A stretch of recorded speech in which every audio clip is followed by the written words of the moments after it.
Hello, hello, hello, everyone. Welcome out to episode 100. We made it all the way to the three figures. Let's go. Yeah, very good. We've got ourselves. Why is everyone talking about me in chat? What did you fucking say? No, I didn't. I was talking about the Jeopardy. What did you fucking say? I was talking about the Jeopardy and potentially where it was going, and a prediction was made. But I feel like a couple people kind of went on. There was some insider trading. Some people said they whiffed it on stream. Some other people said they think others did. So I had to make sure that I've given everyone a chance to just kind of guess who did what. Which we'll start the stream with just after we kind of get things going. We're going to open with it. I cut it down to a 7-minute video.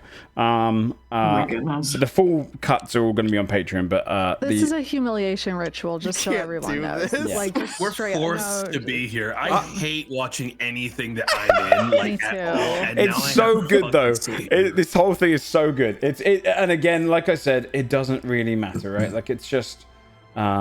I'll tell you this. A little fucking yap for me. I'll tell you this though. This is why you know this is a bullshit quiz, is because I had to look up some of the answers. So you're in. I'm with you. One of the questions was just wrong. Also, can I say that? Yes. I fixed it for the later ones. Yes, one of the questions was wrong.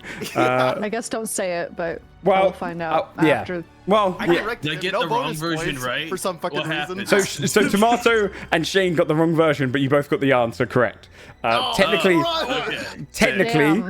it was the easier of the two when it was wrong. Hang on. So those two got an easier question than us three got. You got the answer right. Only one. Okay, only one person got the question wrong. When he still got it right. Only one person got the question wrong, and it was not even. I'll tell you what the question is. I don't know what question it is, but you see it. It comes up. Here comes the humiliation ritual. Everybody, strap in. Get your clown noses out. It's not. It's. I think it's a wholesome video. I'll link it to you guys. We're gonna 3, 2, 1 it because I'll bring it up on the screen. But we did a little Jeopardy. I will bring things down here. I'll say 3, 2, 1, go when we get started. And so we're going on go. Going on go. But do you want us to react? Like, are you gonna have our voices in the like? You already got my reaction to the questions the fucking first time. You don't have to react. You are getting a stone-faced, stoic. That's fine. I will say as a disclaimer, the recordings of both Sam and Dodger, although the audio is absolutely fine, they lag to hell. It's basically you see frames every 6 seconds. You see, it's hard to watch that. I don't know. I have no idea. It was all filmed kind of on the same day, so I'm not really sure.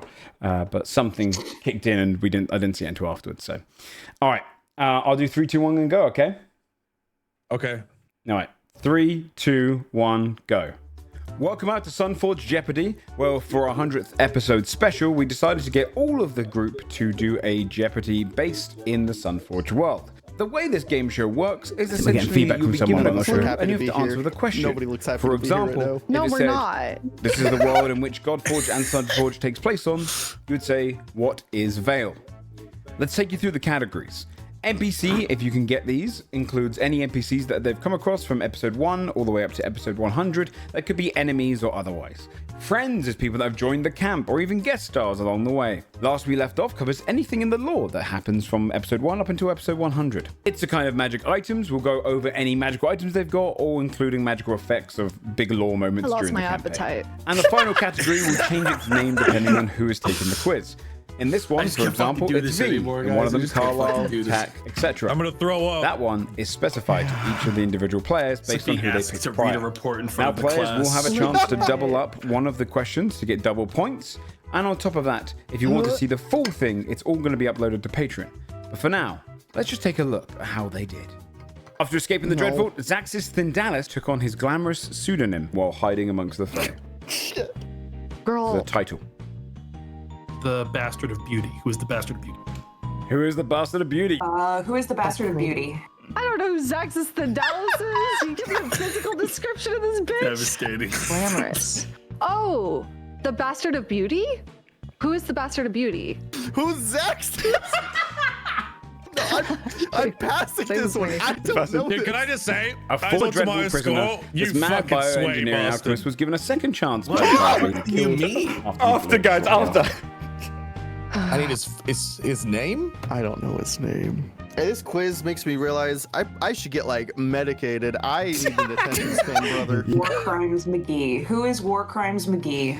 He's like the little pig guy in the cave, Yep. and he was modifying spiders, but I fucking can't remember his name. I don't know this. I'm passing. Goodbye. Who is Mad Mo? I gotta go. I got that. Who is Moot Mog? So close, man. Oh, you were so Dwarven close mercenary was to hired by the party. That was Watch out, like, he's dude, been the afraid to part go that I below really them. biffed was all Who the is middle Ballbiter? ones. Who Like, is Ballbiter? 200 to What is 400. Ballbiter? Who's Ballbiter? Do I have to have his full name? Who is Ball I never Biter? grasped the That is concept of the game. correct for 100 points. Pitted Ball Biter, technically. Yeah, is his it's first true. name. Everyone knows Vandervold, the marvelous magical merchant, but the one who stole our hearts is his fashionable frog familiar. Who is Richard? Who is Richard? Who is Baby Richard? It's gotta be Gary.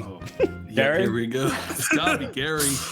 Dude, I can't. I literally this one fucking gone. I'm never completely I gone. can't remember, and I don't. Honestly, I don't care. This is the continent SunForge takes place on. Oh my god. Oh my, this is actually embarrassing. What is Hyloma? Hyloma. What is Hyloma? The second that it said continent, I was like, Velreith, the continent from the last campaign. That's the last of course. campaign. Very well remembered. Now my brain's like, it's Hyloma. So scared. What is Hyloma? I don't remember. Can I pass? Can I just pass? This magical item capable of producing copious amounts of water is currently collecting cobwebs in the bag of holding. It's something of endless water, but it's not going to be Jug because you're a fucking posh bastard. It is a decanter of endless water. What is the decanter of endless water? What is the endless jug? Chalice of many liquids? Chalice of many liquids? What is the jar of infinite liquid? You chose all synonyms. It's the decanter of endless water. He was Morgaine's fellow Dreadwarden who sadly fell in the attack on Crownheart Hall. Oh, fuck. I have a feeling it starts with an R, but I don't know. Has I been a can't long finish it. time. Who is Sir Relish? Go ahead. It's pretty close. Who is Sir Kessel? Relish? All about V for 500 and double it. Species that V belongs to, Holy these shit. creatures are capable of producing a pretty display of colors and building their own comfortable cocoon. Papillion. What is a papilio? Yeah, man. When change You said confronted it the wrong. Six, they wore Said it wrong. both Shouldn't have Tax got that Face, shit. and their parents named this. So Tax parents name. My brain's like, their name starts with a K, and then my brain went, the first name that I thought of next was Ket, which is not their parents. not, So no. fucking, no, it's not Kyle. It's who is Chris? Dude, well done! Gmod's character Biggest was a descendant of the similarly named hill giant he also played in the now lost to time series Battle Arena. Hugest. I don't know who is Hugest. I have no fucking idea. So he's largest. He could play Fuck's largest. This artificer ability is one Desmond frequents when others fail saving throws. A moment of cleverness. What is Flash of Genius? What is Flash of Genius brings you up 800 Look at points. her face. The monster spells apply to Morgaine in nearly every battle she has participated in. With its help, Sam's damage numbers have almost rivaled Adward. Almost. He says it every time too. Why can't This is I fucking remember shocking it? if you I'm trying don't to know remember- this. Shroud something shroud. What is shroud of? I only remember the word shroud. Shurikens. What a spirit shroud. Spirit shroud. This wafer later Amazing. saved V's life when its fortune came to pass. Inside its sweet parcel containing the words "cold, so cold." Okay. What's the magic item called? What is fortune cookie? What's the Doomsday Cookie? Whoa, was it? Yeah, that's okay though. In fairness, that was on episode 4. But it did come out 2 episodes ago. That's fine. That's fine. Hey, man, you're positive. Okay, in terms of go, she said the comment cookie. at She the should have end there. died. To create Carlisle's revival to Desmond's pick-me-up, the party first had to acquire this magical mineral from a lava axolotl. So we're looking for the name of the rock you have to go and mine. What is obsidian? Hey, why don't you show the ones we got right, man? What is obsidian What's crystal? going on with your score at this? Dude, you don't want to the cherry know. stone? Oh, cherry stone. This 5th level After transmutation this, spell was you guys triggered will by a never hear roll from on the me wild again. magic table, causing Desmond to change dramatically. What is true polymorph? What is reincarnate, I'm afraid? Incarnate. Yeah. This first level spell is a frequent one per attack to cast, granting them the ability to give one-word orders that must be followed on the recipient's turn. What is command? This is great Correct. because I'll be okay, I think, at the attack ones that are mechanical for sure. What the hell is play? What the fuck? Joe like jump scared us with that shit for some reason. That just started playing so loud in our ears. Yeah. It's flash. Yeah, it goes Darwin.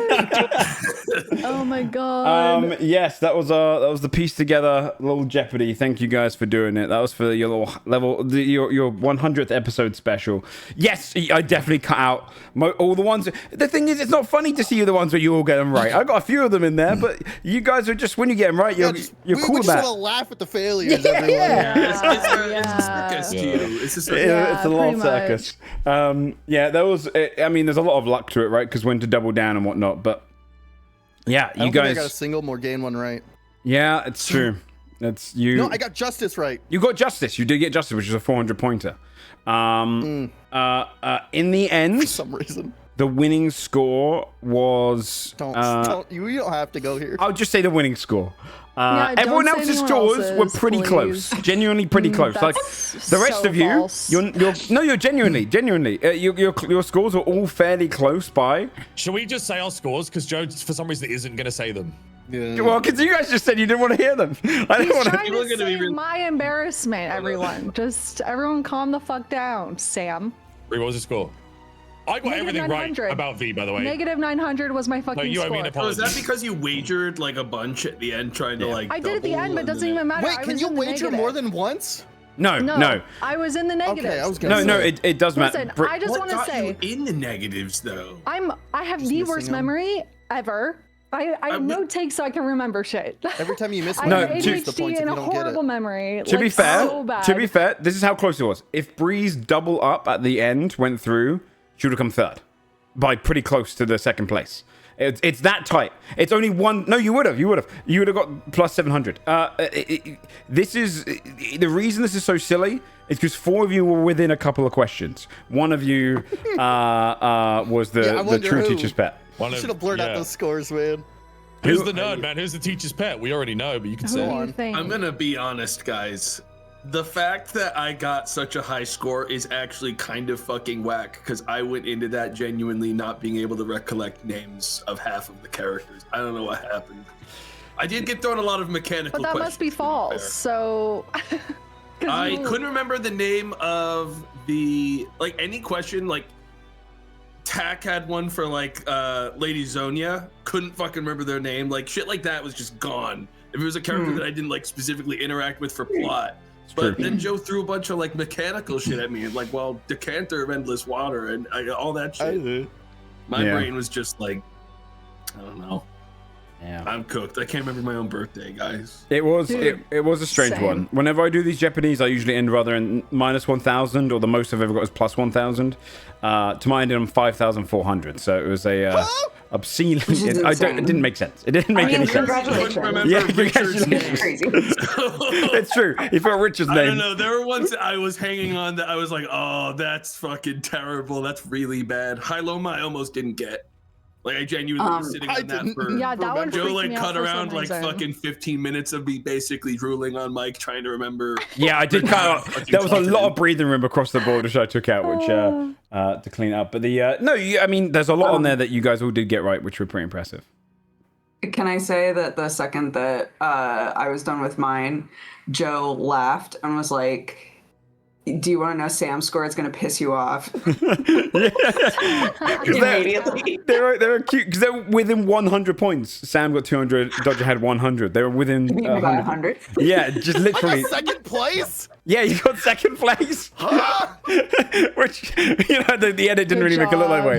job. Shane ended on 1,000 I don't think I got a points. single one right in the edit. I actually think I got Good job, more boys. wrong than you, Bree. I just double up 500 in a V No. question. Yeah, I that's got true. 1,000 points off one question. That's Yeah. the only reason I got 100. I guess that's all it takes. That you guys were all can really I be close. honest? Yeah. So I started like I did the top and the bottom, and I literally, when I got to the middle row, I was negative 2,000. No joke. Like I was flopping. I also have really bad test taking anxiety too. Like horrible. I've been dreading this from the moment Joe brought it up. I'm so sorry. It's okay. I just have anxiety, like really badly. But then I got to the middle and I had this streak of getting like 8 in a row correct, and I was like, "What is happening?" But then I flubbed it all at the end. I mean, you pulled out like Solendo, you know, which is like some of the harder ones. Yeah, you got Solendo. like, I was like, I could not get. I got like a straight sweep of the top and the bottom rows, and then in the middle, I just started fucking fumbling the ball so hard. But I think I like doubled or tripled like a 500 at like the beginning. Yeah, I doubled down the Why question my Joe score got was wrong. so loaded right at the beginning. So it was like 3 points for me.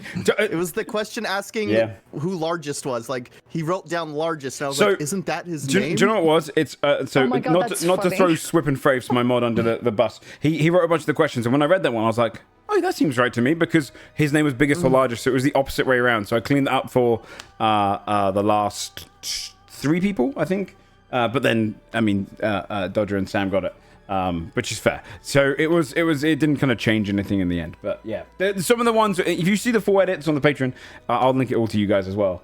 You'll be able to see actually where everyone kind of thrived. Like Sam got pretty much all of Bree's ones correct. The only one is the fortune cookie. If you count Recency Papillion. bias. If you That's a dog. That's a dog breed. Is that dog breed? Oh, okay. I thought he was going for like a plural version of Papilio. So I was like, yeah, that's fine. No. Well, I was going for plural version. There you go. I believe it. Dwarven. Yeah. Papillion. Yeah. I mean, technically, it would probably be the Papilio's Papillion. Who knows? But Who knows? It was all just good fun, you guys. And like I said this to Bree. It's why we take notes. I take notes. I don't remember shit if I didn't have my notes. I literally have to Control F when you guys ask me certain things and search my notes. So that's the nature of it. So yeah, all a bit of fun. I did say that I would announce kind of the setting for the next campaign, but I'm just going to hold off on that. I did that last time, and I feel like what it does a little bit is it kind of puts a little bit of a speed up of the ending here and kind of pressures it. I feel like we should end the campaign, like maybe the one shot after the campaign should have that, instead of spoiling it too early. All that being said, should we play some Dungeons and Dragons today? Episode 100, you guys are going into a big campsite episode. Big updates across the board. As it's kind of, you're finishing this massive portion of the act. We're kind of going into the final major act. So, has anyone got anything they want to announce before we get started? No. Okay. Then we will kick in with a very simple kind of general recap of the campaign. I'll go for I'll put this one on. Where is it? Has everyone also done their level ups, by the way, for No. it probably won't matter for this, but you know, you get, like, I think the cast is you have level 7 spells now, Dodger, so it's a pretty big one for 7th level, good lord, Yeah. I hate being a half caster. Yeah, you don't get as much. But I think level 13 was quite a big one for everyone. So let's begin. With this recap, we're going to go back to the beginning. Because the campaign began on the 26th dawn of the month of Ven, the final day of summer. And since then, you've discovered vaults of elder gods, faced off against some too, traveled through region after region, hunting anyone who'd seek the destruction of the world. All the while knowing apocalypse was coming. As the months tick on, the time of the end nears. And winter has arrived. It is the first day of Paxel by the time you're leaving Misthearth. There are many paths still ahead. Desire lies towards the west, left unchecked, and toward it, V's clan and Carlisle's old allies. In the east, the Dreadvault slowly makes up for its breach, but something dark overwhelms the very notion of these escapees. Morgaine works as an agent of justice to solve it. Tak has gained the knowledge that they're a descendant of the progenitor of their species change, and that they exist right now, hiding in sight. An ever-presence in changelings, waiting for an opportunity to challenge their kin and their enemies. Desmond learned of his creation and his unique rune pattern, but still holds truths that must be uncovered in the city of Starclock. And above all, lying in the depths of the world with a being of unknown power named Spring, Sister Abigail, or more accurately, Slendai, searches for something. With the departure of blood and fortune together, divination magic is awry, with no deity figure to weave it. Prophecies and destiny are unknown. And for the first time since we began, the apocalypse is not guaranteed. All will be decided in the coming months. But for now, the six head toward their caravan of allies for some much-needed rest and discussion. So, you are heading into... heading past Mid-South, gone deeper southwest. A couple of days on the road with one person joining you, Vessel, within the confines of your carriage. It would take a couple of days to arrive in back to your camp, which is kind of located right beside Hour Till Dusk. You would notice as well as you're kind of traveling down that way that the lens that was once a shining beacon like a lighthouse that shone across the land from atop Hour Till Dusk is quiet for the first time. It's dimmed for the first time. A device that was used to look to the future, threats of the future, is now quiet for the first time since prophecies no longer work. As you travel in, we're going to actually open with something with your Bastion stuff, because it will change some of the things that happen here. We'll go through this pretty quickly so you guys can get into the role play.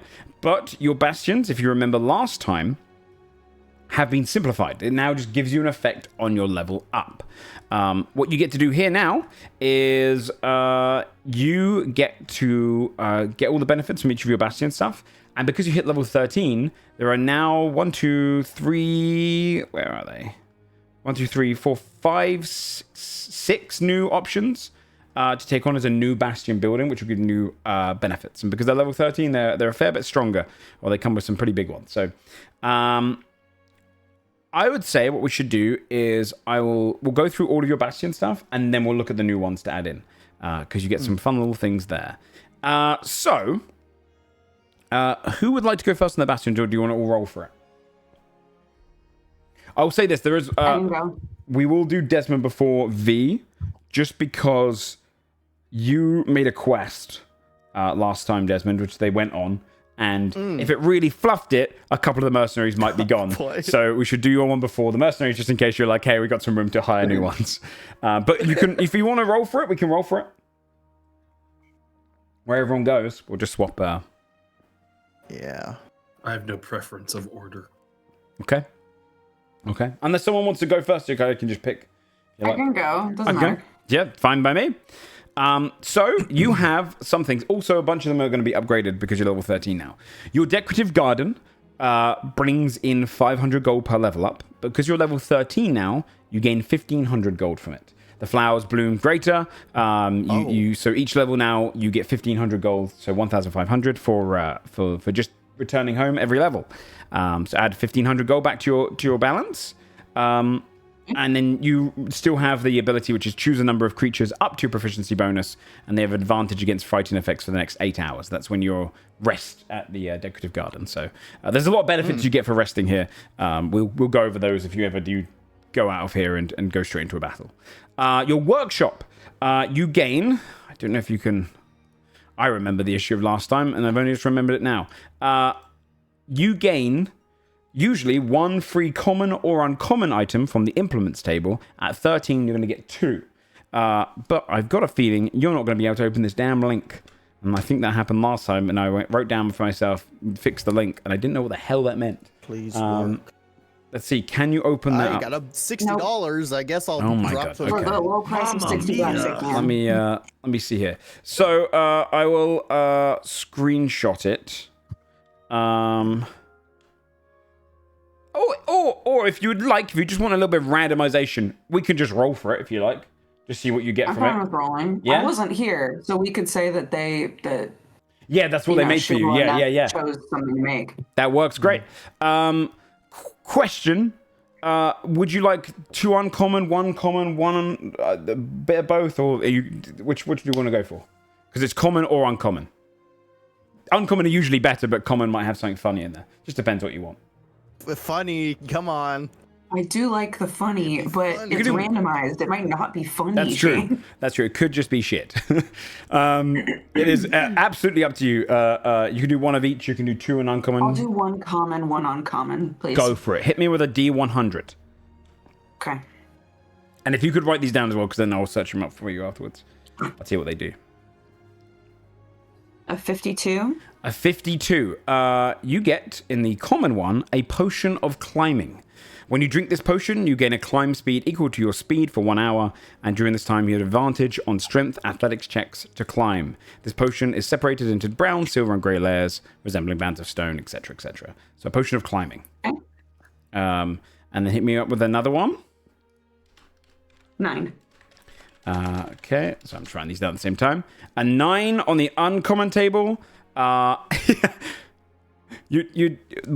get to like the role play. There's a moment where you kind of go into Shubil's area and she'd very sweetly be like, "Oh, we conjured this up for you," and hand out a bag of holding, as if you didn't really have one. They've made you a bag of holding, so you have another. Oh, thank you. Yeah, it's kind of. This is kind of like getting Axe deodorant at Christmas. It is. Well, but they're to useful. not us, a bag of holding would be sick. It's fundamentally one of the greatest things ever. But to the level 13 adventurer is socks. Okay. And then you also, with that one, you also have the ability to every time you long rest, you can change out a You guys tool. didn't tell me I sounded like shit, by the way. Oh, I just thought it was I because didn't know if it was on purpose. just did. Yeah, I I thought it was just on did. purpose. I thought it was on I purpose. know. Sam finally did because he loves me. I'm sorry. Yeah, I thought genuinely it was just because you just changed mics for like the day because you're in some different room. I just assume it's like a UK moment most of the time. Yeah. Finally, know I hate you, What does that dog. mean? Dang it. I just. Also, because you're theater, you gain usually you gain a D6 once per long rest. I'll link this all to you guys afterwards because I think some of these things were forgotten about. Basically, a free bardic inspiration, almost like to add to any roll. At level 13, it becomes a D10. So you have a D10 to use once per long rest for free on anything you want. And then also long resting inside your camp provides you advantage to a charisma check of your choice for 8 hours as well. Question. Yes. Does Dodger get Mother's Day inspiration? Yeah, sure. That's a good idea. Yeah, I like it. Yeah. You get mother. Also, did we have a birthday this week? Mine was a while ago, but it was just an RP session, just like this one's probably Yeah, gonna it's be. probably gonna be. Damn. Yeah. No combat session. I don't know. So Do I there like goes win mine. anything for getting the most points? Like, is that something? For that? Well, What am I getting last? Like, Pity party? Joe's like literally messaging me live I was about on to say my that. stream, asking me lore questions now, and it's crashing me out because I'm like, I this said- isn't my fucking. I texted him. This ain't my deal. I sent a message to him like, by the way, did you have this thing still? And he goes, I'm afraid I'm not the note taker you seek. I went, you hit 5.4k, and he goes, shit. And it was a magical item, man. I thought you were the brain power behind I that. don't know. I literally don't even know what it is you ask me to this day. Like, That's fair. I don't know what's going on out there. Who would like to go next? I can. Okay, Morgaine. Your sanctuary, which is usually you get one healing word that comes back on a long rest, just a free use of healing word. You now can cast it up to an times equal to half your proficiency bonus. It does cast at 5th level because you're a war. Round it up or down? Round it down. Come on. Oh. Proficiency's 5 now. Fuck it, round it up. Why not? It won't ever get any better than this, but you cast at 5th level, so you can do that a number of times equal to half your proficiency, rounded up. And you also get blessed from that if you rest in the camp. Your barracks, this is something that hasn't come up yet, again, just because you haven't been attacked at camp, but you usually would have a lair action during a camp battle. Now the soldiers are better on the lair action. You have some improved soldiers because of 13. Your teleportation circle. You also get a wizard that can visit you and cast 3 spells of a level up to Morgaine's proficiency bonus here. So up to level 5. But now you can choose, instead of those 3, you can do up to half your level rounded up. So you can have a level 7 spell instead of 3 level 5 spells. Cast. So this wizard can just give us a level 7 spell. Yeah, basically it's, hey, he pops in, he does it once per level up. So it's a one-time deal. Like, Okay. hey, we need a big spell cast. So something like something like teleportation Yeah. circle would be a good use. Okay. Well, teleport in general, because teleportation circle is a bit lower. But you can basically go there and get that. Because you also leveled up, you get to choose one other location on the map and inscribe the closest teleportation circle that they know on your map as well. This wizard would come in and do that as well. Okay. So, you have that. And those are your 3 there. We'll get to your next choice soon. Who wants to go next? Well, Carlisle, Desmond, or V? Carlisle? Well, don't all rush at once, guys. Come on. I don't know. I thought someone was like going next because they had said they wanted to, and then I guess I imagined that. So I'll go next. So, Carlisle, you usually from your garden, you get healing potions up to your proficiency bonus. Now, at level 13, you can combine them. 2 healing potions become 1 greater. So if you prefer to have 2 greater from that and then 1 normal healing potion, you can. Ooh, you also get your free poison each time you long rest in the Bastion. Basic poison for that one in your garden. Your hospital. It used to be that you would get level 3 aid cast on you when you long rest in camp. Now at level 13, it'll be a 5th level aid. So it'll be plus 20 up to a number of creatures equal to your proficiency bonus that get that. So rest in camp more. Yeah, but basically resting in camp is big. So if we rest at camp, everyone take level 5 aid. I guess. Yeah. But I'll give you. What I'm going to do is I'm going to write down for you probably after this session all the things you get for resting at camp each, so that basically it's for, hey, there's a dragon over there. Let's rest. Let's go and attack. It's not going to last for a long period of time. Just for I'd like the stuff that like is going to come up every single time we go, documented kind of together for all of us.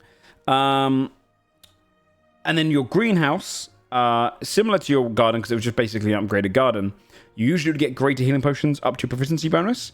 Now you can combine 2 greater to become 1 superior.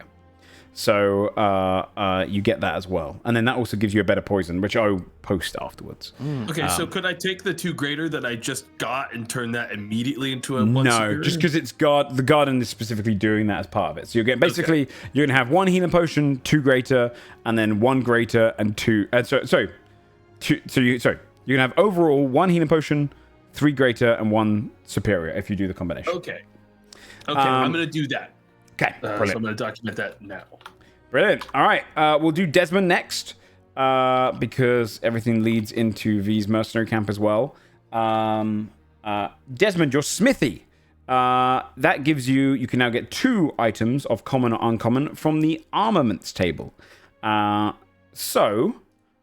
you want to roll a D100? Which one do you want to roll on? The uncommon or the common? You get 2 of them, so you can do 1 of each or 2 on uncommon. Uncommon. Both on uncommon. Go for it. Go ahead and roll me 2 D100s. I'll do them both separately, so Sounds good. we can get the numbers. A flat 80. A flat 80. 80, you get a Sword of Vengeance. It's a +1 bonus to attack and damage rolls made with this magic weapon.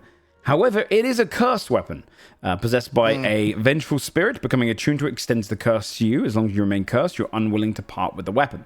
Keep it on your person at all times. While attuned to this weapon, you have disadvantage on attack rolls made with weapons other than this one. In addition, while the weapon is on your person, you must succeed on a DC 15 Wisdom saving throw whenever you take damage from another creature in combat. On a failure, you must attack the creature that damaged you until it drops to 0 hit points, or until you can't reach the creature to make a melee attack against it. You can break the curse in the usual ways. Alternatively, casting banishment on the weapon forces the vengeful spirit to leave it, becoming just a simple +1 weapon. How the fuck did I make this? Yeah. This would be like, just an accidental thing that's come through. Like, how do you accidentally bring a cursed spirit into the blade? Yeah. You used some shoddy crystal when you were like sharpening it. And I'm afraid there was darkness in my heart when I crafted this I blade. was not pure of heart when I crafted this. it was a bad night. And then another D100, please. 31. Oh, 31. Okay. You do get something pretty good. Gauntlets of Ogre Power. Uncommon. Your strength score is 19 while you wear these gauntlets, and they have no effect on you if your strength is 19 without them. So basically, if someone has a free slot and they just want something there. Who has that? This economy, man. Yeah, at this point. I do. I got 2. Yeah. 2 free attunement slots? I've had the uncommon one I got from really early on. I've never filled it because Oh, you're uncommon. Oh yeah. I've literally never filled it. If you were like, I have 2 open normal No, attunement I have slots, one I'd be like, normal "Man, and what are the you uncommon carrying?" one. Yeah. Yeah, there you go. Your gaming hall. Usually you get 1d100 and then you can bet it. At level 13, you get a more fun thing. You basically get to gamble your own cash. You get the d100 as well, so you can do that one first if you like. Give me a roll of d100. This is essentially people gambling on your behalf. 98. 98, very big. And then you... that actually determines how much cash you get from the gambling hall. So now can you roll me a 10d30, and it's going to be times 10. So 10d30. Oh. Come on. It's taking a second. That's a lot of dice. Yeah, there's a lot of dice. 146 below average. So you get 146 gold. However, you can roll 1d100 again. On a 0 to 50, you lose it all. You times 2 on 51 to 85. You times 4 on 86 to 95. And you times 10 on 96 to 100. Would you like to odds gamble? are all in my favor then. Yeah. Spoken like a true gambler. Yeah. Come on. All on red. No fucking way. Oh, the odds. The odds are in your favor. Right? Just in my favor. I can't lose. You roll this. That one's gone. However, at level 13, you could also bet some of your own money. You can spend a number of coins up to your proficiency bonus. Another 500 up to your proficiency bonus. So a maximum of 2,500 gold. You can gamble with that in the same way as the last bet. So you can do the 0 to 50, lose it, times 10 on a 96 to 100, etc. I mean, we're rolling in it, guys, right? It's the principle, man. Like, if you lose it all again, that's such a bad look. 2,500 in on red.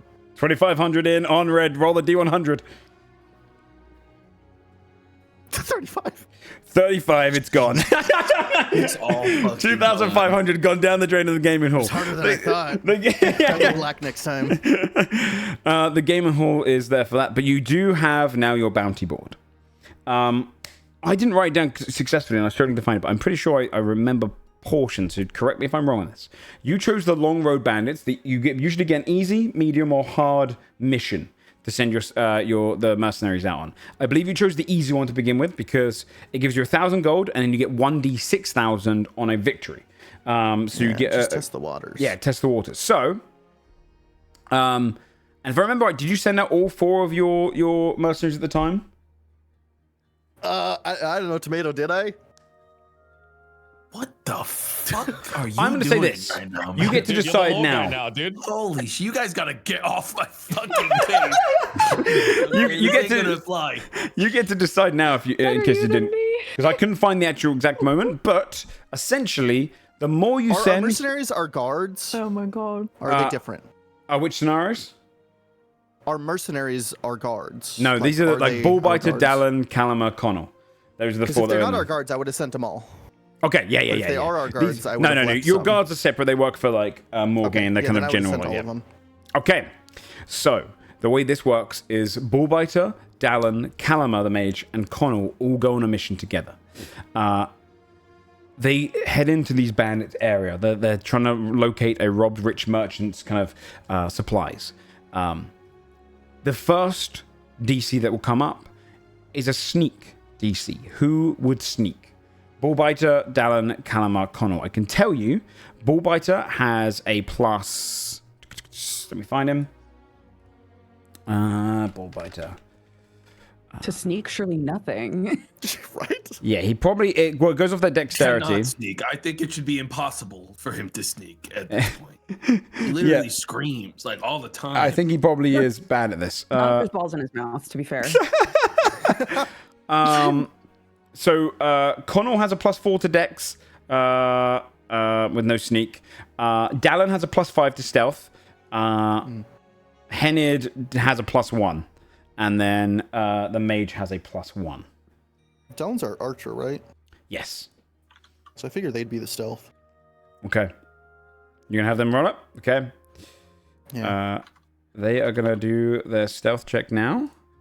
I can tell you the DC is, what did they get? 15. The DC is lower because you chose the easy mission. So they successfully sneak through the campsite, looking through all of the different kind of like portions of where the bandits are hiding, any weaknesses they have, and they discover that they have wolves locked in cages that look vicious, hungry. This reduces the next DC. Unleashing the wolves. It is now a DC of 9 animal handling. I can tell you, Kalama has a +3. Henid has a +1. That's Bullbiter, sorry. Dallin has a +2. And Connell has a +1. God, they suck at this, huh? They're not great at it. The DC's 9. +3? The mage, Kalama. Yeah, I mean, it seems like the best bet. 1d20 +9. Sorry, +3. Unnatural 20 succeeds. She releases the wolves. They start attacking and tearing into the crowd who are getting woken up the bandits. Now, the other two who haven't gone get to do an attack each. The DC is 11. Bite his balls! So the... Oh, sorry, no, DC goes down by 2. It's now DC of 9. So Henid would go in with his attack. This is a straight attack roll. Unnatural 20 beats the DC, and then Connell would go in with an attack roll. 15, they beat the DC easily. You see, they kind of slaughter through the campsite. This gives them all a... let me see here. No one got a nat 20, so it doesn't boost it too much. But because they all succeeded, there's a +20 to this roll. It's going to be a D100. You can roll it. +20. The DC is 30 to beat. So the odds are very much in your favor. I just have to get a 10. I mean, odds are in my favor in the gambling, too, That's true. Oh, man. 32. 32. What is Hey, this? big 32, man. So close. They kind of get pretty cut and bruised from this. This is during your time away in Mist Hearth and kind of traveling. They went out and did this. You see this kind of moment where they're cutting through, biting balls, shooting any of the magic they have, and they'd all come back pretty bruised, no true injuries, enough to just kind of mend their wounds. Give me a 1d6,000 roll to see how much gold they brought back. Oh, 1d6,000 is going to be 1, just watch. Yes, this could come out as a 6. Oh, it's struggling. 32.43. So add yourself, because Above it was 1,000 for the actual reward, and this was the extra. You get 4,243 gold added to your bank. So I you come make out back on your top money. anyways, Yeah. even with that gambling. It's true. But with that being said, now we move on to these ones because one of yours is the Merc Camp. To get past that one, first your storehouse. Basically, you invest money and you get it back next time. You add 4,000 gold to your balance. You have 4,000 gold added. At level 13, you can invest up to a proficiency bonus in 1,000 golds. So you can invest up to 5k, and then next level you get 10k. How much would you like to invest? 10,000. Ooh. You said it has 4K right now? Yeah, you get 4k, so you can add any of your own money in. Oh, okay. Up to 5k. 5,000 total. Yeah. Okay, let's just do 5K then. Okay, 5k. So next level, Yeah. you'll get the 10k. Awesome. Okay, very nice. Yeah, it's basically just a long investment, this one. Your training area is all about just training the technically it's a background mercenary improvement. But then your Merc camp comes in. I can tell you both Pleague and Chowder have arrived. They can be found in the campsite. And then you get a choice of so now you're at max. You're at the Merc camp has a six people limit. If you accept any of these, you have to replace one of the other people. They arrive by your next level. You'd have the stones come up when you eventually get into camp, and Garth shows you the 3 various kind of introductions. The first one would come up, and you'd see this illusionary beam of light kind of come up and show you the introduction of a necromancer wizard. you would see this dog person, almost looks like a humanoid golden retriever wearing a long blackened robe. And they go, Oh. this is a canon, a dog person. They go, my name is Teddy. It's so short for Frederick. I come from Winterfell. I've traveled a long way, and I like reviving the dead. I like things with bones. I like reviving skeletons. There can be minotaur skeletons. It can be humanoid skeletons, goblin skeletons. I really just like making things out of bones. I'd like to join your camp so that I can include my bones to it. and it fades down. The next one who comes up, you see the Animal Whisperer, a construct. It comes up, this small round body, 4 skinny little limbs made of kind of like a brass. The limbs almost look a little bit like suction tubes. They can kind of go in and out. The mouth is closer to a speaker, and the eyes almost audibly roll as if they haven't been oiled in a long time. They go as they go along. They go, My name is Moo. I am capable of doing any animal sounds except for the cow. I'm not fond of bovine creatures, but I am able to speak with animals whenever I am warranted to.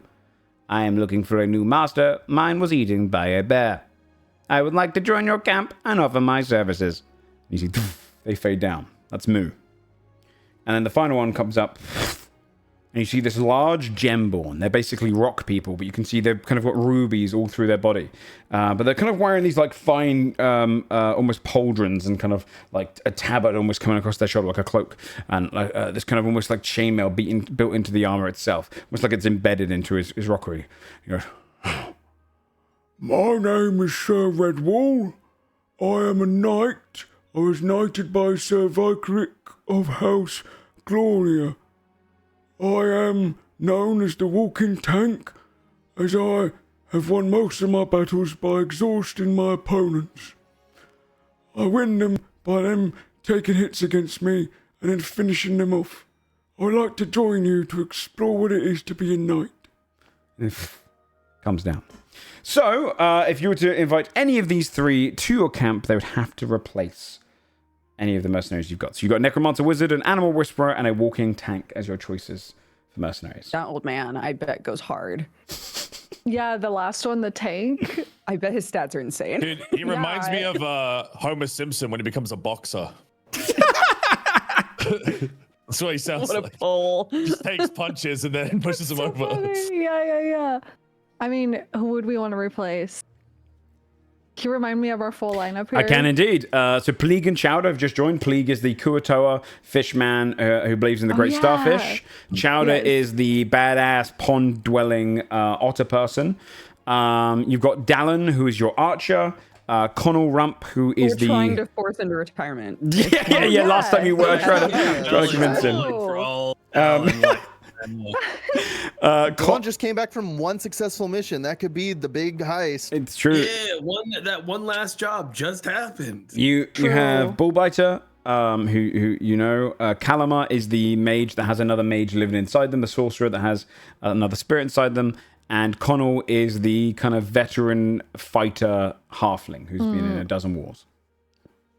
Do we want to push Dallin out? Man? Just a dozen battles. Dozen wars. Battles more so than wars. Because there's not enough wars at the time. Battles, yeah. Okay, I just want to make sure he wasn't making stuff up. That one was kind of suspicious. Guys, We could force Dallin into retirement. it's we can't say force, but we can definitely pull the strings and make that the only option forward. Yeah. Right. Before the whole conversation before was, if we're gonna fire him, do we outright fire him, or do we in RP Transition him try to find out what his true passion is, if he has one? Yes. We were like, are you a good cook? Like, you know, maybe you could do something like that. What do you do in your kind off of get time? halfway there, and he was like, "I don't like doing anything but this." Yeah, even though he was like, I doesn't love seem very good at adventuring. it. Yeah, he spends all of his time making arrows and shit. Like, it's literally his entire life. Man. Look, sometimes you're just not built for it. You know, sometimes you just have to take be one let back and shoot him. Joe really dug his heels in and was like, "No, this is the only thing this man has had to do." This is his life's passion. Yeah. The only way to get rid of him is to send him on increasingly dangerous missions until he doesn't come back. And have an open slot. And that's so fucked up. Yeah, he didn't have family. We were like asking, does he have family? I can't remember. He has no mortal ties to this fucking world. God. We have become his family. Yeah. Oh no. Oh no. I mean, Ballbiter's yeah. like a brother to him now, dude. Like, oh, that's right. They're like besties. Yeah. Are we gonna, well, Man. yeah. Since what's his ass died, that everybody loved. I think if we fired Jabbo. him, we'd have to keep him in the camp. Twin chin. Do you not think That guy. Bullbite would leave too, though? No, If we we got don't rid- want to make him leave though. What if we keep him That was like the a whole maid? the thing, right? Like a kept man? You want to just... No, like a That's what maid. I do Or for like him. a cook. right? Oh over. yeah. I don't know what we do. We have a really important. Could we like station him? Please continue. You can. Okay, is what I'm Don't saying. let Joe fucking scare you You, away you from can his- you can Well, try and don't convince him of push it. anything. I'll say there's always a chance he'll leave the camp. There's always a chance you can convince him to take up a different notion. Just depends if you find something he might be passionate for, which so far all you found out is fletching and archery and adventuring. Yeah. I was I gonna wanna hear say, could we? Because he has like high perception and things, correct? Yeah. Could we like? Would he still count towards the group of mercenaries if we stationed him as like sort of an upper level guard, Like a with- watchtower guy. with like our current leaders? You want to offer him basically? position leading the guard? That's what you want to... Is that the... That's what not what I you're was saying, but sure. I mean, Or like we could build a watchtower on one of the plates and he could just be stationed there. It's a little watchtower. we could just have him like. We could Your also just be brother, like, I'm "Hey, You carry it around. You're already basically a hunter. Why don't you go and like hunt food for the caravan, and maybe one day you die out there, and that's a good thing for you too, I guess." Like, I don't Don't like all know. of your Big plans important- are. Here's the problem. Can we I get don't this want... guy? Guys. I don't want Bree to get into the habit of, I don't like this mercenary anymore. Here's Strippin, put them in the guard. Hey, when did no, hey, no. whoa. No, I think they're Reed putting on the did that. watchtower. I did. I think they're putting them on the watchtower. Is that not the guard? I've never said a bad thing about Dallin except for maybe he should be a maid, okay? This is wholly maybe untrue. he's pretty to I go remember, out there, I remember, okay? I remember you guys tearing him to shreds last Yeah, time we talked about I remember this. Sam being his one defender. And I had to step in. Man, I I fucking don't hate know. this guy. All right, I hate Dallin. I don't give a shit what I was doing, to be honest. And I think it's wild that we spend like about 40 minutes a goddamn session when he comes up deliberating on what to do about this fucking nobody milquetoast wait. motherfucker. Oh my God. Okay. Fucking Can- hell. All right. can- All right. can All right, Bree- man. Can Bree hold on her decision until we Yeah. know what the new buildings are? Yes, yeah, absolutely. Absolutely. Yeah. I would say Okay, cool. before you leave camp, you have to have made the decision before you leave camp. That's all. Before we move on to the next section.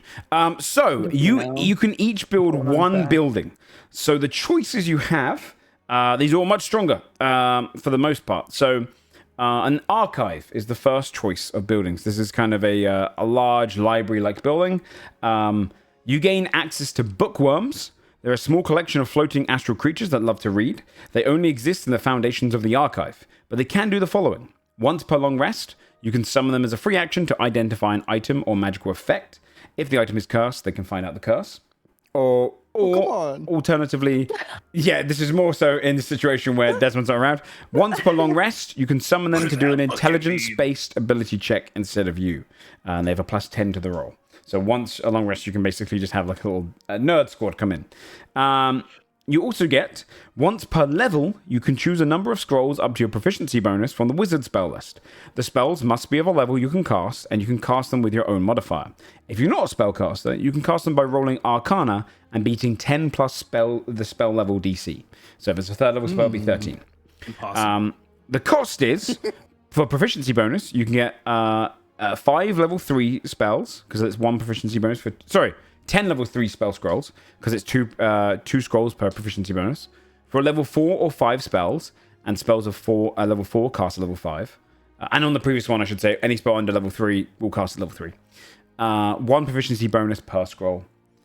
Level 6 spells, 2 proficiency bonus per scroll. Level 7, 3 PB per scroll. So, for example, if you were to spend 5 PB, you could take a 1 level 7 spell scroll. You could get 2 level 3s and then 2 5s. So you can grab a bunch of spell scrolls. Is essentially. unbelievably strong. Just basically that one thing is really that good. one thing is really big because like even at the lowest tier, you can print out like 10 level 3, 8 to 10 plus fucking slows How in often scroll can we form do this? to What's just the- Once per blast level at up. things. Once per level up. Oh, Yeah. So that's that one. The meditation chamber. When you rest here in your camp, you can cast the dream spell when you're meditating. So you can do that and target anyone out there. You also get to roll 1d6 twice and consult the ability scores mentioned. When resting at the Bastion, you gain advantage on those saving throws for 1 week. So 1 week. 1 week. So that's that one. Menagerie. You can spend money and gain animals that can be sent on bounties with followers or come along on adventures for you. They'll collect. You collect them before the next level up. You can hold up to 16 squares. So that means 4 large creatures or 16 medium or small, or a mixture of them. Of the basic list they give you, and there's a cost to hiring, getting different animals. You can get an ape, a black bear, brown bear, constrictor snake, crocodile, dire wolf, giant vulture, hyena, jackal, lion, owlbear, panther, or tiger. That's all of the ones there. That's whack. Once per level up, you can try and find a rarer creature by sending out up to 4 mercenaries, which is easy would be a cockatrice, medium would be an ankheg, and hard would be a face spider. This also allows you to do stuff like, if you get a face spider, you could use their silk and then turn it into stuff if you can work it out and find a way to milk the spider. So, that's a menagerie. So you can get some animals, pay for some animals to be collected. Shane's face. Yeah. The observatory is a bit of a crazy one. Once per level up, you can cast Scrying from this location. It automatically goes through, unless they, of course, have something preventing it. Ultimately, it sees the location of the creature they don't know they're being scryed on. The scry appears as a small invisible lens instead of an orb, and it also can be cast across planes. You're basically in a little observatory of your own. You can cast Contact Other Plane or Commune without expending a spell slot, as long as it's done from that location once per day. And you can cast Sending a number of times up to a proficiency bonus each day from this location. The words are written out in front of the person you're sending them to, and you see their response back through the lens as well as words written. So basically, yeah, powerful. auto succeeds scry is crazy. That's only once per level up. And just like, but like every other part of it is just like, even just the sending being something that you can do repeatedly without us having to burn spell slots every time is great. Yeah, it has to be done from this location though. From the thing, but that's fine. Yeah, it's good. It's good camp utility. The pub is the next option. Once per level up, you can choose to rest here, and a number of creatures equal to your proficiency bonus gain the effects of Hero's Feast for free. And when you do this, you get the max health on the roll. So that'd be once per level up, you get a big boost even. When you rest at your Bastion, you gain a number of brews of your choice equal to your proficiency bonus from below. I'll link you the thing. If you rest again, these brews go stagnant and are no longer drinkable, being replaced by your new choices. So I will link that here as well. Here you go. Why is it not working? I'll just screenshot it. So these are the brews you have as options that you can make. So you'll be able to make up to 5 of these brews per whenever you rest here. Is that all of us, or just 5 in general? Just 5 in general, because it's whoever owns this building gets that. So you have 5, and you can only have them up until your next long rest. Or the next time you rest there. The Reliquary is the final one. This one's quite strong as well. You gain a holy trinket of your choice. The holy trinket, what you design the aesthetics of it. When you long rest here, you can empower it, and it works similar to Lay on Hands. It has a healing pool of your proficiency times your proficiency bonus, so 25. As a bonus action, you can use it to touch a creature, including yourself, and heal a number of hit points equal to the amount you choose. Also, like Lay of Hands, you can spend 5 hit points for the pool to remove the poison condition. You can spend 15 to cast Lesser Restoration. You can spend 20 to cast Larael's Silver Lance. And you can spend all 25 points to cast Death Ward. So you recharge that every time you go back to your camp. But you can also destroy the trinket, getting a new one back on a level up to cast a free version of Greater Restoration or Revivify. So there's a kind of a little one there.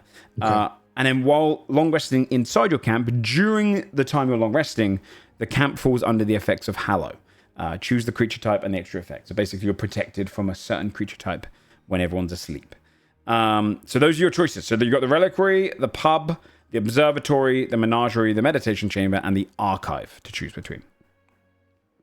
And we can choose one? One each. Yeah, one each. Okay. Can we get a list of them just so we have them? Yeah, yes, That's what I was going to ask. I already forgot as soon as you stopped saying what they were again. Me too. We all did, man. We all did. You've got the Archive, which is the Spell Scrolls one. You've got the Meditation Chamber. You've got the Menagerie. The Observatory. The Pub. And the Reliquary.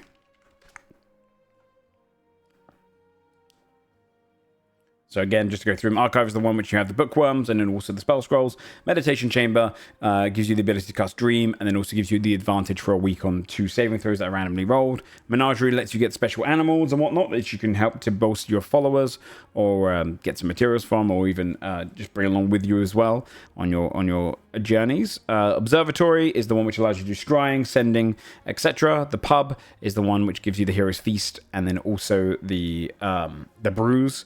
And then the Reliquary is the one which gives you the Holy Trinket and the Hallow effect when you're sleeping. I think Tack would want the Observatory. Yeah. If y'all are cool with that. Mm-hmm. I can do the Pub or the Meditation Chamber. Pub makes more sense, I think, so I'll do that. Okay, Pub.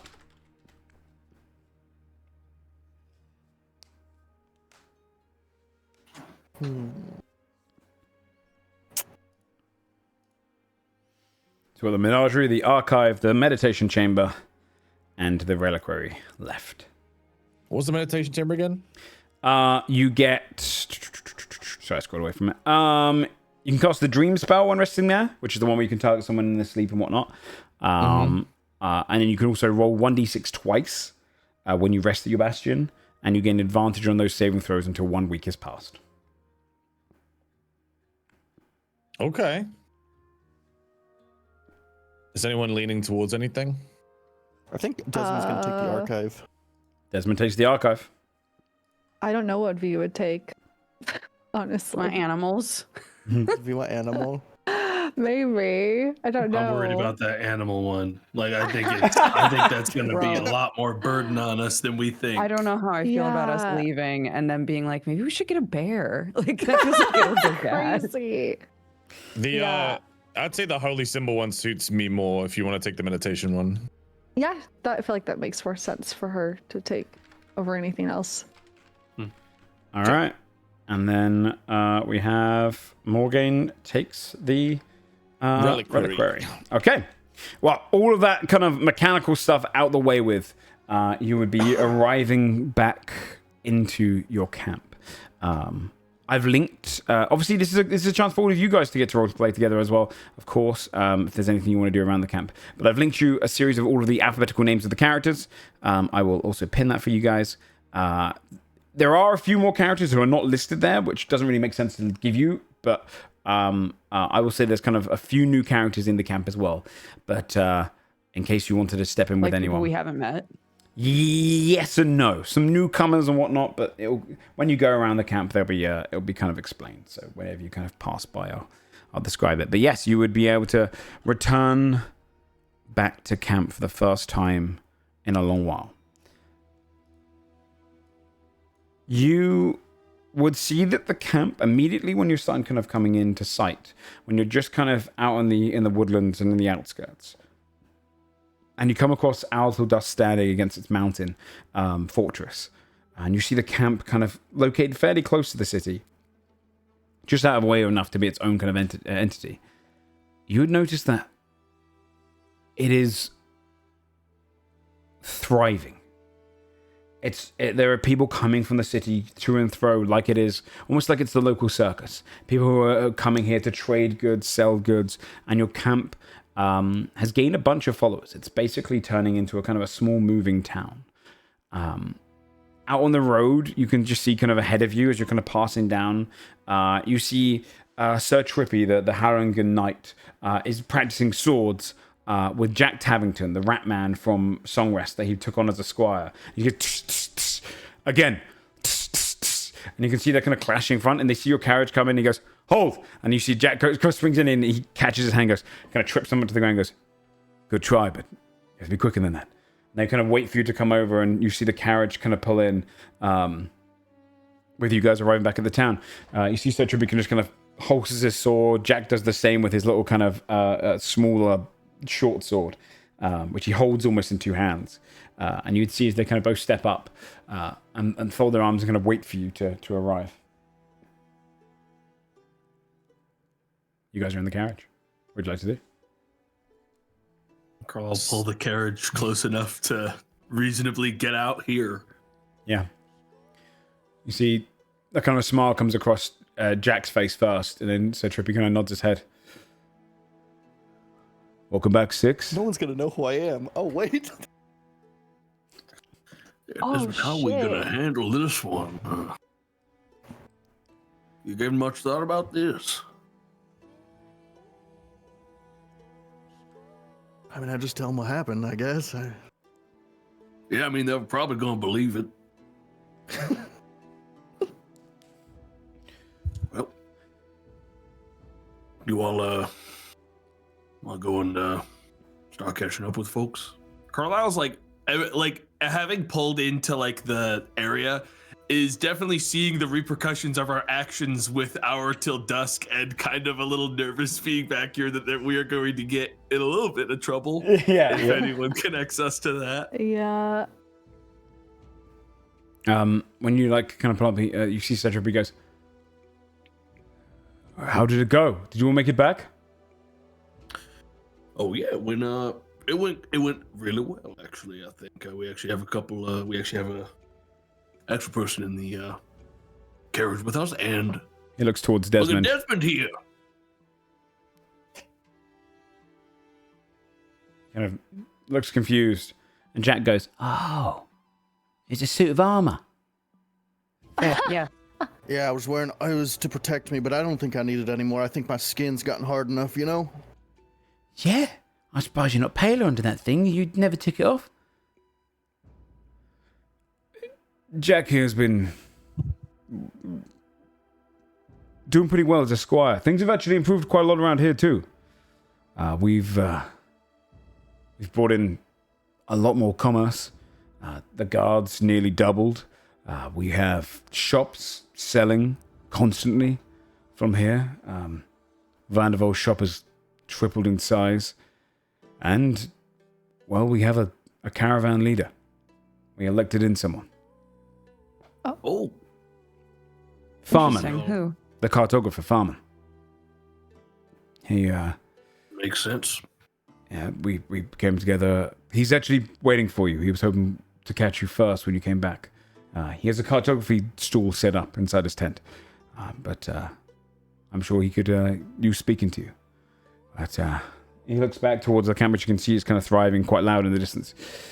Things have been moving pretty fast around here. All right, well, we'll go and make sure we talk to him real quick. Good. All right, Jack. Again. And then you see him kind of draw the swords, and they step to the side and continue. One. Practice. Allowing to pass by. Anyone else have any pressing things they want to get to before farming? Not particularly. I want to talk to Chris as soon as I can, but that can be after. If you want to go talk to Yeah, my Chris, person I mean, thinks going that's, to I would that. say that's more important. We can handle farming. Okay, I'll be quick. Yeah, I would I guess go to, because Chris was gonna stay in my tents. Yeah. So I guess I would go there to see if that's where they are. Yeah, you head over into your tents. As you're kind of walking through, you realize a lot of the main tents and kind of some smaller buildings that are kind of more manageable to be packed down have been set up almost like Sigenbrook was. It has like a strip where all the shops are kind of there. You'd be passing by Finders Keepers, which is the kind of a second-hand shop. You see Farman's Cartography to one side as well. The Moving Library, Crafty Wares, with shoe builds inside. And then you'd also see right at kind of the end of the area, Vandervol's shop has kind of doubled in size. And you slip around the back to get to where the six, you've kind of been given the nicest spots for your tents. And you'd go inside, look around your tent, and Chris isn't there. See someone nearby is kind of like cooking on a little fire, prepping some food up. You'd see Dallin's kind of cutting up some fresh kills and hunts, and he's kind of like skinning it. Whilst Dial, the halfling monk from inside the Darkened Mountain, is kind of prepping that food and kind of like cutting it up ready to be cooked down for the camp. Nearby, you'd see Tamora, the kind of elderly monk, the blinded elderly monk, who's teaching Kalama to kind of meditate and take them through a kind of means of helping them share out their body with the kind of internal sorcerer. So you can see they kind of gather nearby. Dallin looks up to you and goes, "Oh, Tak! The six are back. It's good to see you." Literally just got here. How is everything? Oh, great. Everything's been going great around here. I mean, everyone's got a role. The whole place is thriving. Looking for Chris. Have you seen them? Of course. They're over in the moving library. They do most of their work there with Cilantro. Perfect. Thank you. Of course. Goes back to cutting up some foods. You'd be able to pass through into the camp, heading over that way towards I assume towards the moving library. We can see there's kind of a tall set up tent. They've moved Cilandro's tent to over here.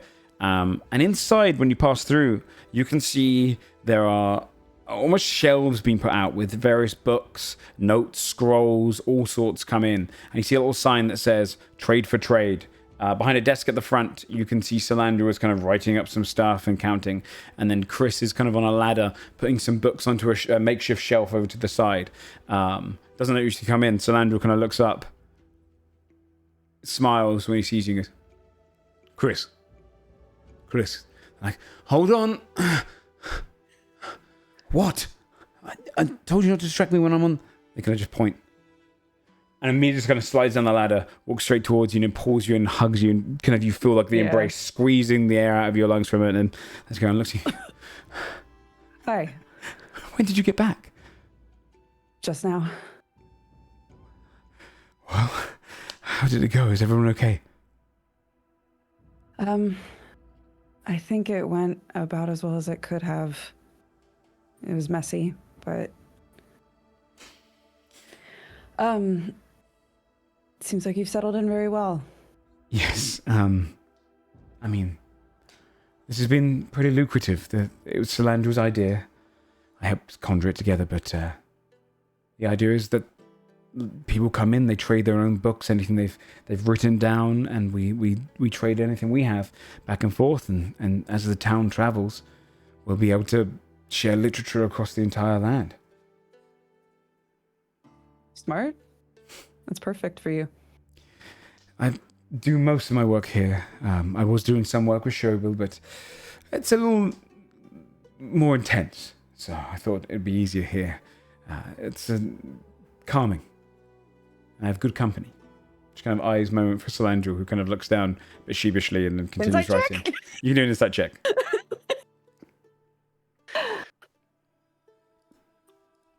I'll give you advantage because it is your parent. Okay. I got an 11. Yeah, it's a kind of like I don't know when to ask questions. If you really want to You do know have what's mother's going on. menstruation, that's true.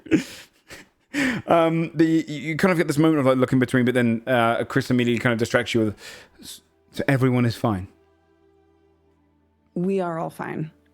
We've got someone new, actually, but they are, Tech kind of like struggles to describe the situation. Yeah.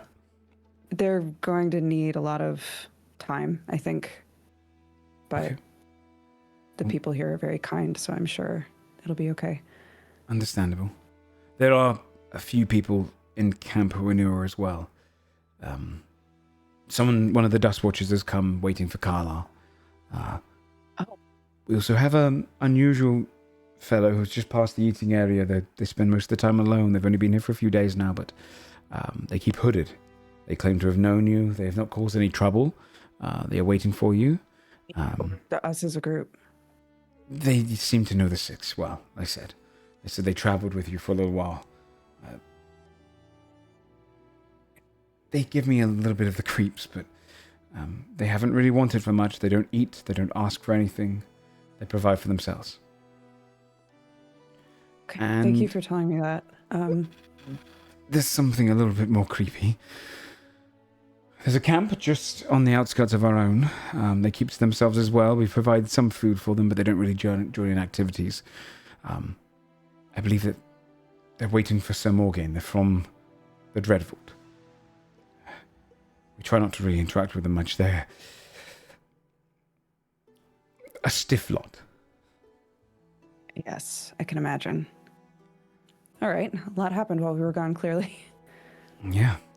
So, have you seen Farman yet? No, we were gonna go. I really wanted to see you first. Of course. But I should probably go do that. I'll be back. Catch up with the others. And come by if you have anything to trade here. Will do. They climb back up the ladder, but they kind of watch you the whole time as you go out. And you hear like a little bit of giggling behind you as you kind of go. The others, you guys, where are you guys going? You heading straight towards Farman's? Yeah. Yeah. I am. Yeah. Interrupt me if someone doesn't, but you would head through the town. You'd see as Tat kind of goes off towards their own tent.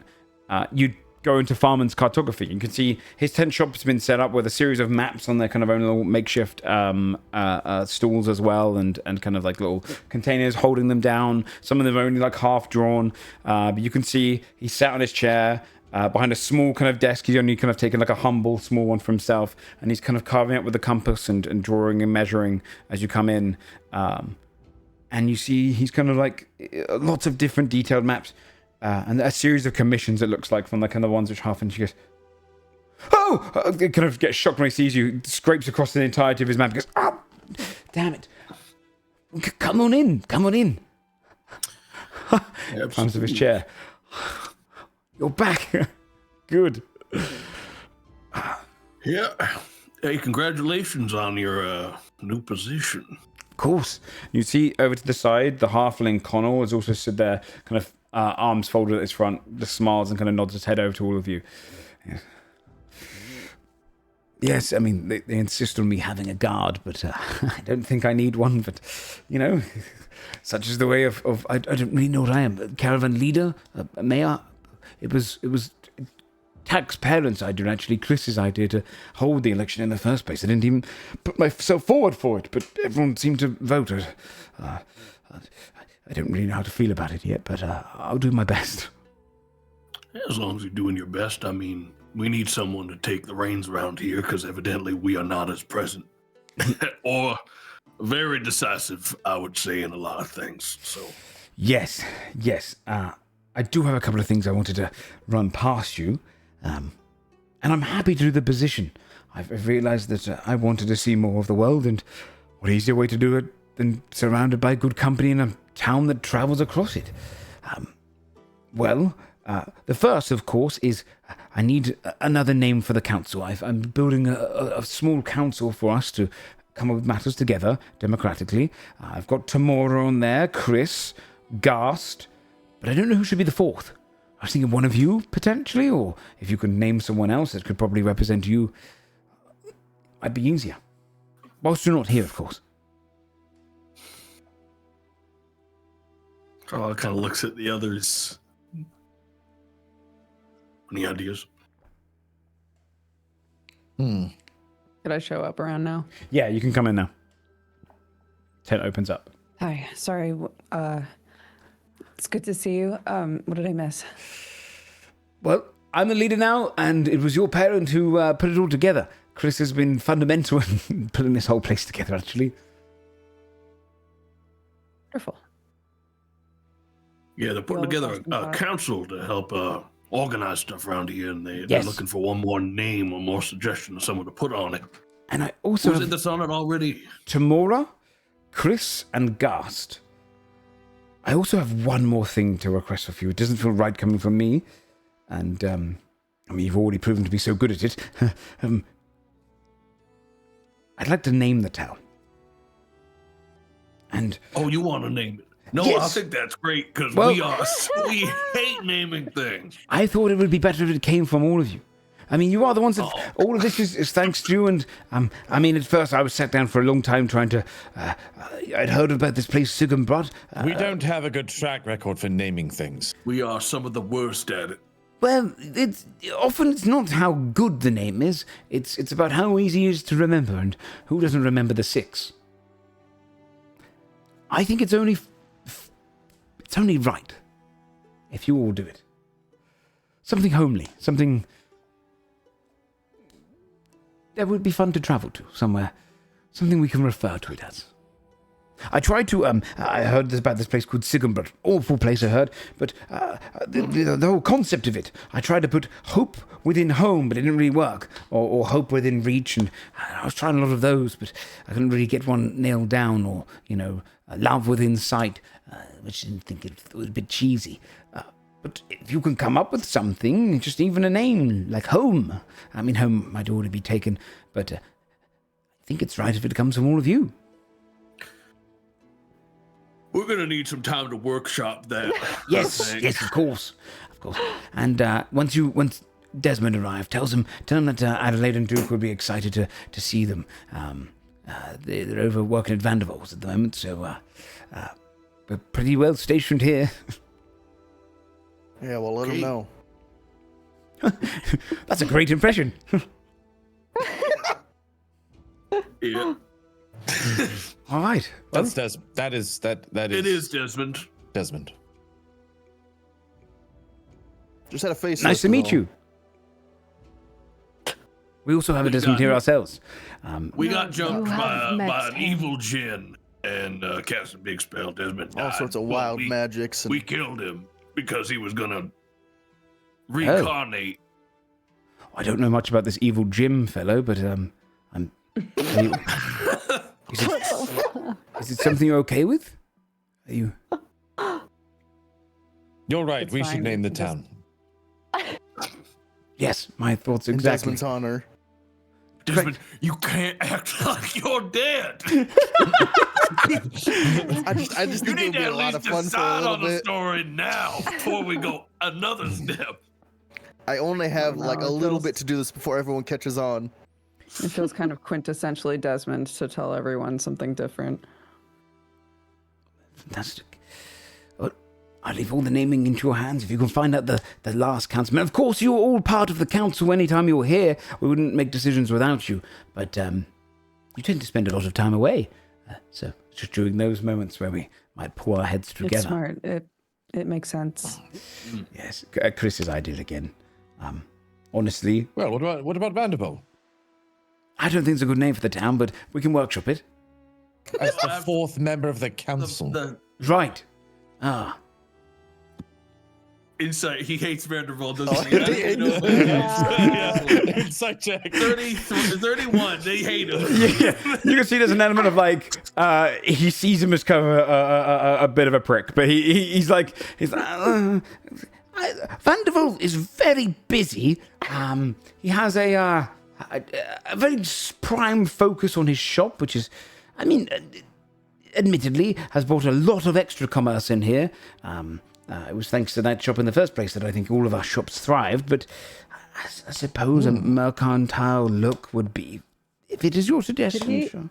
I think we keep Vanderbilt as far away from the bureaucracy of this place as possible. Yeah. Really? Did he say that Salandril was on it already? No. No. No, because he doesn't want to do leader bullshit Doesn't anymore. want it. It's- Yeah, I think so. Though, then in character attack would say the only thing that I'm wondering is if someone should be on the council that was part of the original town. That's a good point. We don't have one of those, and it only seems fair. I thought Gast was. Is Gast not part of? Yeah, Gast was, yeah. Oh, Gastos. Yes. I mean, I suppose Tamora reflects our kind of our wiser side and experience. Chris is more grounded and knows leadership quite well through experience there, and Gast is far more of a kind of a common viewpoint, as has experienced in both commerce and in talking with people of a working standard. So we don't have a military mind. Yeah, that's what I was going to say. I think we need someone either from the guard or the mercenaries. That's kind of. Dallin. We know a mercenary. Dallin! Pivot. You know, we actually have Dallin. one mercenary that maybe we could have a word to that might be lined up for a bit of a retirement. I just don't think it's a good idea to put him I on love the here. idea of them approaching him and being like, I hear you're about to retire. And he's like, what? What the fuck are you talking about? I don't think he'll be a great fit. He's a lovely fellow, but all of those ball biting things he talks about. No, no, not ball biter. Think of Dallin. Who's that? The ranger. Exactly. Oh, Exactly. Dallin.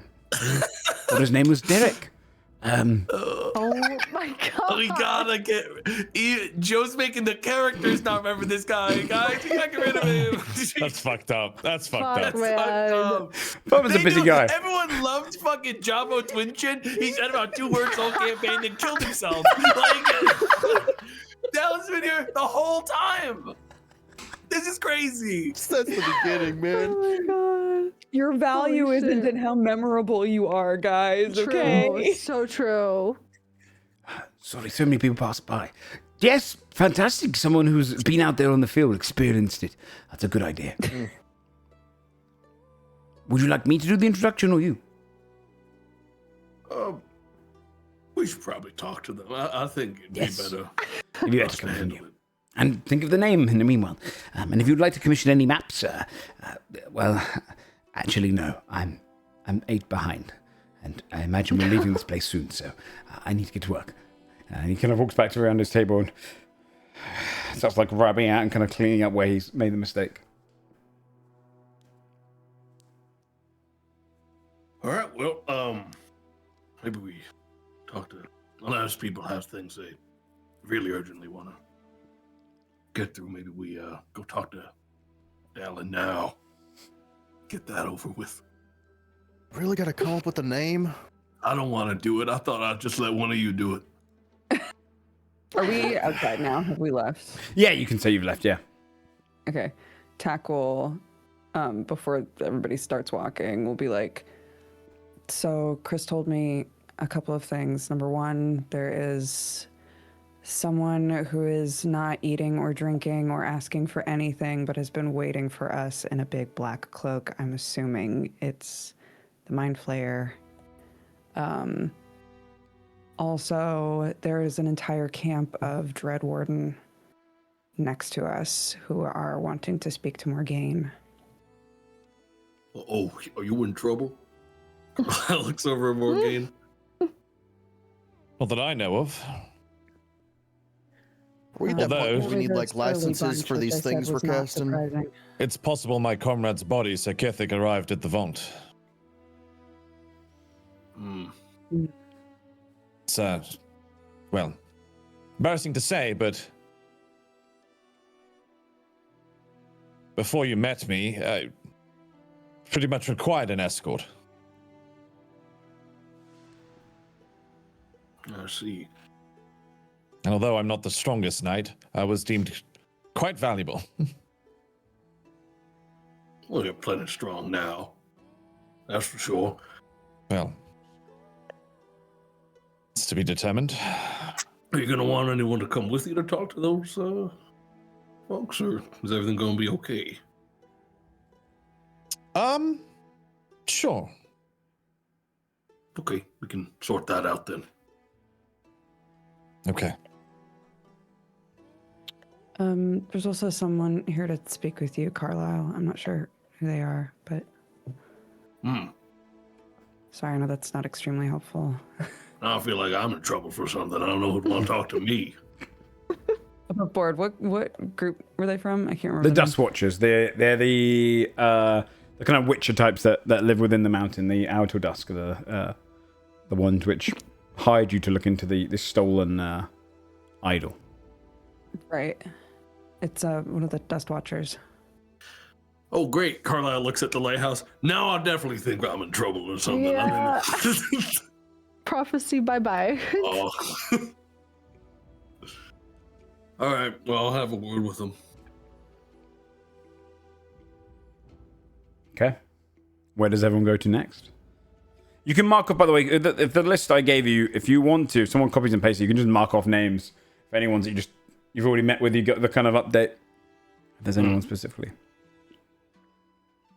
Do we want to do Dallin or potentially the Mind Flayer first? I feel like the Mind Flayer we should do sooner rather than later because it sounds like he's just sitting in the middle of the camp. He's creeping everybody the pretty fuck out. close to us, I would bet. Yeah. So before we all start separating in different directions and stuff, deal with the two that we want the whole group for. Yeah, is he easy to find? Yeah, he's off to his own, just past where the tents are. You'd be able to kind of travel around past the kind of eating area, and you'd find him kind of sitting there alone on a log, just behind where the camps are, in the hood. I imagine it's still kind of like early day. As you kind of drift over towards him, the head kind of looks up, the face kind of shadowed beneath it. And then you hear it kind of speak to you in your minds, kind of projecting across, and says, "You have returned. I wished to come across you one more time before I returned to the Underdark." I suppose that means stuff went well. We believe we have a method to prevent our enemy from hunting us, if it is applied. That's good. I wanted to say thank you. And he stands up and begins walking away from the camp. Wow. Great. Travel safe. Don't hear a response, just carries on walking towards the kind of mountainside. Yeah, he What a waited a Chad. while to say that. That's badass. Yeah, that's polite kind and of badass. Or a farm. Well, that was a lot faster than I thought it would be. Yeah, I guess we we'll have time to go keep talk walking to. and talk to Dallin. Dallin. Yeah, he's still cutting up the meat, preparing up like a kind of a stag he's just caught. And he finishes off, kind of wipes his face. He looks at all you come across and kind of cleans his hand off on a rag and goes, "All right, good to see you." How do we want to handle this? Girl. What's his name? Farman? I'm so sorry. Yeah, Farman, Okay. yeah. Yeah. We've got all the names. We've just been to speak with Farman, and Right. we wanted to talk with you about something. Great. So they are putting together a council. I don't know how much that's been talked about in town. Yeah, the words come up. They want someone who has been on the field, has been with us for a while, and has an understanding on more of a military side. Right. And we put your name forward as joining the council. My name Yes. on a We council. wanted to talk with you and see if you're comfortable with that. Well, I don't know. I don't think it's a good idea to risk. Like, if I go out on missions with the others, like the last one we went out on was a dangerous fight. If I do that, it might be putting a council member at risk. Well, unfortunately, the council work is likely going to cut into your adventuring time. Right. I would argue it's far more important. Not to say, you're. It's such a great help. Yes, but why me? Thankfully- Why you? You've been with us for a long time. You have, to be honest, a very even temperament. I think you're very observant. You have good perception of people and the situation here. Right. And also, if you were to be staying here more often, you still have a skill set that is of a lot of value just around the town. You hunt. Roll a persuasion check. That you're going on less or maybe no missions. I think we can be straightforward about that. Can I provide help Advantage? since Yeah, Carlisle's yeah. kind of been in this? Yeah, you've said the right things to him. Roll advantage persuasion attack.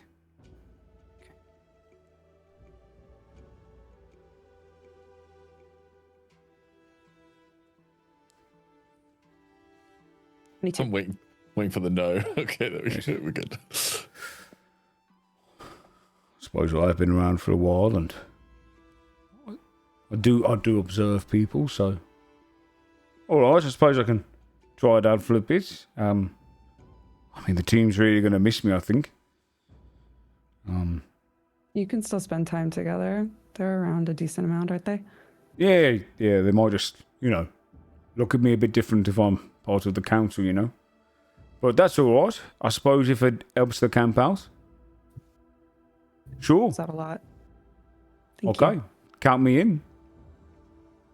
Tuck will hold out a hand to shake. Takes the hand. Been very fond of Farman, so be good to work beside him. He's Perfect. Man, Farman doesn't even know your name, little bro. Fuck. Derek. And turns to the outside. Be part of the council. She's like, congratulations. Yeah. And pulls his shirt up as he's like so. Fucking big man in camp all of a sudden. All right, Dallin retires from mercenary camp. You have 5 mercenaries and your 4th council member. Perfect. Very nicely done. That went a lot better than I thought it was going to. Well, be honest, if he declined, I was going to tell him outright that he's probably dead in the next couple of weeks. This is a horrible, horrible nightmare up here. Happening to you, man. I'm just got to be honest with people now. Stuff's getting dangerous. Question then, because I didn't actually ask yet Desmond's next send out of bounties. But I think it's a question we can only really do after you've picked your mercenary because you have more options that way. Should we do the tank? Oh, yeah. Who do you I want can to just add? decide right now. Yeah. You want to do the tanky guy? I think the tank's a good idea. Sir Redwall? Yeah, so What was it? Redwall. Yeah. Yeah. Okay. Then the 3 No dog. no dog. The 3 options on the bounty board. The easy option are a set of ghouls that are rampaging. 2,000 gold entry. Sorry, what you get for this completion. And you get 1d4 ghoul claw venom. That can be used for different kind of components. The difficulty medium one is an Etin. It is 4,000 gold. You get an Etin stash. You get 1 roll of the uncommon table and 1 roll of the rare table. Once you do that one of loot. And then the difficulty hard is a shadow genie ally, which has a 6,000 gold reward and 1 roll on the very rare table. You can send up to 4 mercenaries. Do ghoul claws, does that make a paralyze Yeah, it could potion? What do those potentially do? make a paralysis potion. A minor one. Very minor one, because it is the easy mission. Yeah. So it'd probably have a DC of 12, 11. That'd be crazy if it landed, though. Yeah, Crazy but landing. the wind up nowadays for DC 12 is basically asking for They have nat that one one. this, that's all. Yeah. One or the other.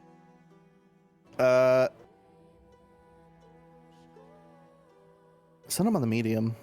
Okay, the medium or the Etin. And who would you like to send? You have now Sir Redwall, Bullbiter Connell, Kalama, Pleague, and Chowder. You can send up to 4. How many can I send? Up to 4? Yeah.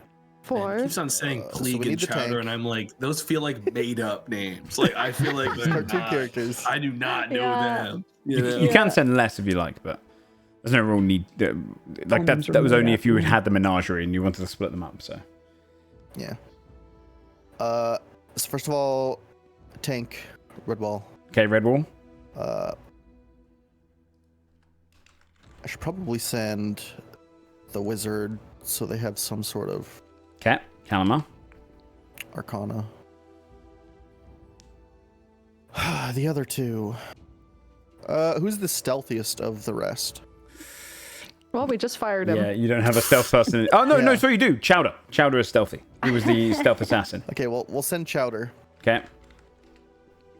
We have one more.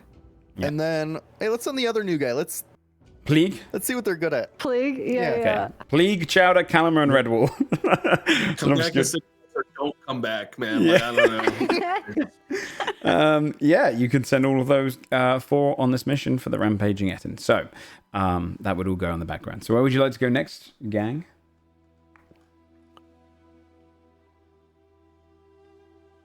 You want to get that vault warden stuff sorted then, Morgan? Yes, let's. Carlisle will go with them. Okay. I'm not sure if anyone else is or not, or if it was an extended group invitation, but Carlisle will join you. Whoever wants to come can come. Yeah, it's better than Morgane looks like she is. It would be too rash to be solo because then it would look. There's a level of capability they're not familiar with. I'll go. We should all just go. You'll go. Unless someone has something else they want to do. Let's do it. If you all go over there, you can walk towards the edge of camp, and you'd see camp just outside of your one, but kind of attached on the side. You'd see a small attachment of lesser enforcers. These are like maybe 8 of them in total, Morgane. You know these as almost kind of like the general guard. They don't ever really leave the vault unless they're kind of accompanying someone of a higher purpose. They're not knights. They're kind of the lesser force. But standing in front of a kind of a broadened tent are 4 custodians. These are tall, silent knights who kind of give away their voice and their vision and kind of like become almost these kind of stationary, almost gargoyle-like knights. They wear like kind of long flowing cloaks. They stand with great big spears. These guard Judicators, which is the next up. These are kind of the head of whoever goes out searching for threats. They guard the magistrates. They guard the high magistrate and the high chaplains themselves. So these are kind of like the top end guard, which means you know that someone important is inside as you go over towards it. Okay, yeah. Morgane would probably be asking Carlisle to describe who is at the camp, and then upon hearing that, would definitely appear nervous. You all right? Not really, no. Yeah. How bad is it? Well, they don't really leave the vault, and neither do the person they're guarding. Okay. Well, we're all here with you. Okay. If something happens, we deal with it. Yep. How do we get them to leave? Yeah, Morgane will approach. Okay. You see the enforcers all going to go quiet from their conversation and watch as you go. They bow their head and say, sir. Kind of all like show respect. They are lower ranking than you, the enforcers. When you get over towards the custodians, they step aside and pull open the tent, allowing you all to kind of enter. On the inside, you can see kind of draped in kind of your chapter colors and showing the sigil of your chapter. You can also see a kind of a bed made out for them as well, behind like a curtained area, and kind of all this like this. There is no kind of like desk in here. You can see them kind of standing there, like looking at a mirror. You see this quite slender, slightly tall, like maybe like 5'11" tall woman. She's got kind of jet white hair, and she's got a pale black eye, jet black eyes, sorry, and pale white hair. She is, you know, to be a Shadokai, a shadow elf. She is wearing kind of the similar armor to when you first came here, but with some adornments that show off her rank, a Judicator. is inside. Give me a history check with advantage, Morgan. Okay.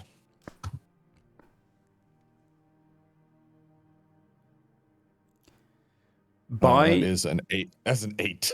You wouldn't know them by kind of sight. I'll say that the name would be familiar once it comes around. They turn around to look towards you, and you can see they're missing one of their eyes with like a heavy kind of series of scars, like burns and cuts across one eye.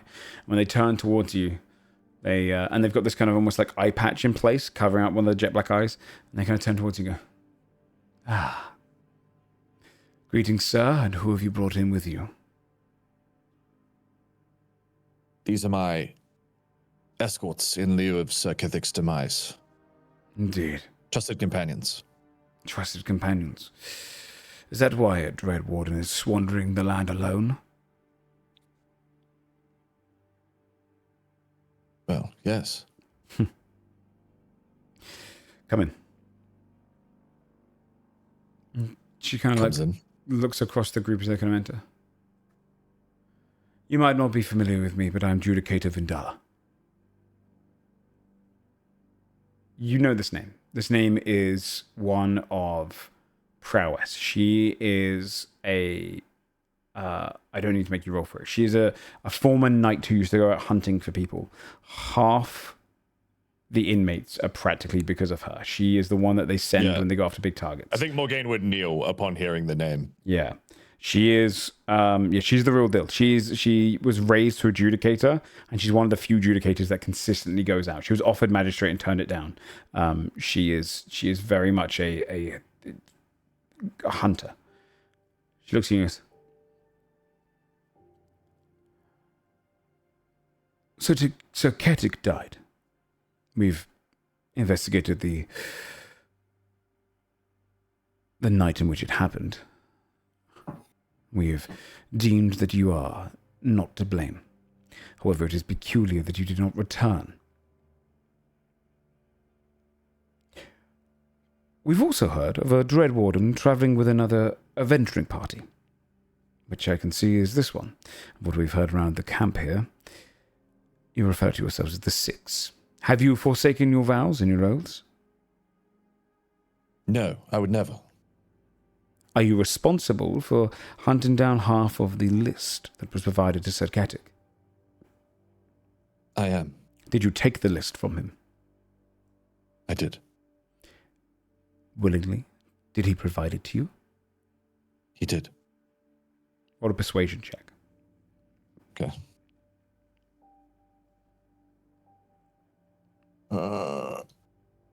27, 19.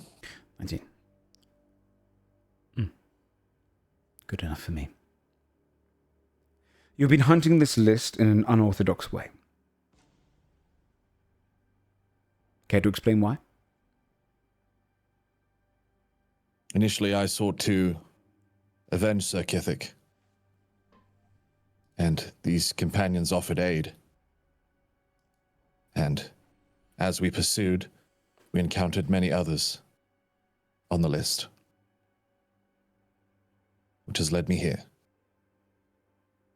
And it is us who have heard that Kios on that list is dead. That's correct. And word came into me today for Gola. Was that your doing? It was. The magistrates wished me to come over here and take you in the same way we plan to take Sir Lirin Renevere in, bring you back to the Dreadvault and put you under trial to see if your words are true, if you have gone rogue. But I get to decide what happens out here on the field. What you have done is unorthodox. It is against our teachings. It is against the training. You are to train and move with another Dreadwarden, one superior. You are meant to hunt this list together, not with some miscreant nobodies. However, I enjoy unorthodox behavior. It gets results. You have gotten results. Half the list is deceased, or otherwise in hiding. At least some of the more dangerous ones are gone. Forgive me for my recklessness, Justia, but I was told to do this. Sir Ketic told you to do this. No. Justice. Does she believe it? Yeah, she looks skeptical immediately. Justice contacted you. He speaks to me.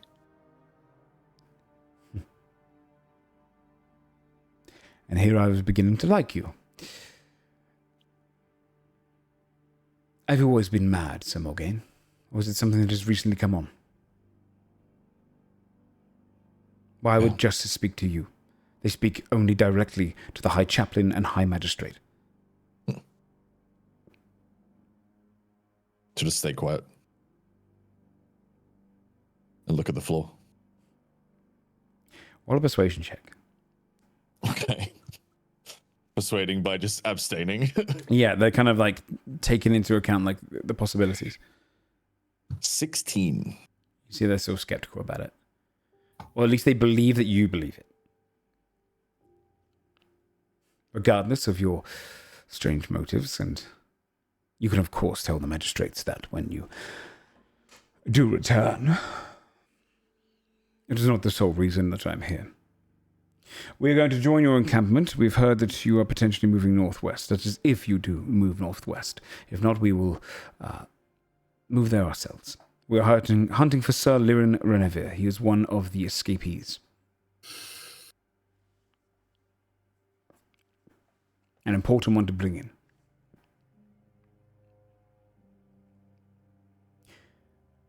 Forgive me, I lack the list on hand. Indeed. A former knight. He betrayed... Was he not one of our own? He was. Was. He betrayed us.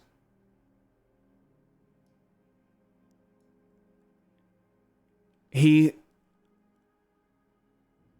is kin to me. My cousin, actually. His treason is unfortunately something that we must deal with utmost importance. It is one of the highest on our list that we've been searching for. He's not to be brought in. He's not to be taken back. He's to be executed on sight. The magistrates were concerned, wished us to hunt you down, and it has come to recent knowledge of ours that he might be in the close area, closer to the Woodwood. We're heading that way, and if we come across him, we wish to bring your aid in. You and any of your allies, to bring this one down. Understood. Good. Are there any others on the list that you have had any reconnaissance or any run-ins in with? Oh, let me pull it up.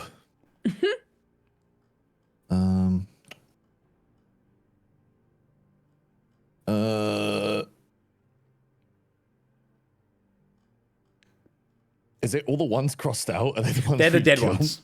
Yeah, and there's a few that still need to be crossed out because they're alive. So they're dead. You definitely ran into a few in there. Yeah.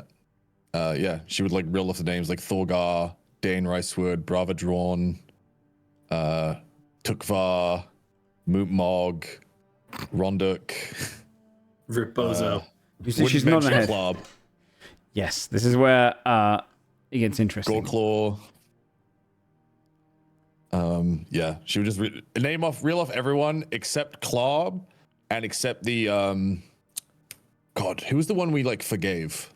Just leave. The one that was in the prison. Yeah. Or do you mean you've actually come across a few that haven't died? So Klob is on there. A couple walk. Yeah. Klob is on there. You've also, I believe, run into Miles Tennington, who is the gnome. Yeah, we told him to just stay out of trouble. Yeah. Yeah, we were like, don't fuck around. She'd probably really mentioned only the ones that have been slain. Yeah, and then you also technically met Selendai, but her whole persona is hidden. They nod their head. Quite a few. We have provided 3 lists of escapees to our knights, and you have the well, the current responsibility of the most difficult one. Most of the other ones didn't even make it past some of our higher-up floors, but your list contains some of the more dangerous ones. It's the one that Serketa took on, and the one that you were meant to be trained against. Very well. We require no sustenance from your camp. Your campsite is yours to administer however you wish. Do you plan to go northwest soon? She would look at Carlisle. And Carlisle, every single time the Wiltwood comes up, he kind of like almost looks like he would rather go any. So he kind of like seizes up at that and doesn't say anything while you're looking at him. She'll look back and say, "That's not a problem." Good. I like simplicities. Well, it is well met. Once these business is done, once the list is cleared, you will return to the Dreadvault. You will be facing the magistrates under a pseudo-trial. I will give you Understood. my blessing if you perform your duties admirably here and slay this one. It will be done. Good. It is good to meet you, Sir Morgaine. I hope to see the reputation that you have so brazenly put forth. By your honor, Justice. I bow the head to you. Yeah, Morgaine would turn and leave. Yep. Followed. And then once they were like a decent earshot away, she would turn to the group. We need to find that man before they find that man. Okay. What is happening? Yeah. Well, I've never heard of a living traitor of the Order. They kill them. And I have lots of questions. Okay. I would like to find that man first. Pretty good at finding folks on the list as it turns out. So I think we can. Well, we're gonna try to build an observatory. We can try to scry from it. That's a good idea.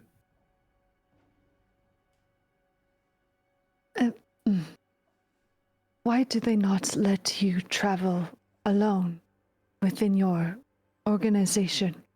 I do not understand. Oversight. To prevent people straying from the Order, but also I'm not particularly good at seeing where I'm going. Right. They see me more as a tool to be used. What do you want That us said- to do if... Sorry. Oh, that woman in there is exceptionally powerful, as are the Confess knights. then. And a real vibe killer too. They're gonna be in our camp this whole time. Well, we should be grateful that they haven't taken any issue with Vanderval or any of the other obvious law breaking. I guess that our camp is probably up to at this point. I figure What are we gonna...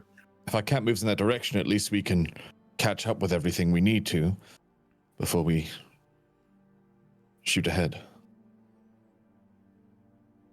Yeah. Well, I'm not opposed to sending them the other way.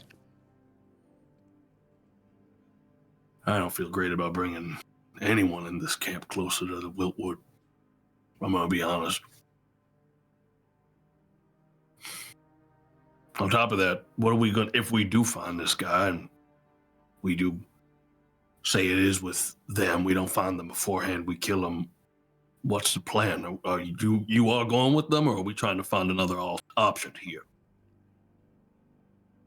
Well, we have time to figure that out. So what do you want? But I will be tried, and I will most likely be executed. Well, then it doesn't seem like that's an option.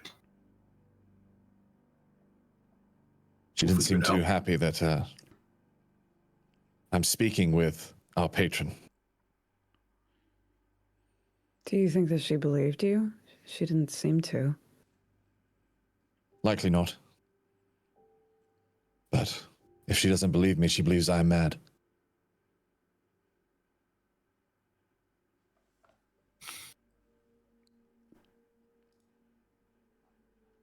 Well, we got some time to think on it.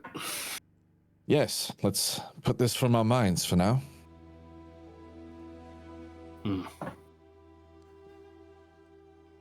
Okay. Anyone else have any things that we should deal with together? You have someone to talk to. Are you avoiding that? Well, part of me's worried that they might have connected the dots, and I'm gonna be catching an earful for the light going out up there. Well, I Or just maybe called not. an earful. It's only fair. Well, yeah, I guess I'll go have a word with them. How would they know that we were directly connected with that? We show up, we fix a bunch of problems that no one else around here can fix. We leave, suddenly something breaks, and we come back. I mean, there's plenty of coincidences out there, but I think it could also be. I'm also not a good liar, so if they ask outright, it's over. Maybe it's a good thing. All the prophecies and everything. I think from a common perspective, having any effect over prophecy whatsoever is outside of the mortal scope. Yeah. Do you want us to come with you? Did it, when it was described to Tech, did it seem like did Chris like kind of say it was like a private one-on-one conversation that wanted to be had, or? Not necessarily. Just they were looking for you. Someone wants to talk to you, right? Well, you guys come along if you want. I'm sure Chris would have said if it was private. Say that. Well, come along, man. While Okay. we're walking, Tack will be like, listen, the key to lying is to choose a truth and build on it so that the lie Okay. comes across a bit cleaner. I get You have so some that sweaty though believe when what I you're lie. saying. That's the problem. I start sweating. You just need to do it more often. It comes out really clear because I'm mostly wearing white. So Tack will like look at your clothes. I mean, we could fix that. yeah. You walk along, you'd see that there's two kind of sections of the camp which are just off to the side in the kind of general like relaxing kind of area away from all the commerce. Two noticeable ones are to the left, the teleportation circle that's been drawn up by the bush every day. Goodberry that you'd met, who's building the kind of teleportation circle, is drawing it up and kind of sat nearby, just picking at food and watching them do it. You see Dustwatcher Gaius, the hobgoblin with the scarred face that you know. Along with him, the former Watcher Radigal, the Papilio that was punished for their deeds within the Shadow Gen. And they're just watching Goodberry kind of drop this big teleportation circle. And off to the right, you can see there's a kind of a makeshift pond. It wasn't really there when you left. They've clearly kind of built it out of magic. And stood beside it, you can see Pleague, the Kuatoa, is giving some sort of almost like sermon. They're going like, "Ow, wow," kind of shouting to like all these kind of things out. But the pool itself looks almost like heated. It's like this heated pond. Chowder's kind of lying on their black back, floating the otter person, just kind of listening. Quintatio, the purple dragonborn, is kind of leaning outside of it, taking notes, like nodding their head, interested. And Vessel, who's kind of wandered over to this point, is now just kind of heckling, being like, "It's not true. That is not true." And they're kind of like arguing back, like interrupting it. But you can see that over to one side. When you kind of come along, Gaius kind of sees you and goes, stands up, walks straight towards you, Carl, clasps you on the shoulder and kind of pulls you in, kind of hugs you for a moment, and looks at you and goes, "And here we thought that you would die going up that way. Well, welcome back." Well, we had a couple close calls. We're stronger for it, I'd say. How's Good. stuff been? I mean, until recently it was uneventful. This place has been thriving. Well, only a couple of days ago, he looks up to the top. That went out. Things have been. Yeah, how'd that happen? I saw that. Roll a deception check. 9. Well, I'll be. Yes. Look at that. So you lot go off hunting some sort of blood curse. And the moment that we hear that thing clears away, suddenly the lens that has been here for hundreds of years, over millennia, the Sentry Knight's entire responsibility to search for any threats coming in, the Dustwatcher's greatest advantage against everything. And you know nothing. All right, we did it. It was us. I'm sorry. It wasn't. He said exactly what I said he was going to say. All right, it's over. Listen, it was the best option we had. All right, but there was good that came out of it. A lot of good, I think. A lot of great. To be honest, it's what the Dustwatchers needed. We relied too heavily on premonitions and working out what was to come, instead of just using our own intuition. For the first time in a long time, the Dustwatchers are being sent out. We're looking into matters in a more, well, freeing way. And it gave me a chance to convince them to give Radigal another go. He's going to be coming out with me and training under me. He kind of nods his head quietly. Of course, over-supervised, but we thought we'd join up here for a little bit. Join you lot. And see if we can deal with some things there. Good. Plenty of space. There'll be a bunch of people in that city that would give you a bollocking for that. The Sentry Knight is coming down from his tower for the first time. I mean, I've never seen the guy before. But, you know, let's just keep it quiet for a little bit longer. You know, enjoy the fact that the Dustwatchers actually get to do something. Enough bureaucracy. And, it'd be good to hit the road again. Unfortunately, though, we've heard that the road is filled, or it was filled, with another portion of that spear from the south. Yeah, we bumped into some of them on our trip. Really weren't expecting it, though. Kind of came out of nowhere. Carlisle would kind of tell like a bit of the story. Yeah, the parts that outright incriminate us more with the whole, like, so he doesn't want to be overheard by people that aren't Gaius. Yeah. This detail, but he'd tell as much as he could. He nods his head and goes, about what happened. Well, the other half is, or less than half, headed northwest. We're looking into the matters and hopefully saving anyone that they've come across. They're heading to the Wiltwood. Yeah, you heard a lot of stuff about that place lately. Seems like everything's all coming together there. But that's our destination. We're going to be heading that way and hopefully saving anyone that might have been disrupted by it all. Along with any of the likelihood that they've disrupted a lot of creatures that were kind of living dormant in the mountains nearby and in the woods nearby. It's going to be a clusterfuck. Well, at least it's an easy road to follow now. Went ahead and carved it out real nice for us. Yeah, they did, didn't they? Well, I'll be one of the only Dustwatchers probably. Well, no, there's a bunch of men like me who will thank you, but the top end, the bureaucratic end, won't be too happy about everything. So we'll just keep it quiet for now, and if you don't mind us joining. Yeah, absolutely. You are welcome here. Good. He kind of looks to Radigal and then towards the group. You got something to say to him as well? I'm sorry. I didn't. I'm going to work on everything and trying to rectify my past mistakes. Yeah, and then we've got to hunt down a Shadow Djinn with all of the lads, so. Did we kill him? You killed his, yeah, you killed his form here. You got his coin to go to. Okay. I see. It's all right. Oh. And you can tell that cook and that hunter. Good food here. Not quite like that carriage of yours. Everyone's been stop talking about it. But yeah. Food on the carriage was good. We ate through the supply. Well, I'm gonna check and see if Vanderval can find a way to refill it.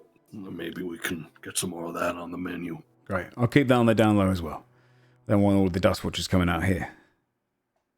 All right. Appreciate that. Of course. And he kind of points over towards Goodbringers. You've seen this, by the way. It's strange. Can I just continue eating? Yeah. One of those teleporty things. Oh, you mean the? Yeah, I mean more mean the weird, strange bush that keeps drawing it. But they've been doing it every day since you've been gone. Plenty of stuff like that at this point. I saw a weird-looking bush back in Misthawk, too. Some weird ones out there. Small one. Nice, though. Small one, little one. Yeah, they dug up through they've caused a whole storm inside the city. We thought it would be an attack because they dug through the wall. They made it all the way to the city. Yeah. That's terrifying. That's so far from here. Yeah, they dug straight through. All right, well, they're good people. It's good to know that they made it. Yeah, we brought them in. There's no threats there. Well, we won't get in your way. It's good to be a part of this. Kind of nod his head to you. Yourself to whatever you need here. We will do. It won't be a burden. And then he kind of like claps Radagon back, goes, "Come on, let's go hunting for the camp." And then takes out their bows and start going out looking for food for you all. Well, that went well.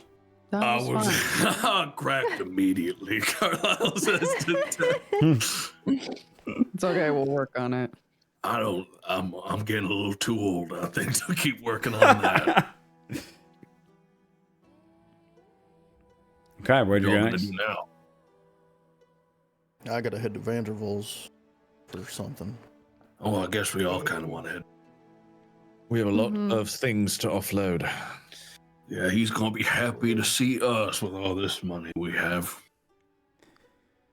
Okay.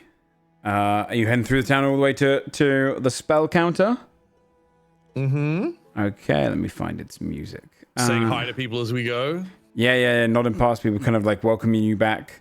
A lot of kind of excitement. And then you make your way over towards the spell counter.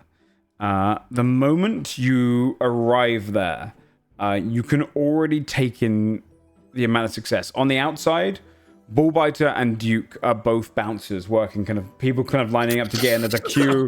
There's a queue of about 10. What's happened to this place? You can see there's a queue of like 10 people wrapped around. Other people coming out, and they're going, Bullbiter goes, "Hey, wait your turn! Hey, you lot can go through." And someone goes, "Oh, I've been here for half an hour." And he goes, "Hey, be in that pile of sticks, are you? Good to see you again."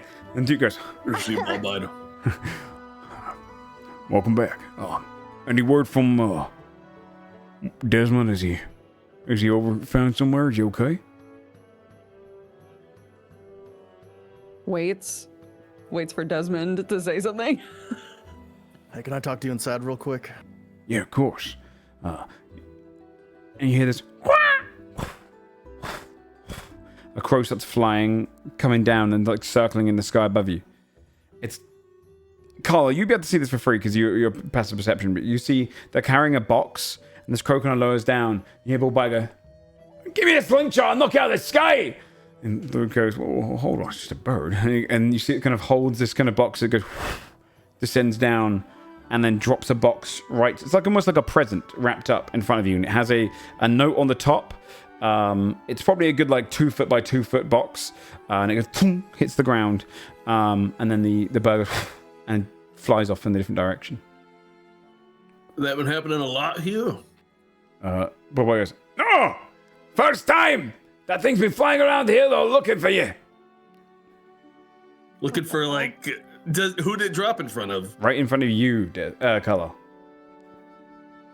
What the fuck? That's kind of spooky. The safe to open. Safe. Yeah. Same thought. Does it look magical in any way to me? No. Well, there's something magical inside, but the note on the top and the kind of ribbon and the box itself is non-magical now. Although, actually, Morgan, I'm gonna message you about something. Okay. Just all caps to Morgan. It's a bomb. It's a bomb. Yeah. Bomb. You see the room for bomb.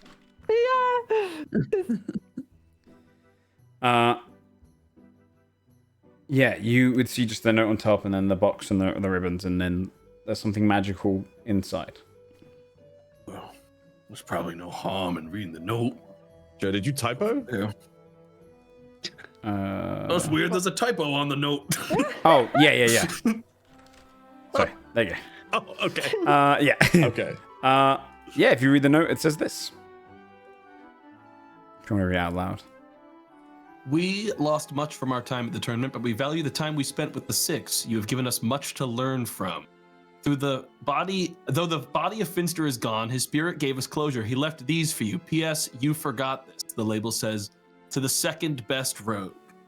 Oh. Now I'm confident it's a bomb in here. It's not a bomb. Carlisle, crack it open like carefully, assuming there's some kind of prank in this. Yeah, the lid doesn't separate, so when you pull off the lid, it kind of holds on to the rest of it. The ribbon's still attached. And inside, 2 pistols lie there. The pistols of Finster. You have the twin pistols of the rat. Oh. Yeah, Carlisle take him out and put him on his belt. As you do, the box morphs into the small form of Clarb, who looks up at you, and you just start getting kind of angry symbols in your head. It spits out the decanter of endless water onto the ground in front of you as well. And then it starts it starts showing you images of how it was just pouring the water for ages. The tree goes away. It became a chair. It then started becoming like different objects, panicking. It ended up in the military camp. Someone brought it along, was like sitting in that as their chair for like a few days. No. And then eventually, when the Everreadies come along, it kind of pulled across to them, and they formed into a box and sent it with an animal messenger. So you can see all of that kind of being like transferred to you. So Clark was like staring at you with like evil eyes. He was like, I'm so sorry, Clark. I'll make it up to you, okay? Oh. That's so funny, man. Maybe keep him hidden for now. He's on the list. Yeah, true. Clark, you can disguise yourself as whatever you like. You can just be whatever. Yeah, he just kind of turns into just a large rock, just to kind of almost make you look stupid for carrying around. He's just this little small boulder, like a weight. And then Duke looks at you. Desmond, all right, yeah, we can talk inside. It's pretty busy in there though. It's gonna be loud. Oh, that's fine. When I go inside, I'm gonna also look for Adelaide.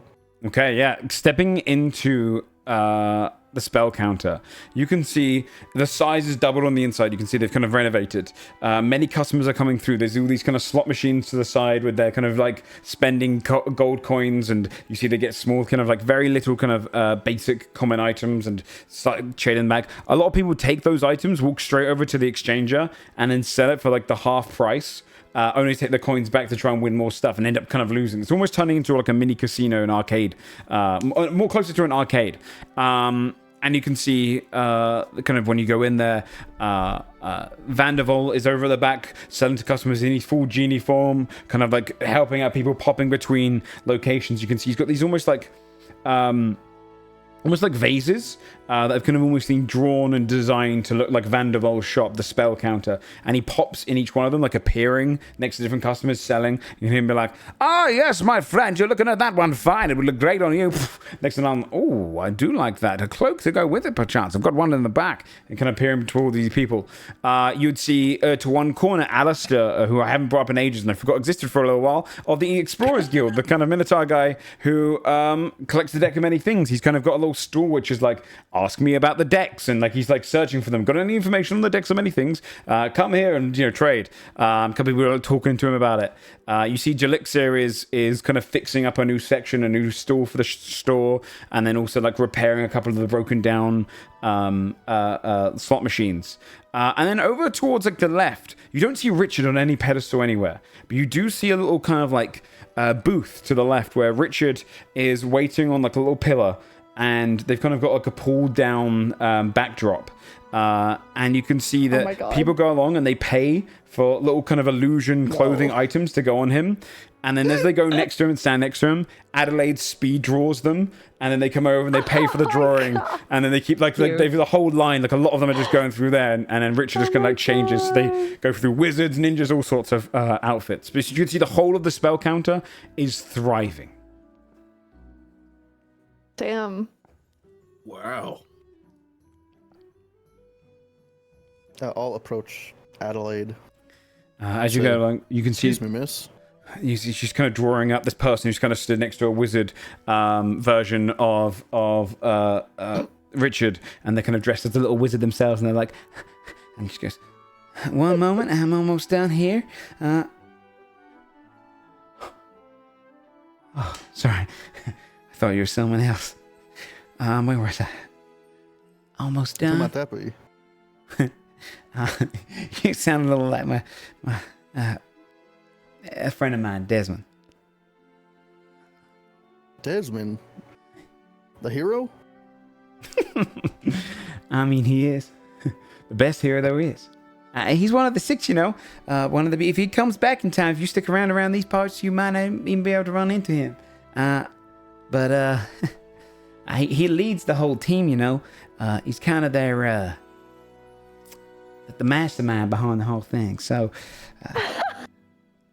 A mastermind. And finish them. I have heard of him. And here you go. Oh, is that so? That'll be 8 gold pieces. They kind of come around and thank you so much. Right, somebody goes, that's so. Next, you can choose your outfit, by the way. He takes on anything, okay? Don't worry about it too much. And you can see they start kind of like choosing what they want for Richard, flicking through like a bunch of different options. She turns around. That's right, yeah. Wait, that's a bunch of them there. Hey, where's Desmond? Stairs. He's Carlisle starts trying to think of other lines. Wedding. Poor Carlisle. Man, Duke's down Desmond there will kind hold of up his confused. hand. Man, I heard he's not all he's cracked up to be, really. You better be careful with that tongue. I mean, Duke there don't take no kindly to anyone insulting Desmond around us. No, he's done a lot. I won't take that from him, but he acts... What do you mean acts? Doesn't act anyway. He's the kindest one of them. No offense to you all. He acts so brave, but really, he's the most scared he's ever been, you know? That's not true at all. Hey, I've never seen a braver person in my life. That's because he didn't have a face to show that he was brave, and now that I have this, it's hard to put on a brave face, What you know? are you talking about? Duke's like, Adelaide. Adelaide. He does have a face. And a mighty handsome one at that, I would say. So you take your opinions and you take them outside of the counter, because I don't want to listen to any slander against... He's going to pick up her hand. Takes it. Aww. Sis, I need to tell you. You too, Duke. I need to tell you a lot. I wish I could tell you everything, but...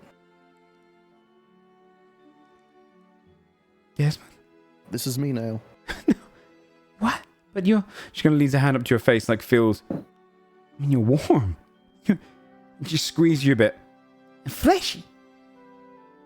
What? I also get hungry too. It's actually great. I need to tell you guys about eating. How? I mean, what? I want to tell you, but there are things I learned about myself that if I told you, I feel like I'd be putting you at risk because there's people looking for me because of it. But just trust me when I say this is me. I mean, a lot has happened since we ran into each other again. And I suppose I should get used to the unexplainable. It doesn't mean I'm happy about not knowing, but... Tell me about eating. And drinking, do you do that too? Oh, I'm gonna go show you. She's gonna go to like a tavern. He's gonna bring them both. Yeah, just hey, any of you any good at drawing? You must be good. And kind of grabs you tag and kind of brings you and goes, you just you take off from here, okay? And you see the two of them kind of go with you, Desmond, to the closest kind of like pub area that's been set up for Carlisle, and kind of in the building. The person in front of you, Tack, you'd see Richard is kind of dressed up as a knight, and you see them step around, and they're kind of wearing this kind of like squire's gear, and they go, "I'm ready." Do you want to handle this?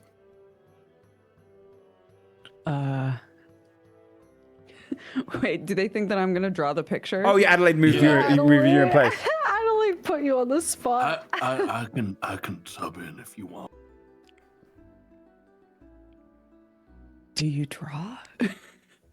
I can probably wing it. Carl kind of shrugs. You know what? Actually, wait, no.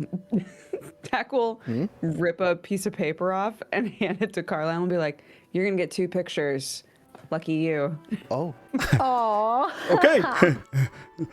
Oh my god. Hold on. He grabs a little like toy sword and goes, sounds there ready. Okay, this is going to be a performance check. Oh no. This is performance based. So can you please both hit me with a performance check? Can I instead do something funny here? Okay. Can I have Carlisle basically trying to sleight of hand essentially copy Tack's homework from behind them, but just slightly better? Here's what I'm going to do. It's going to be a dexterity performance check, because it's the talent of being able to like and the skill of being able to like copy the precisions of how to draw the face and everything like that, more so than just the precise handwork itself. So yeah, roll a dexterity based performance check. That's 11. That's not bad. You are very calm with your hand, and you're very skilled at kind of drawing. With small utilities. You could do pinhole surgery, but there's something about drawing which you have to hit the right lines at the right time, get the proportions right, and that's the bit you've kind of like as you're trying to copy and get that across. Tax with the 27 comes out perfect. It's as good as Adelaide, if not better. In fact, it comes out probably the best drawing here. You can see, and yours. Here's what I'm going to do. It's okay, but one of the proportions is going to be super far off. I'm going to give you. This is what I'm going to say. Ears is 1, nose is 2, eyes is 3, mouth is 4. So ears, eyes, nose, mouth. Ears, because it's gonna make this guy so like self-conscious for the rest of his fucking life. Okay, yeah. You draw these. Yours becomes a little bit caricature, but only on the ear. So the rest of it's kind of like closer. It's not as good, but it's still like quite insulting. And you kind of turn around and they go, "Yeah." Can I just pay for 1? Is that all right? And they come over and take the 8 gold and just kind of hand it to you, Tack, and take the thing. We can walking off with looking at it, show the friends, completely leaving you on behind, Carl. You left the man. You're good at that. So there you go. You can add. There you go. Yeah, Tack will say, sometimes people feel sensitive about specific features. Maybe you put too much emphasis on a specific feature. I mean, the ears are a little big. She pulls his hat down a little tighter. Carlo, you can add to your inventory. Carlo, add an average drawing of a random man dressed as a squire next to Richard with large ears. Add this to your inventory. You never know when it's going to come up. Maybe you'll use it at some point. All right, sick. Meanwhile, Desmond, you're taking Adelaide and Duke into kind of drinking and eating, right? So they'd come along and they'd be asking questions the whole time. I'd go, okay, so do it then. What do I eat? Okay, first I'm gonna get something spicy because I gotta show what happens to your nose. This thing, when you do that. What do you mean? You can see people bringing out like spiced food and kind of hand it out to you. You can see this kind of almost like a soup. This looks like almost like a ramen. It's like super rich looking. And you see they kind of look like stare at you in fascination when you do it. Give me a Constitution saving throw when you eat the spicy food. We'll see how well you can tank it. Maybe it'll be good. Oh, that's a 22. Yeah, you tank the spicy food pretty well. The kind of your nose runs a little bit, but it's not like you can sniff it back. And they're like, well, that's no fun. I saw someone do that earlier. And they were pouring anything down their throat to kind of cool down. Well, it also depends on how resilient the person is, you know, and so why would you put yourself through that? it's almost like the excitement of it. I don't know how to explain it. It's like it does taste good, but the pain of it sort of wakes you up, it jolts you. I don't know about that. I think if I had your flesh, I'd just eat that rice and that bread. Nothing else. I don't want anything that's dangerous. Can you remind me of both of them? Were they like the same model of me where they didn't have a core exactly? Yeah, they're very similar in design. Not as strong of a design as yours. Adelaide was kind of a skinny, kind of very, very slender model. Duke was kind of built a bit thicker. And you can see he's got replacement parts all across him. But yeah, no necessary core. They're charged by the same magic that kind of basically created you. You're the majority of it, and they're kind of remnants, leftovers. Okay, interesting. I'll probably like eat a few more things less exciting just to show them. I think I also hate. I didn't realize getting tired would suck so much. Like I want to keep going some days, but then I just black out when it's morning. Yeah, that is strange. You see, Duke says, "Yeah, it's kind of a curse at the same time, really." But yeah, what's I it like can't to just breathe? Plug myself in and keep working through the night. There's some smells that I wasn't aware that people made, and I gotta watch myself because when you're in a body, you have these certain feelings that you don't want to feel anymore, so you just sort of get rid of them, and some of them turns out Desmond, I know, I've been around people. Yeah. And I wasn't aware of how much like living people had to go to the bathroom either, like in the middle of a fight too. Right. And you just stop everything You and you can't go? stop. The first day. No, you can't. The most foul shit ever. So like I'm not at 100% all the time. In the middle of the whoa. They just have no sense of courtesy. They kind of There's nod. a lot of new things you got to pick up. What? Can we get a bottle like that, or? I mean, if we wanted to. God. There's some things that I'm still not sure about myself, and I knew you guys were close to how I was made, and I'm trying to figure out what it means too, because I want you to experience all of this, the good and the bad. Because the good, let me tell you, it was great before, but I wouldn't give it up. Well, you're the same Desmond to us. I want you to feel warmth. I want you to feel fur. There's so many things. Huh. I mean, animals. Maybe you can, I don't know, tell us stories all about it each night. I got a lot to tell you. The Yeah. next few nights then. They kind of like sit down. They kind of continue like bouncing questions off. But Duke goes, like, kind of clasps a hand on Adelaide and goes, "No. That lot, they love shopping over there, so we should let them get back to the shop, and we're still working. Vanaval sees that we've come in early. Yeah, we'll do it tonight, before the festival kicks off, or maybe during it. Festival? Well, the festival, the Wayward Ley Line. It's coming right through our camp. That's why we set up here. What the fuck? Oh. Yeah, I knew that. We've been out a while. I also have to prep for the festival. That's right. Yeah, there's gonna be so much. I mean, costumes, dancing, lots of food and drink. Everyone's in high spirits for it. Dancing. He'll Can look you at his dance? new feet that he's not used to working yet. I'll have to show him how it's done, I guess. Oh my god. Look forward to seeing it. And then she goes, okay, let's get back to the store. And they kind of like rush out with you.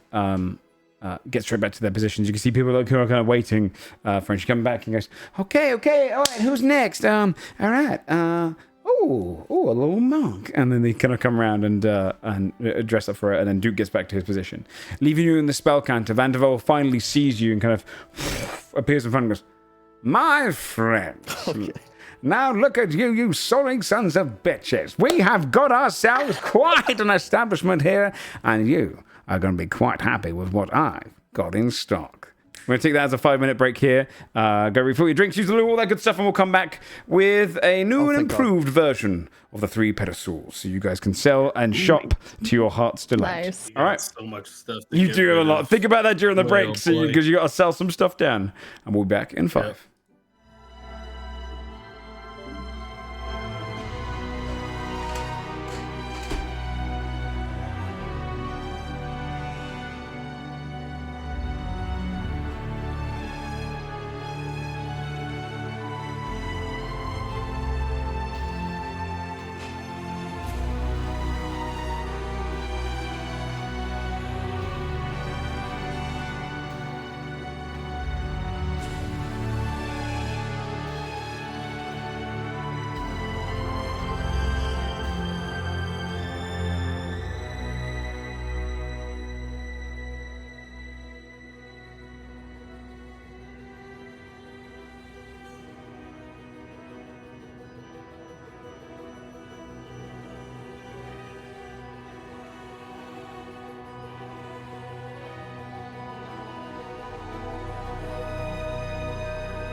Hello, chat.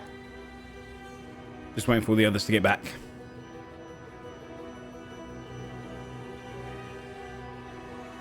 Broken Pork, thank you so much for the 3 months. Raisu with the 14, thank you.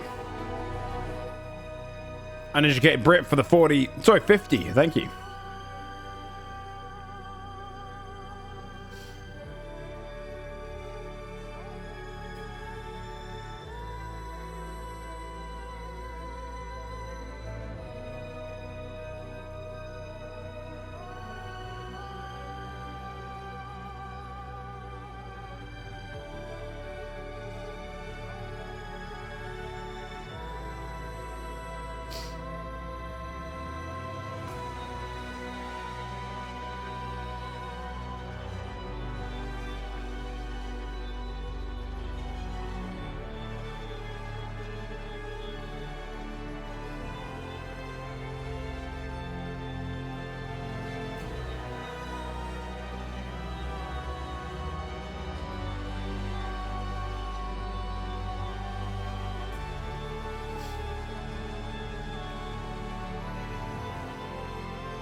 Okay, just running a couple more to get back, and then we'll get started.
Okay, we're gonna unmute.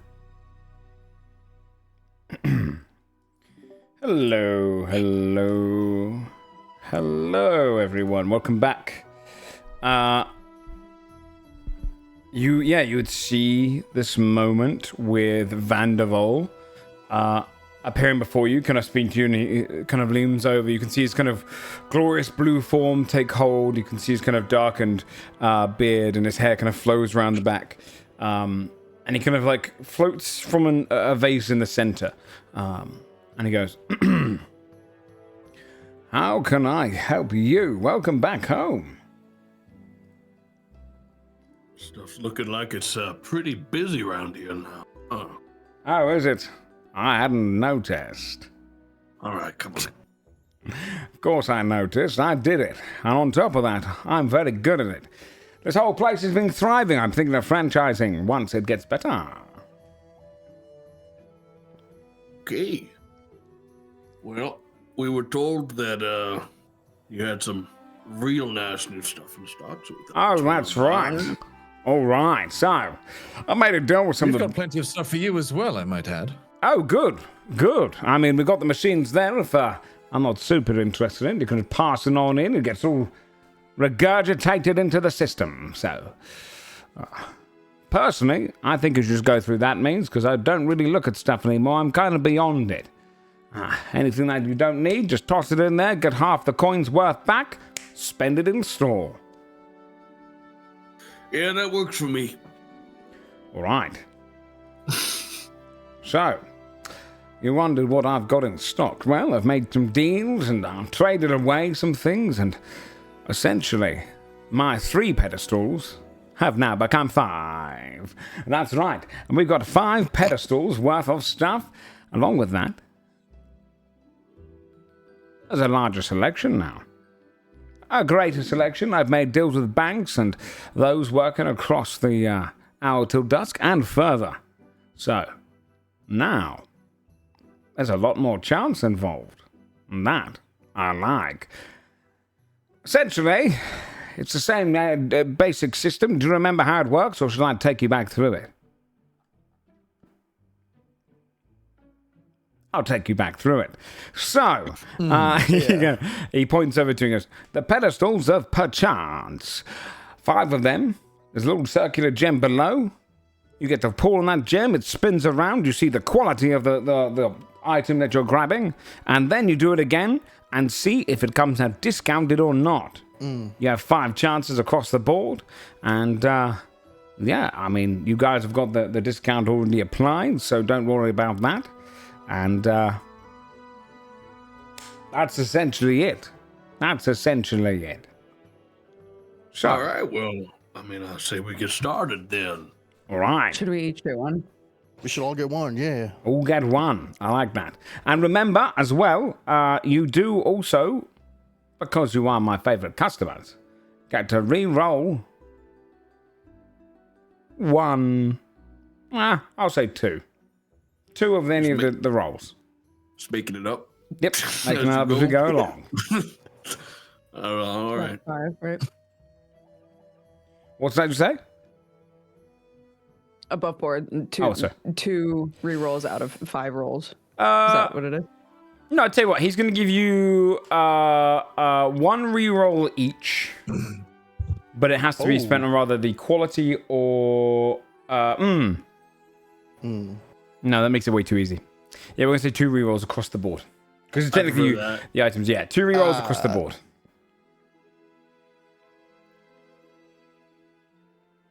Okay, who wants to start? All right. Step it up. I will. All right, it is going to be straight up a D100.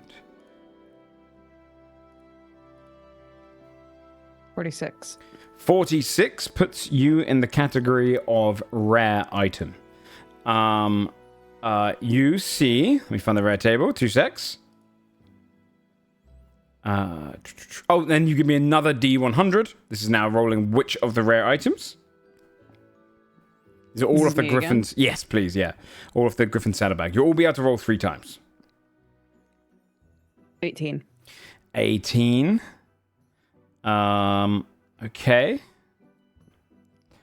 18 is the Traitor's Gauntlets. This pair of gloves is matched with one dark metal gauntlet, which once belonged to a traitorous knight who was burned for his treason. While wearing these gloves and gauntlet, your unarmed strikes with your hands are turned into magic weapons that deal 1d8 necrotic damage. Oh, I'm just going to zoom in a little bit for myself. Wait, I clicked on the wrong damn one. Where am I? 18. Oh, no, 8. Yeah, I was on the wrong table. Okay, no, that was a different table. You got this instead. Oh, thank God. Yeah, this is actually probably at least a little more usable. It's a shield. It's rare. It's a forge work dragon shield. While holding this plated brass shield, you gain a +1 bonus to AC. This bonus is in addition to the shield's normal bonus to AC. The shield has a metallic maw and the visage of a dragon forged in the face of the shield, and small plumes of flame occasionally leap from openings in the shield's plate. When a creature within 5 feet of you misses you with an attack, you can use your reaction to retaliate with a shield. When you do so, a gout of flame erupts from the shield, forcing the attacker to make a DC 15 dex save. On a failure, they take 3d10 fire damage and ignite. Until a creature takes an action to douse the fire, the target takes 1d10 fire damage at the start of each of his turns. On a successful save, they take half as much damage. Once a property has been used, it can't be used again until the next dawn. So basically a +1 shield that has a little fire burn. That's whack. Hey, you gonna eat that?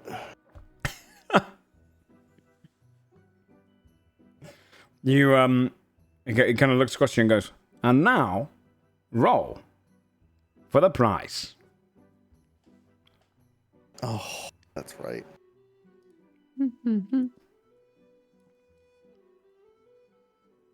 56. 56 comes out as half off. So it is 2,000 gold for that shield. Damn. Anyone else want that as much as me? I'll tell you what I might do. Technically, the way before it had 3 magical items on each tier. I will give you all 1 free reroll. To be spent on it can be rather spent on the it can only be spent on the item itself to reroll for a different item, or to be spent on the discount. Okay. Yeah, because all of us would try to get the best quality. Yeah. Let's be real. Yeah, print legendaries. Kind of crazy. That makes sense. So, would you like to reroll either of those? Can I sit on it while other people? Yes, roll absolutely. theirs? Yeah, absolutely. I'll sit on it. Who would like to go next? Let me keep it up in a tab. Okay. Who would like to go next? I guess I can go. I feel like Desmond should go because he wants text thing. That shield. All right, Desmond. Go pass it on. Okay. Roll a D100 for me. All right. I used up all my bad luck already, so. You press That's the not a button. thing. You see it. Oh, that's a thing. Start scrolling. 79. 79. You see very rare. Comes up. Give me a D100 roll on the very rare table. Come on, let's keep it up. 24. 24. You see the Dusk Dagger. This delicately curved dagger is ornamented with several crescent moon designs. When you hit a creature who is completely in dim light or darkness with this magic weapon, they take an extra 1d12 psychic damage. That's it. Oh, yeah, no, that's it. It has the Nick property if you have them. So yeah, basically if you hit them in dim or light darkness, they take an extra 1d12 psychic damage dagger. And then roll 1d100 to see the price.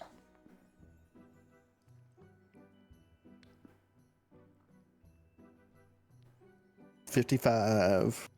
55 is half off. You would be paying 20,000 gold for that dagger. I don't know. That's wild for that one. That's half Especially off. since the Yeah. Dagger Carlisle actually uses a better version of that, like mathematically. That's a reroll on item if you want to try to get something Yeah, I different. think we should try to reroll a So bad. that's not going to get used. We're going to reroll the item? We all good with that? Yeah. Yeah. Reroll the item. 1d100.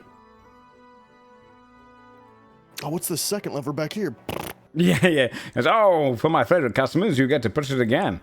You rolls it with a 13. It is a cloche of surprise treats. This magic silver cloche covers a large dinner plate. You can use an action to speak the cloche's command word and remove it. Sorry, I'm loading up from the platter. When you do, use the table below to determine what kind of meal appears. A delicious meal appears on the platter large enough. So on a 1, a delicious meal appears on the platter large enough for one creature and provides as much nourishment as 1 day of rations. 2 to 5, a number of decadent, perfectly ripe mixed berries equal to twice the number rolled in the d12 appear on the platter. Eating one of these duplicates the effects of good berry. They remain potent for 10 days. Or 6 to 12, the cloche magically conjures a great feast as if by the hero's feast spell. The version of the spell can feed a number of creatures equal to the number rolled on the d12. Oh, and then, sorry, once you've been used, it can't be used again until the number of days has passed equal to the roll on the d12. That was an important factor. Okay. Yeah. Reusable. That would have been a really good item prior to the level we're at now, where we are now at like feast is an available thing for casters and etc. That's what I was gonna say. The one thing is, Hero's Feast does come with a cost. It is 1,000 gold every time you make Hero's Feast. Dirt. No, as in Dirt. normal Hero's Feast. This one doesn't. Yeah, and I mean dirt. I mean He's saying does, and like that's nothing. That's nothing to him. Oh, yeah, that makes sense. Yeah, we're rich now. That's true. That's true. You guys are obscenely rich now. Okay. Who would like to go next? I'll go next. Okay. Let me just put the shield half as well. Okay. D100, please. This determines the quality. 62. 62 is rare. You see it come up. Roll again to see what the item is. 56. 56. On here is the Armor of Icarus. This sculpted breastplate has a pair of small mechanical wings attached to its back. You can gain a +1 bonus to AC while wearing this armor. The armor has 6 charges and regains 1d4 plus 2 expended charges daily at dawn. While wearing the armor, you can use an action to expend one of its charges to magically unfurl the mechanical wings and fly up to 60 feet in a straight line toward a point of bright light that you can see, such as a torch, light spell, or the sun, without provoking opportunity attacks. The wings remain unfurled until you touch the ground, during which time you fall at a rate of 30 feet per round and gain a flying speed of 30 feet, which you can use to glide horizontally as you descend. While gliding in this way, you cannot fly upwards unless you use the armor to fly toward a point of bright light again, and when you land on the ground while falling in this way, the mechanical wings refold themselves to your back, and you take no damage from falling. Trash. It's trash. Roll 1d100 to see its price. 60. 60. That is half off again. So, Armor of Icarus, half off. Would you like to re-roll any of those? So you re-roll rather the rare item or the price? It's gotta be the item. Do we all have a reroll? Yeah. We all have them. Oh, yeah, reroll the item. I got one. Okay, give me a d100, please. Give me a second. He's eating another Sorry. big old bite of his You take another sandwich. big bite first. It's important. It's a luck bite. 32. 32. The Power Collar. This spiked leather collar is adjustable in size and has a buckle on its side in the shape of a bear's head. You can place the collar on a willing, medium, or smaller creature using an action. If the creature is a friendly beast companion or a familiar, like the one summoned from Find Familiar, you can speak the collar's command word as part of the action to create a magical bond between you and the creature. The bond remains until the collar is removed. While the bonded creature is wearing the collar, its hit point maximum increases by an amount equal to your character level. In addition, when you use a bonus action to speak the collar's command word while you can see the bonded creature within 30 feet of you, when you do so, the creature gains the effect of the Enlarge option from Enlarge and Reduce spell. No concentration required. Alternatively, if you dropped its hero hit points while the bonded creature is within 30 feet of you, it can use its reaction to gain the spell's effect instead. Once this property of the collar has been used, it can't be used again until 2 days have passed. If the beast or familiar wearing the collar is a transformed humanoid or other creature, such as by polymorph spell or similar magic, the bond fails when you speak the command word and the collar has no effect. If the bonded creature is a familiar summoned by the Find Familiar spell, the collar and familiar disappear into pocket dimension together whenever you temporarily dismiss it, and if the bonded familiar is dismissed forever or drops to 0 hit points, it leaves the collar behind. A creature can only gain the effects of one collar at a time. Basically a pet. Another Desmond item. That's interesting. What's Now, the would price? that be allowed? That's half price, so it would On be a mechanical? Yeah, I would probably say it's beast. It's beast adjacent because it's kind of fine familiar. Because that was a rare item, it's half off. It's 2,000 gold. Oh, that's cheap. Okay. Okay. Who would like to go next? Who still has to go? You I can and yeah. D100, please. Okie dokie. 76. 76 is a very rare item. Can you go ahead and roll what very rare item you get? Damn. 87. 87 is the Ring of Lunar Might. This very rare ring requires attunement. This intricate ring has various flowing designs that are both entropic and patterned in nature. While wearing the ring, you can use an action to create an area of gravitational force that extends from you in a 20-foot radius, 40-foot high cylinder. The area moves with you and remains as long as you concentrate, as if concentrating on a spell, to a maximum of 10 minutes. You have a semblance of control of the gravity within this cylinder. A friendly creature other than you spends 1 foot of movement for every 2 foot it moves within the area, while hostile creatures must spend 2 feet of movement for every 1 foot they move instead. For the duration, you can use a bonus action on each of your turns to try and overwhelm a creature that you can see within the cylinder with a wave of intense gravity. Such a creature must succeed a DC 16 strength saving throw or take 2d10 bludgeoning damage and be knocked prone. In addition, you can use a bonus action on your turn to pull or push any water in the area up to 20 feet toward you or away from you, up to the outside of the cylinder. This effect lasts for the duration of the cylinder until you use a bonus action to change the water's direction or end the effect.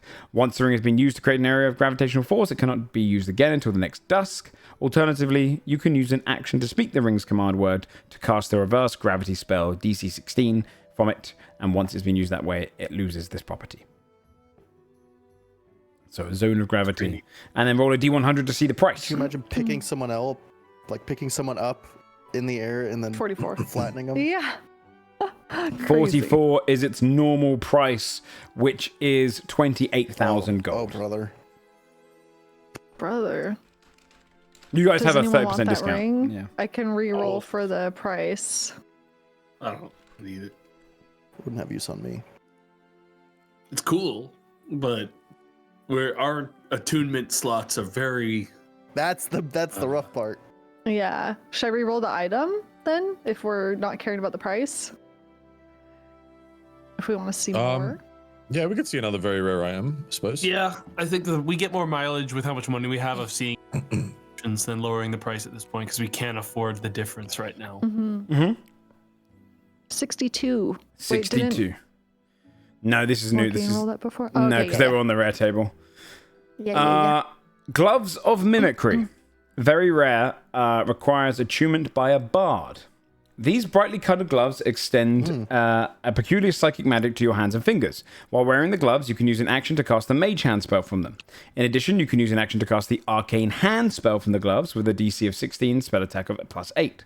Once the gloves have been used to cast the spell, they can't be used again to cast it until the next dawn.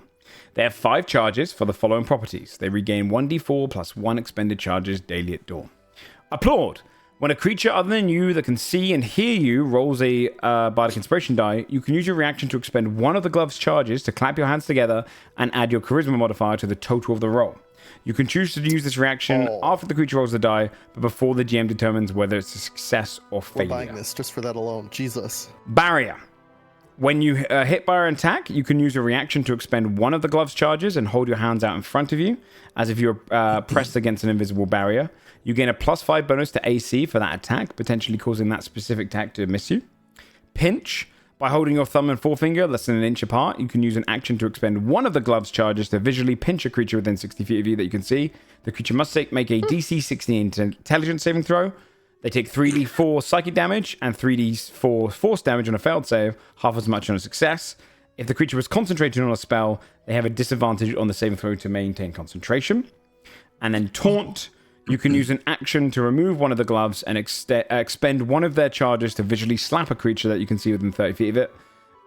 With it, as if you were challenging it to a duel. That creature must make a DC 16 Wisdom saving throw. On a failure, they take 2d4 psychic damage and 2d4 force damage, and have disadvantage on attack rolls against creatures other than you until the start of your next turn.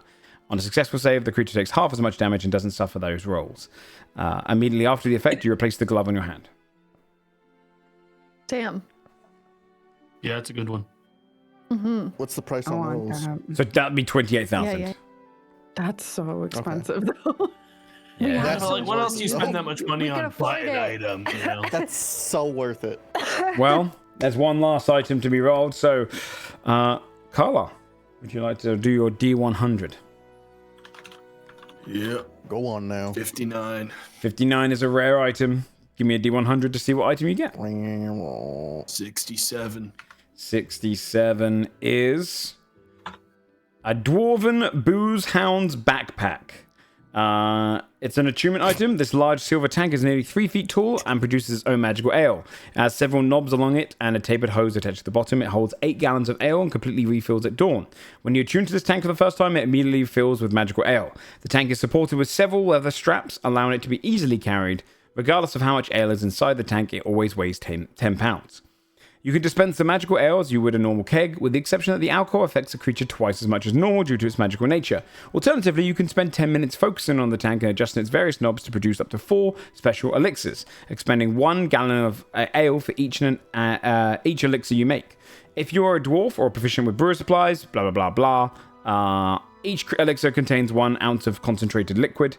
A creature can drink the elixir using an action, granting it advantage on saving throws against poison and resistance to poison damage for 8 hours.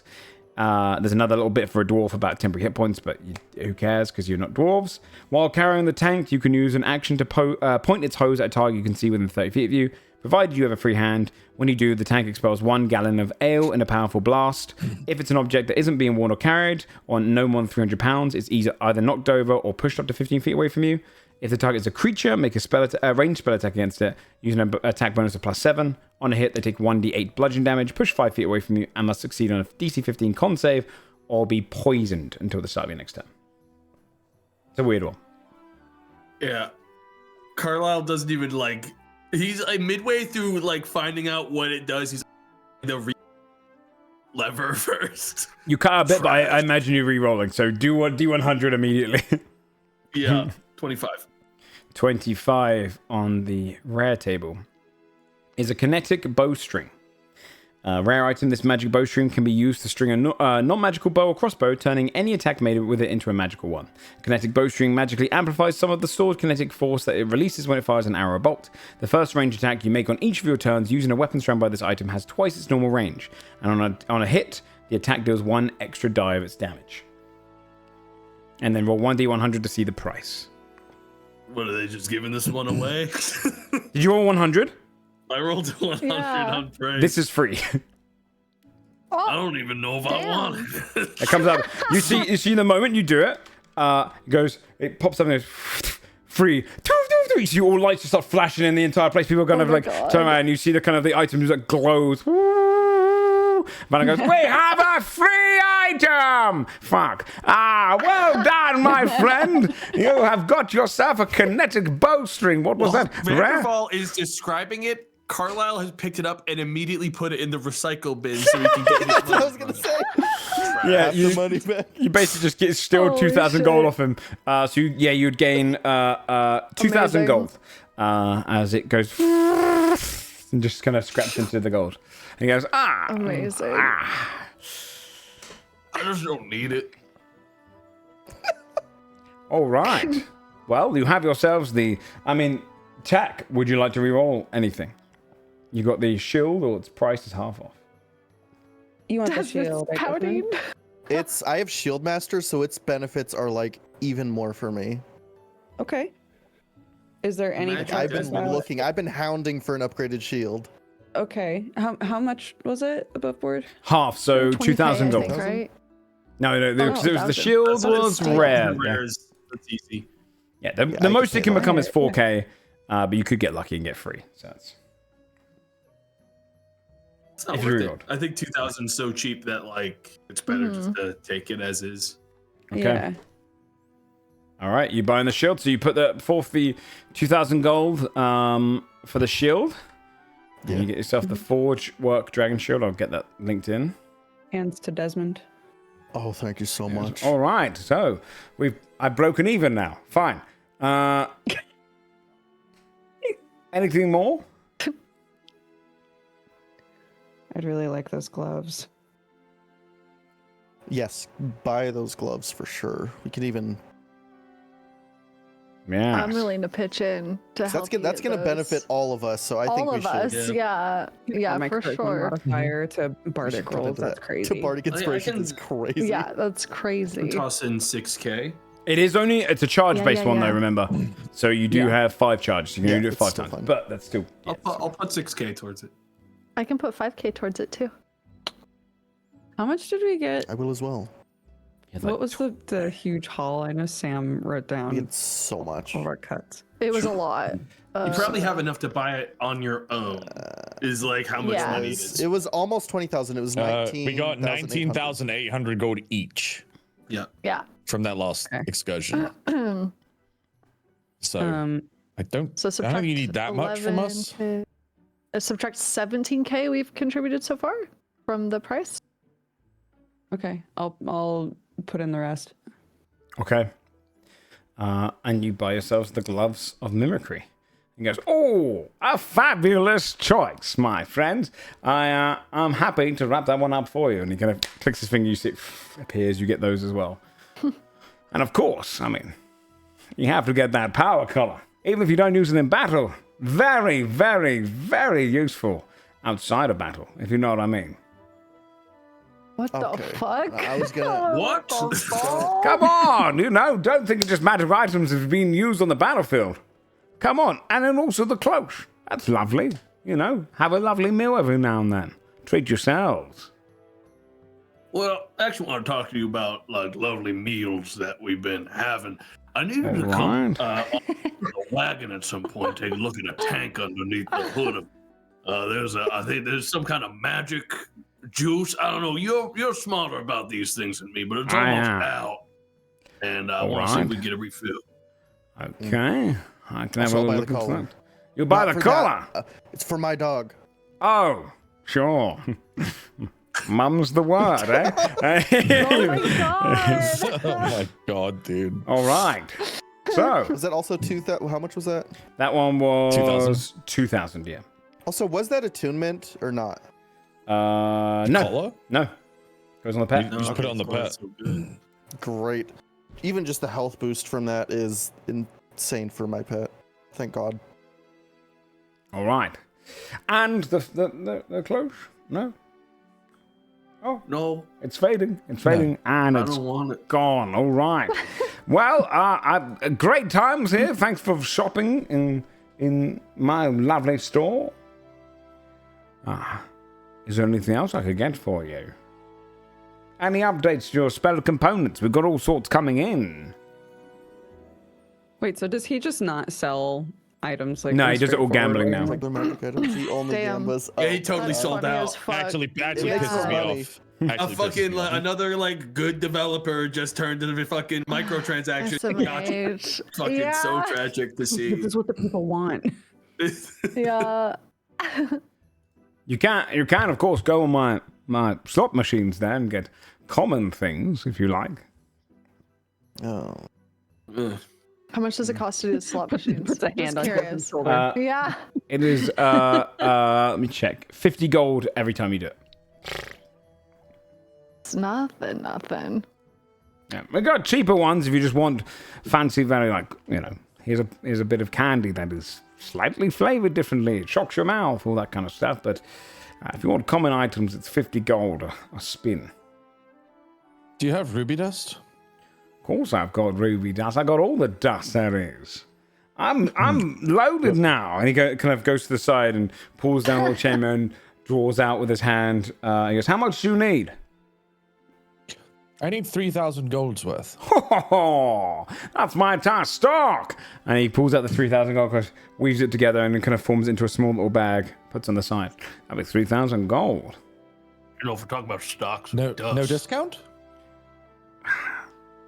I mean, technically, I'm giving you the straight up value of it. I should be You charging wouldn't on have top. any of this if it wasn't for us. Yes, but I'm losing money if I give you a discount on that. This is pretty You're much. making money off everyone else. Roll a persuasion check with disadvantage. Okay. Why disadvantage? You're just being a hater. Because you are telling him to lose he's a money. hater. You're telling a very greedy djinn to lose money just because he's already given you this discount across everything. 23 at disadvantage. I'll knock off 10%. How about that? 2,700 for this 3,000 golds worth of ruby dust. You know, I get it. Look, you saved my life, you saved my world, but fine.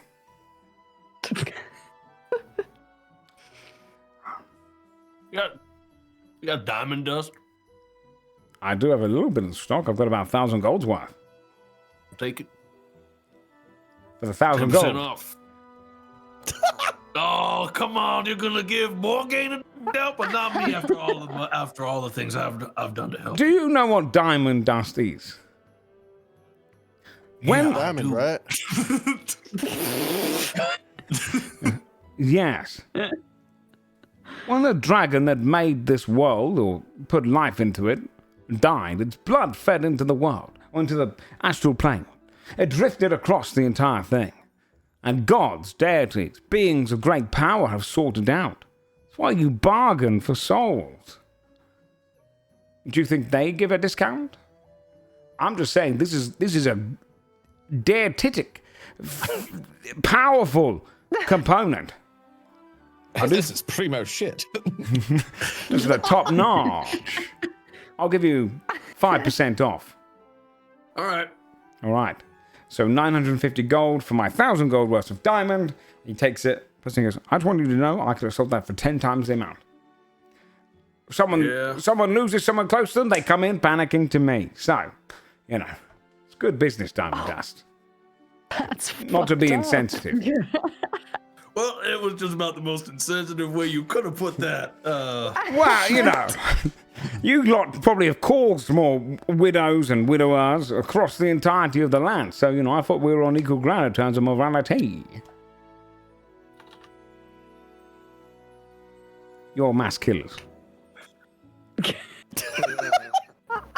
I don't know about that. I think most people here shit themselves at the thought of you guys coming up to them with an angry expression. Not me, though. We're cool. Yeah, we're cool. Good. They're cool. Well, anything else I can do for you? I don't think so. Swing by the wagon later, take a look at it. All right. I'll do that once we close up shop. And once I get out of this whole smoke. All right. He appears there next to him and goes, yes, that cloche. I mean, they weren't going to buy it. Can I interest in you? And then someone's like, it'd be a whole world savings. Ah, but a fine meal you'll never taste again. And you see them start selling off to someone else. Are you sticking in the spell country or are you going elsewhere? I mean, there's nothing else for us here. Y'all want to hit the penny slots for a little bit? I don't really want to hit the penny slots. Me neither. Yeah. You guys changed since you became level 13. Judge, it's that time of year, dude. We're different now. Oh, very nice. Very nice. Eggs. Snacking on eggs. Snacking on eggs. It is, you'd step outside, it starts to become like afternoon time. Is there anywhere else you want to go in the camp? The party would kick off that night.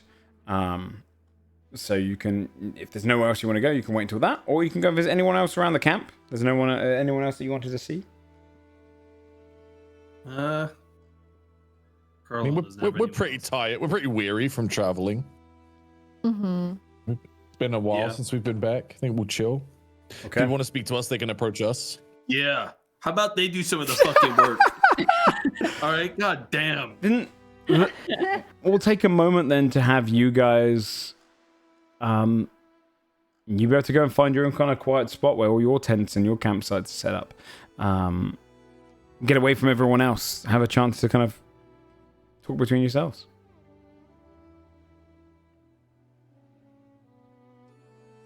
All right. I just feel like this place doesn't need us anymore. Yeah, well, honestly, probably for the best with how little we're here in the grand scheme of things. It's good for them to be self-sufficient. Yeah, I'd be worried about them if they did need us still, to be honest. Especially up this way. Feels like the concern of making sure that we put them somewhere nowhere near us has just gotten worse. Yeah.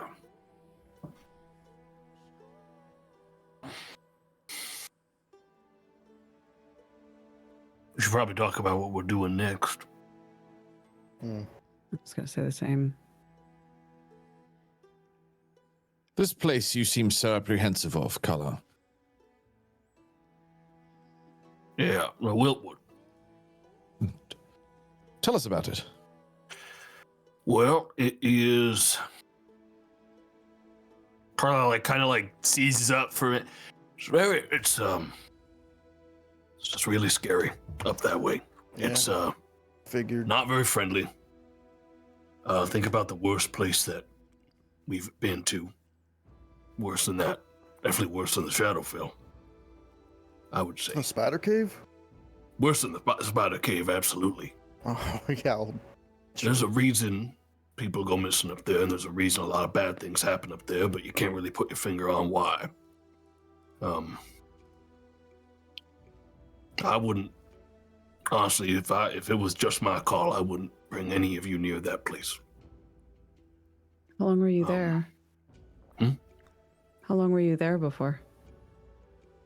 I was around that way for... Went by it once, kind of swung into it with an expedition. Then, yeah, went back. It was a path through. You kind of went through it, and then we came back. Didn't really think much of it coming out of it the first time, but problem is in the Wiltwood, you also sometimes take really bad things out of it. Yeah, I would say that place is downright cursed.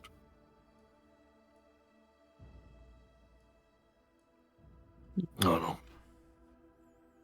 And that's where this trader is, or what they think, or the direction? Apparently so. Yeah. I don't know. It is also where my people are, apparently. Yeah, and that's concerning to me in a different kind of way, because, I mean, having been in the Wiltwood a couple times, one thing you always want to do when you're in the Wiltwood is get out of it. I don't know why someone would want to go there and stay.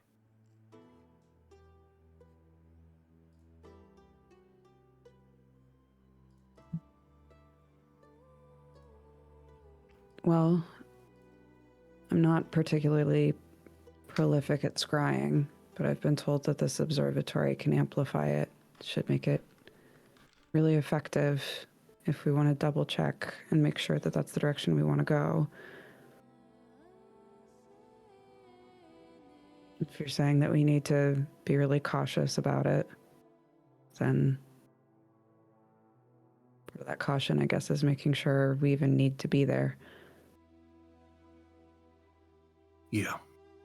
I think that if there's anything we can do to avoid going in there, take it from, I guess, me, the most informed on that, we should take any other option. There's a vault. I mean, what do we... Under the Dread Vault. Okay, well... Have you always known this? I saw it a while ago. Is that where your patron is? Do you know? Imprisoned, yes. In the vault, I can't say. But I do know that the man they're after probably knows a lot more. Well... Yeah. Top of that, I figure without getting some other intel on that vault, I think we can just walk into the Dread Vault very easily to take a look around. That's a separate issue, yes. Somehow I think I'd still prefer to go there than north. If we do have to go north, What is the plan to maintain distance between us and the camp of the other wardens? Because they seem to want to join us on the travels, but I think we all agree that's a bad idea or something we would like to avoid. I don't want that. If we leave before then, we would get a day. I see that as antagonistic. No. Just say we were scouting ahead. Yeah. Plus, I mean, based on the conversation we all had with them, Morgaine, it seems like if you are trying to go talk to this trader, that might already be antagonistic enough that I'm not entirely sure what kind of common ground there's going to be between you and the Dread Vault after that to begin with. I'm well aware, yes. And also, I mean, if creeping out of the camp early as a group to get a head start is the plan, I would still take that over bringing. Most of these people wouldn't last 10 seconds up there. I know we just got back, but as safe as I feel like this place is now, it's a lot safer. So we depart before we reach the woods, and we tell the town not to enter. Yeah. Give ourselves a day or two head start on the Dread Wardens. See if we can get some answers.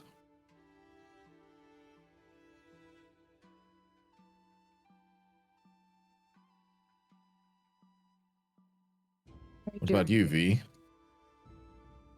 What about me?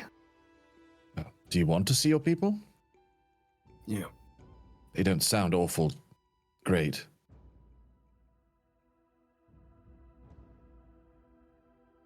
I don't know what I want.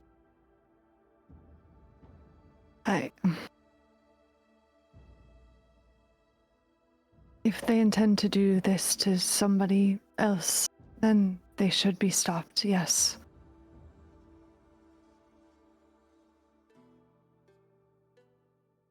We'll help you.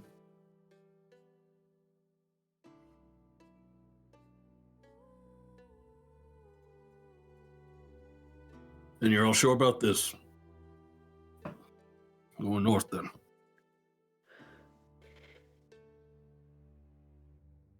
It can't be worse than the Spatter Cave. It's a little bit worse than the Spider Cave. Just a little bit. Above board, is there in universe, clearly there would be, but like, how much time would it take to build these new buildings? I'm playing off the idea because technically you should have these buildings for when you come into this level, and there's this kind of awkward exchange of like. I was thinking they've been. Yes, I imagine this is something that like we're kind of almost retconning a moment to be like you've floated the thought before you last left, like before, like in the past, and it's kind of you're seeing its fruition now, so it's kind of it's done. It's on its kind of final formations of it, and however you picture them to be. So like I'll take you through it quickly. Like more game, what do you see your reliquary as? Like, is it an attachment of your current sanctuary? Is it kind of what's a? I would say like other people of faith have expanded upon it.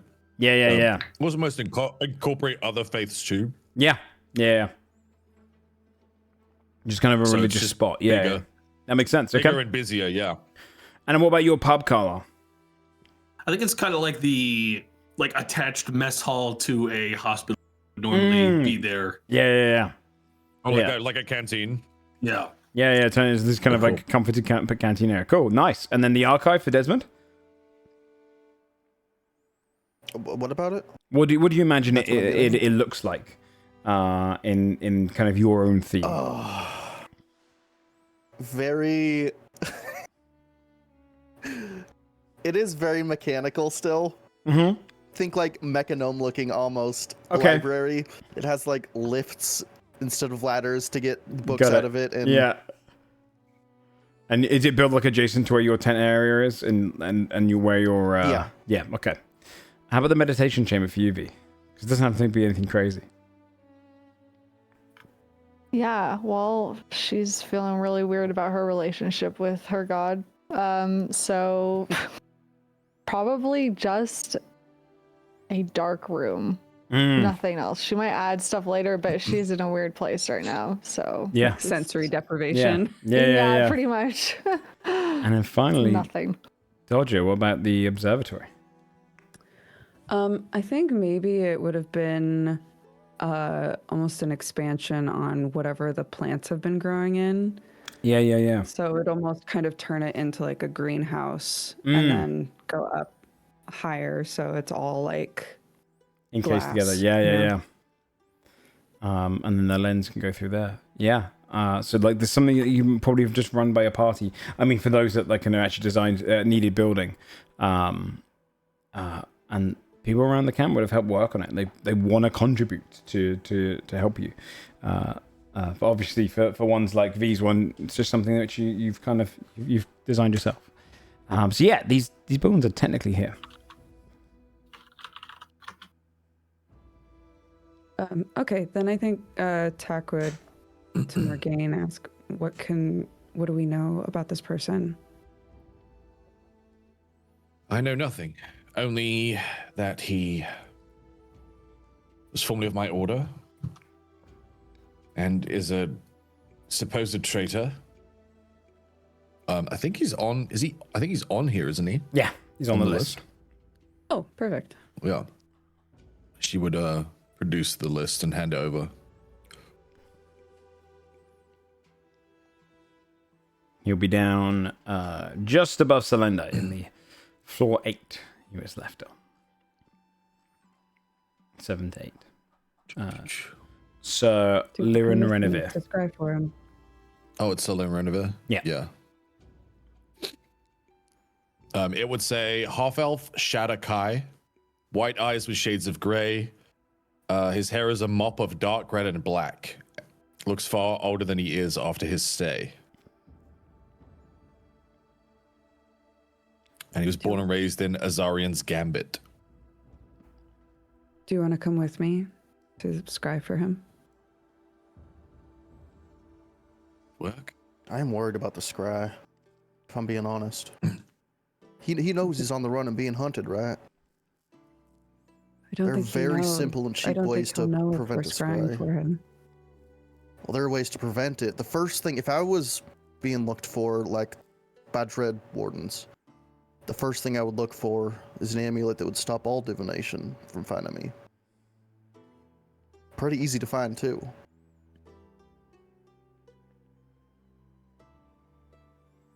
So that's still And information. This if scry, doesn't it takes a work. long time to recharge, don't it?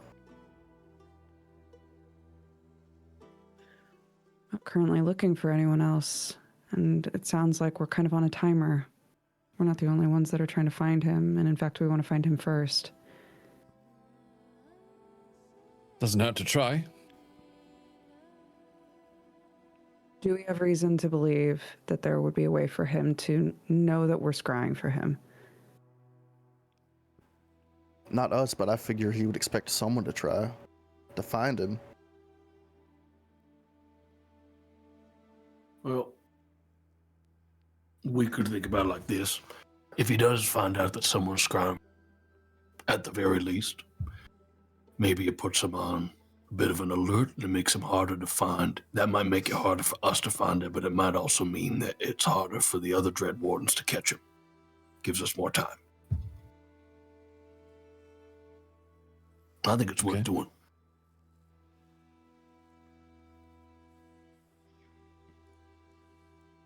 Okay. We'll do it. Okay. You'd head over towards your makeshift observatory. It would probably get to like the sun's like starting to go down. The festival is starting to be built, so you can have a good view of kind of the stars when you do it.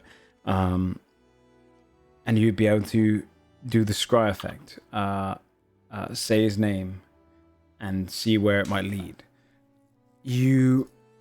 When you look through and you speak his name and you give his description, you can see that the observatory itself, like the top of it, the glass spins and changes and reflects into the stars. And it's almost like it scans the stars to shoot back down. And it goes through. In you almost like peer down, almost like a bird. It's kind of almost reflecting it. It's like a very like far off reflection. And you're peering down, and you can hear the of winds passing through decaying trees nearby. And sitting down kind of beside a frozen river, scraping past some of the ice to get to some of the water, you can see a bit disheveled, furs on, a sword at the belt. You can see the mop of red hair tied at the back, a beard kind of grown across the face. You see them kind of washing their face in the river. It seems that they've got like a pack next to them, which only has like the basics that they would need to cook food, a bedroll, anything to kind of warm themselves in that. It looks like this is someone on the run, moving quickly, and they kind of look around. You know they're in the cold. You know they're somewhere around these kind of decaying, moving, almost like trees that have almost translucent leaves on them. Pines. And they listen to the winds. There's a couple moments where you see them stand up, they hold their belt. Hold their sword a little bit out, listening in. And they calm. Pick up their pack and they go straight towards a cave nearby. Where you can see a glimmer of light, and they sit beside the fire. And they look out of the cave and just watch. And they spend the 10 minutes just doing that. Okay. I found him.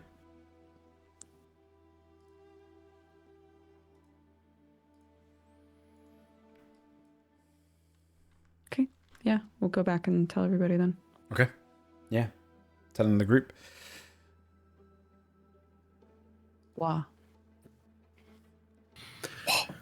Well, that's good. Well, what'd the place look like? Can you describe it again? He's in a cave. He's near water. I don't know how many rivers and things are up there, but Tack will try to kind of draw what the opening of the cave looked like. And things give like it. Yeah, give a performance check. I'll give you advantage because it went through and you kind of saw everything.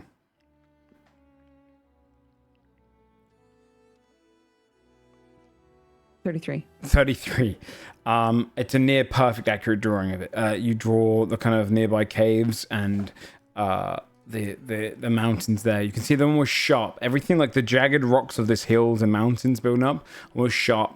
And Carla, you'd see the familiar look of the trees, the pines with translucent leaves that you can see through. This is the Wiltwood for sure. Yep, that's the place. It's the Wiltwood. It's always near water. Yeah.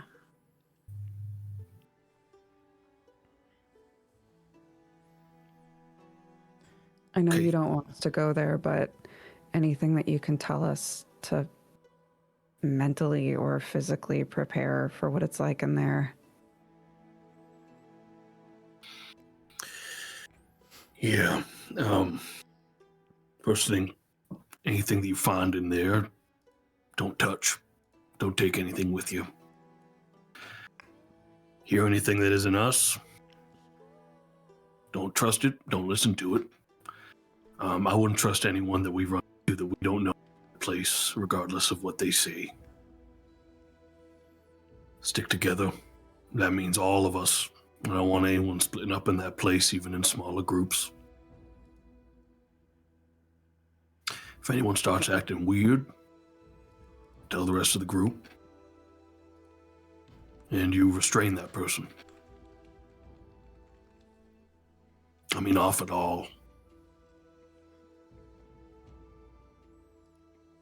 Stuff gets in your head out there really fast.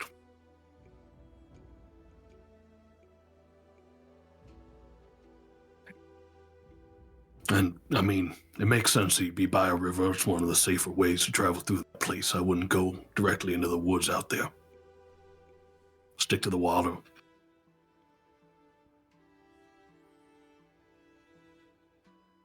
Okay. What if we all start acting weird? Well, I think we cross that bridge when we get to it. I've never seen everyone start acting weird. So, I think we'd have to spend a long time there for acting weird.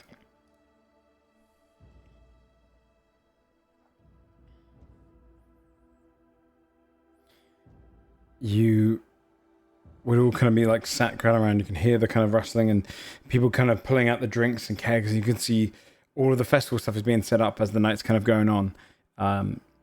Dusk fully comes, and the first thing you start to hear is this kind of whistling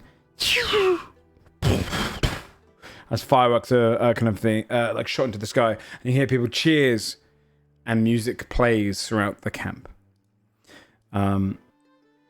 You can hear the kind of people like coming together, shouts of like kind of camaraderie out in the area, and people kind of coming out of their tents. Some of the locals nearby coming over. You can hear Vandervoor's voice in the distance being like, "Come on, everyone, have a go! Slot machines are half off down during the party." You can hear other people kind of gathering their drinks together. People kind of helping up. You can hear the occasional like voice of like Dallin in the distance going like, "Yeah, so they came up to me and they said I'd be a great member of it." And you can like see everyone's kind of like just talking together, and the whole kind of campsite, all of the different NPCs will start going outside mingling. As your kind of conversation comes to kind of a realization of where you're going, you can see this kind of camaraderie going on. You can hear Bullbite be like, "Aye, who it sound, drink me!" And you see like other people come over towards him. Jalixa kind of is drinking and talking to Pleague and kind of like, and then you can hear Pleague is like outside going like, "The great starfish is the greatest there, people." And you hear Jalixa like, how do I sign up? I don't know. And kind of like, you know, talking and drinking together. Is there anywhere you would like to go during the festival, during this night?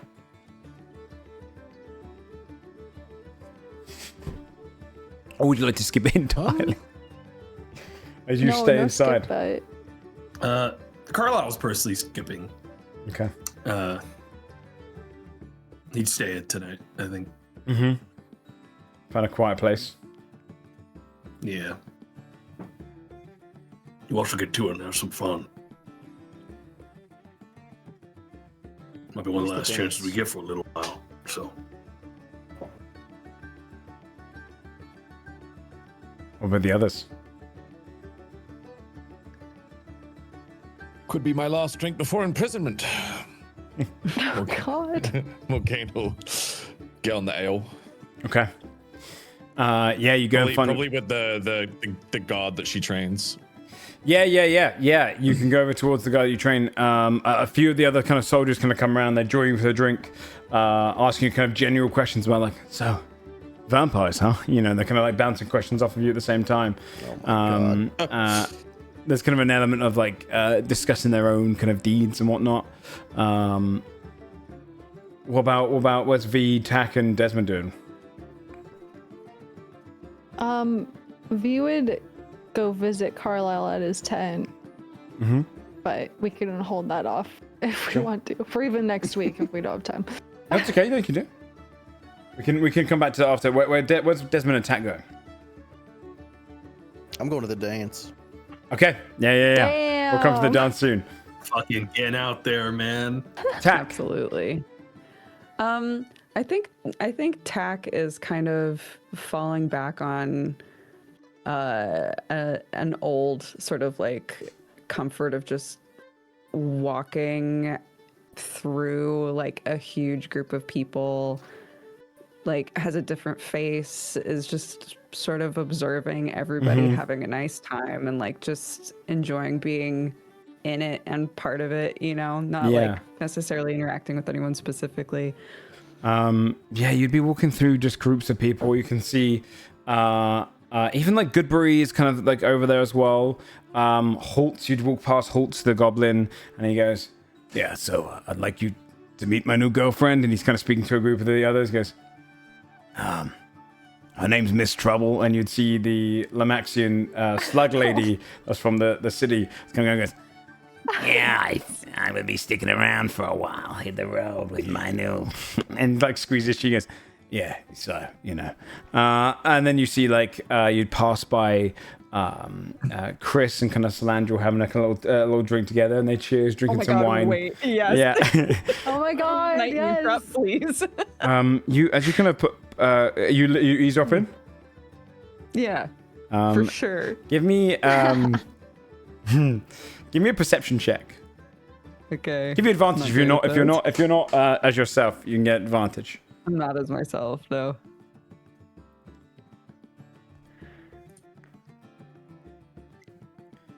Nine. Okay, you're only hearing whispers of the conversation, but there's one bit you will get. You won't get some of the flirting they do like under kind of wraps, but then you hear. So it is flirting. You admit. Sorry. Yes, there's definitely some there. And then you'd see Chris goes. So where does Salandra come from? And he kind of leans and goes. To tell you the truth, it's been coming back to me in fleeting moments. I was in the Shadowfell for some time.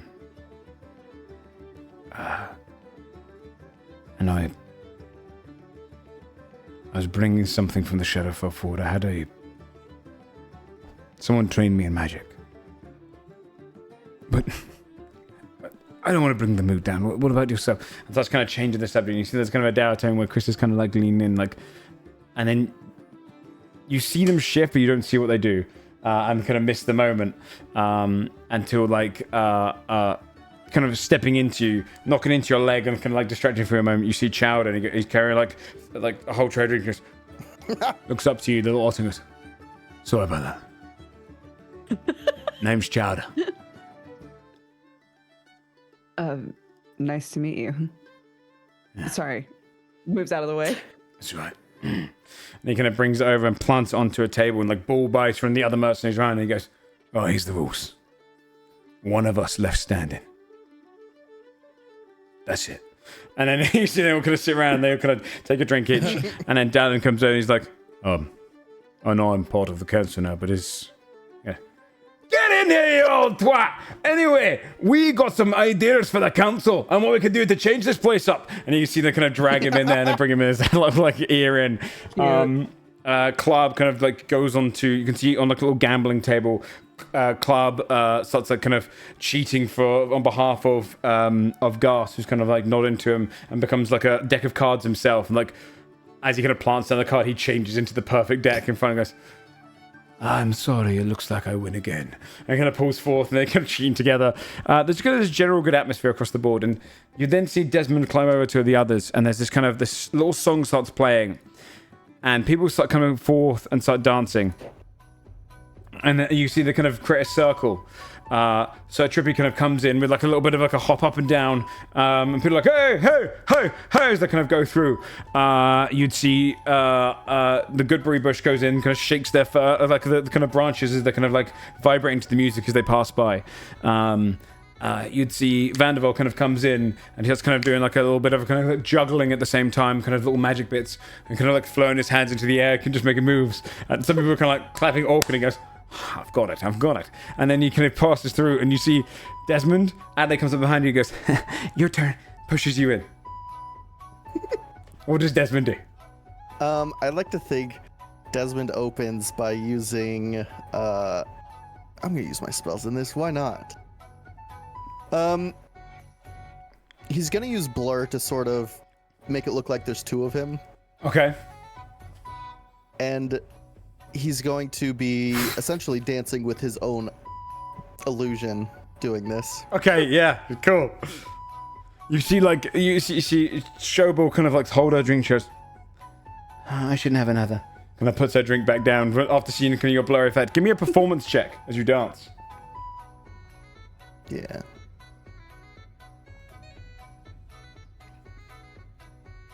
Where is...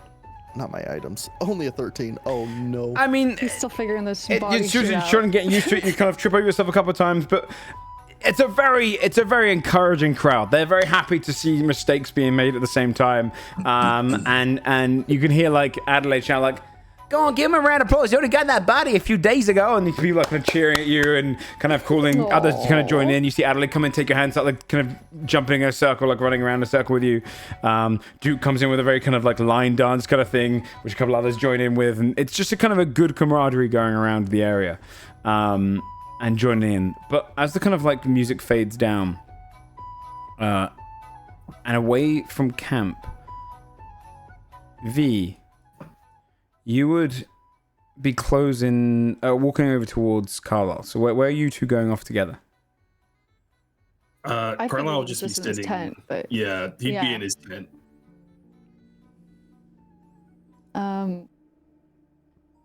she would announce herself. I don't know. There's no door to knock on.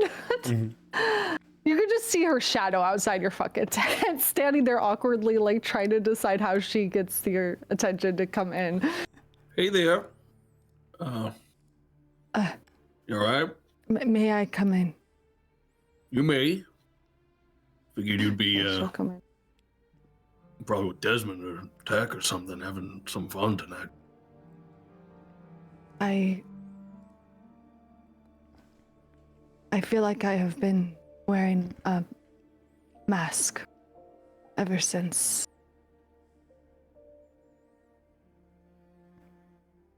It does not feel right to... I do not think I can continue acting like everything is okay. Yeah, it's hard. But, Yeah. I mean, stuff's not okay. Everything's real bad all the time. I mean, world's ending. Right? Or maybe we fix that and everything's fine. Who knows? You know, prophecy dead and everything. Yeah. Been a lot going on lately. She looks like she's struggling to find the right words. Do you think... Was what I said to, Vessel convincing? I believed it. I thought you were plenty convincing. But what do you mean?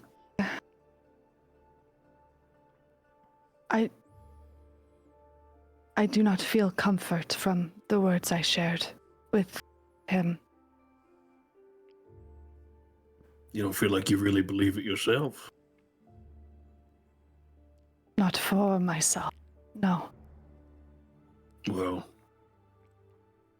I mean, maybe it's something to do with the fact that it still feels like you got unfinished business. You know? It's like you got about half it figured out and the other half is still in the Wiltwood. Hard to move on like that when it feels like you got a sword hanging over. Yes. If...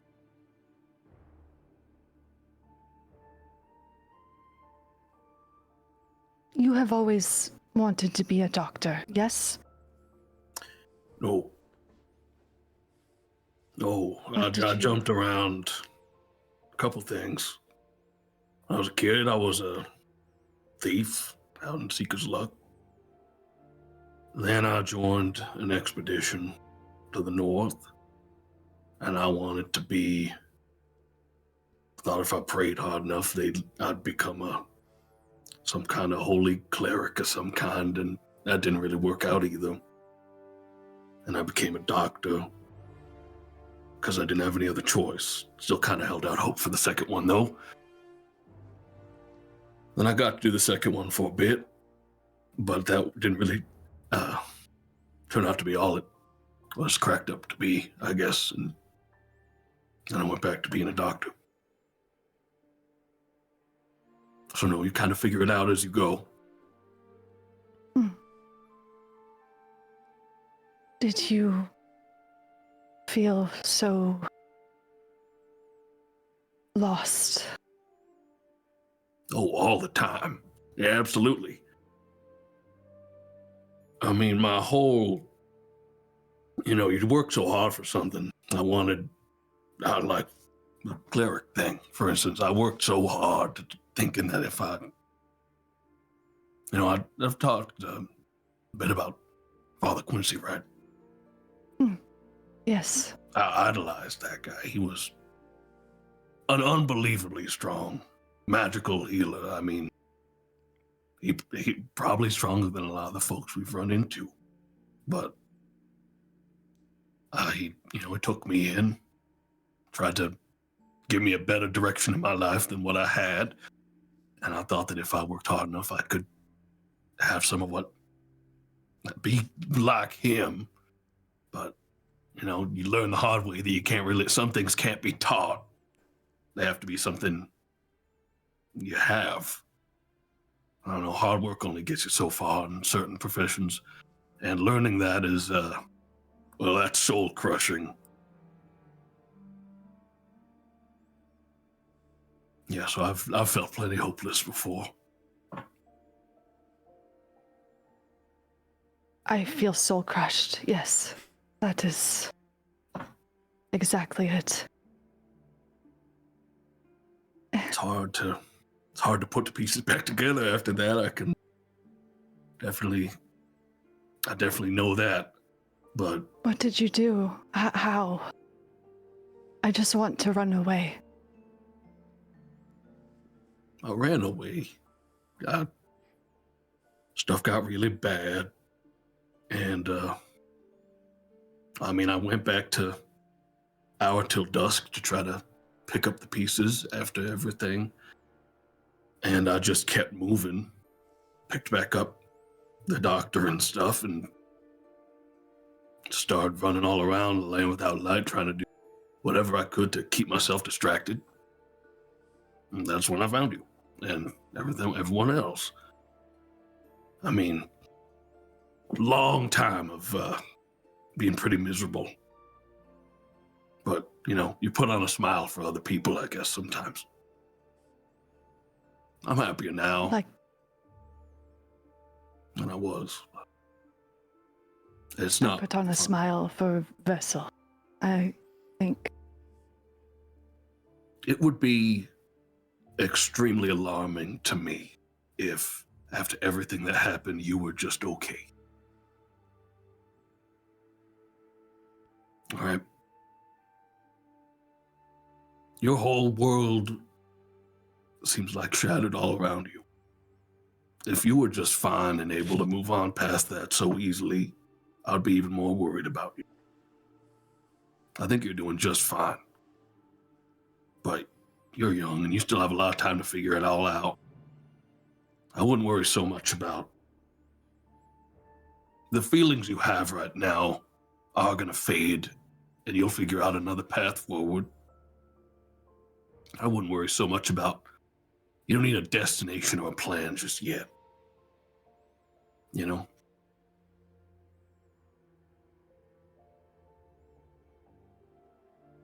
Are you okay? We are going to the Wiltwood, you said. Father Quincy. No, I'm not okay. I mean,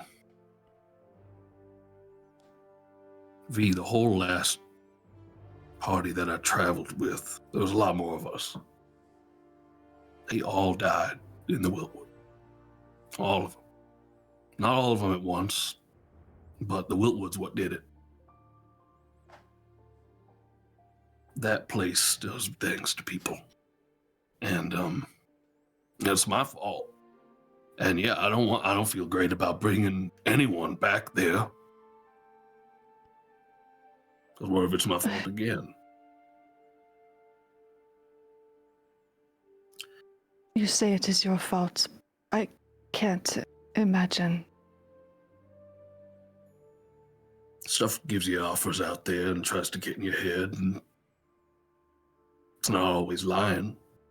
I was able to cast spells for a while. I was able to actually heal people with magic, could you believe it? And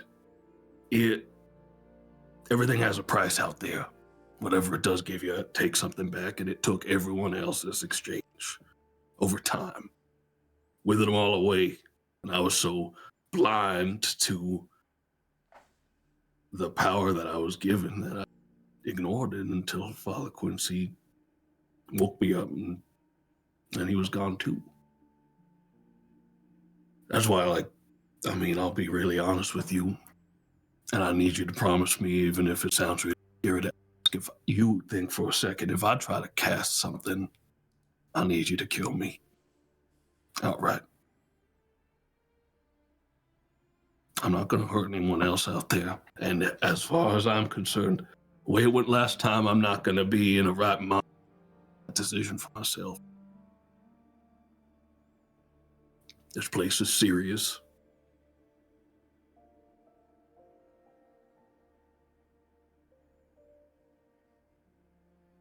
I don't want...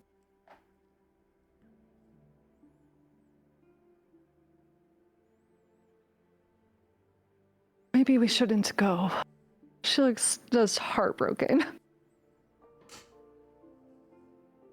I don't think we're being given much of a choice. But listen, if I thought that I was under the sway of something, I wouldn't be anywhere near this place, or maybe I wouldn't even be here at all because I would still be under the sway of it. I think I'm a little better at handling myself than I was back then. But, you got to prepare for the worst, I feel like, out here especially. And I'm not just worried about myself, I'm worried about everyone else. And that's why I'm sure as hell's not bringing the whole caravan out here, out there. But yeah, if we had any other choice, I'd want to take it. But it seems like everything's pointing that way, and maybe even just for more gain, we have to do it. Even if it wasn't about you and your tribe, it still have to deal with it.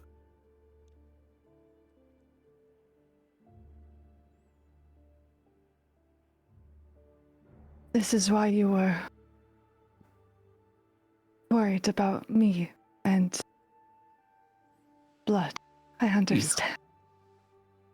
I am sorry for...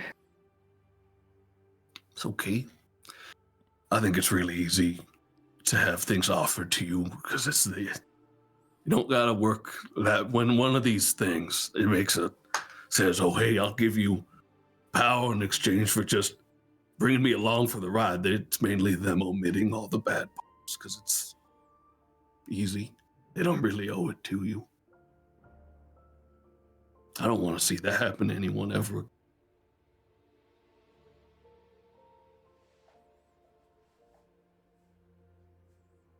So I'm glad you made the right choice, Fee. I thought of you and Tack and Morgaine and Desmond. I thought of if I lost control, if I hurt any of you. But I can see you blame yourself for what happened on your expedition. Yeah, I absolutely blame myself. I do not know much about the world, but it seems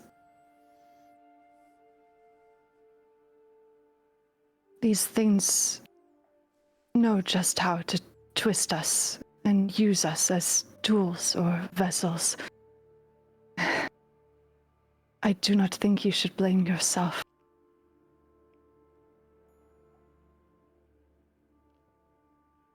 It's hard when you can look at it all in hindsight and it's all so much more clear. All the signs are there when you look back at it. The moment, you didn't see them all. I think I got pretty good eyes that I didn't see it back then. I see it all now. Your heart was in... You wanted to heal people. It was not... We see someone like Lady Arlington, myself, wanting power, to be stronger, to conquer. You wanted to help people.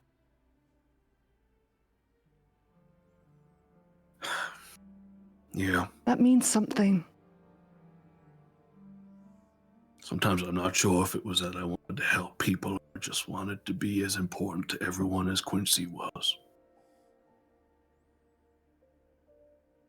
People see a cleric, they don't see all the scary parts about healing. They see a big glowing light and then everything's better. When they see a doctor, they see blood and guts and pain. Well, when I look at you, I see a big glowing light. Carlisle. Yeah, Carlisle would start crying. Yeah, he's crying too.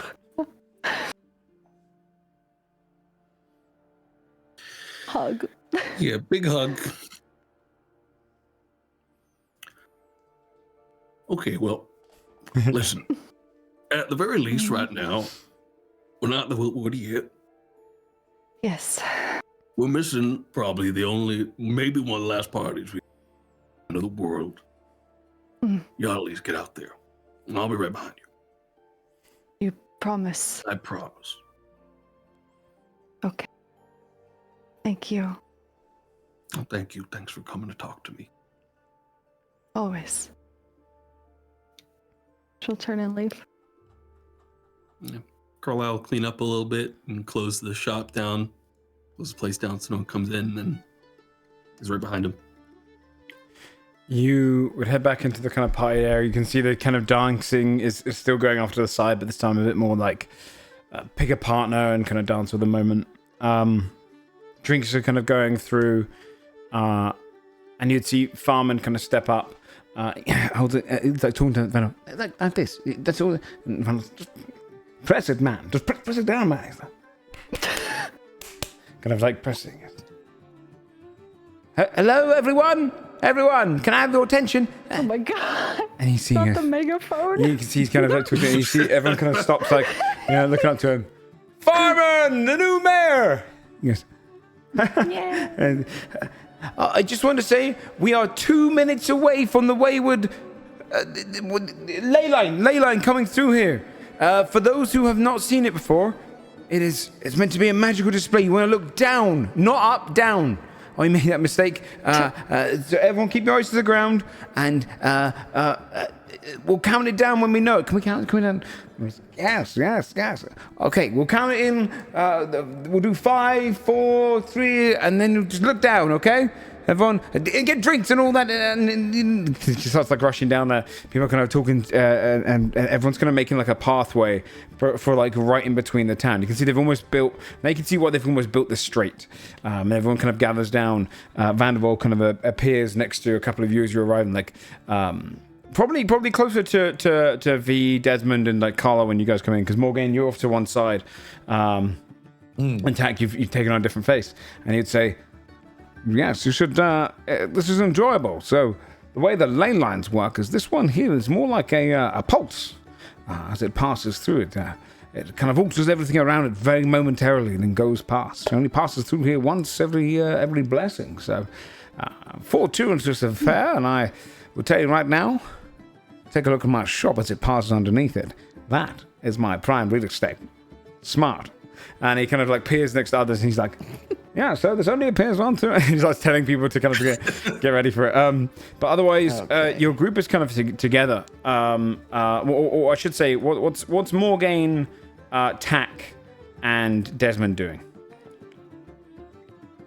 I think Morgaine, having like shared a drink with the guard, would be like making her way back towards the others, just being like. Occasionally like saying hi to someone. Have you seen any of the Six? And then just kind of like getting directions and then cheersing them and then kind of you walk past the table. I'm gonna roll something. You walk past the table and it's all of the mercenaries like pass out except for Chowder, and he goes, yeah, they're just over there. And you see he just looks to the other and kind of, oh, you're gonna miss it. Fuck it. Puts his feet up, and like Pleague, Dalla, and all of the others all just kind of pass out the table, and he kind of just waits. He'd get over there. Oh, fuck it. Desmond attack. Whereabouts you two? I think if Tack saw Morgaine, obviously, clearly kind of like asking around for them, I think Tack would come up because it wouldn't matter that Tack has a different face with Morgaine. So Yeah. Tack True. would come up and I think like kind of casually link arms with Morgaine. It's Tack. How's There your you night are. been? Mary? Good. Same. A rare occasion, this one. What are we supposed to be looking for anyway? Got a ley line. Get the feeling you'll probably see it in a very different way to the rest of us.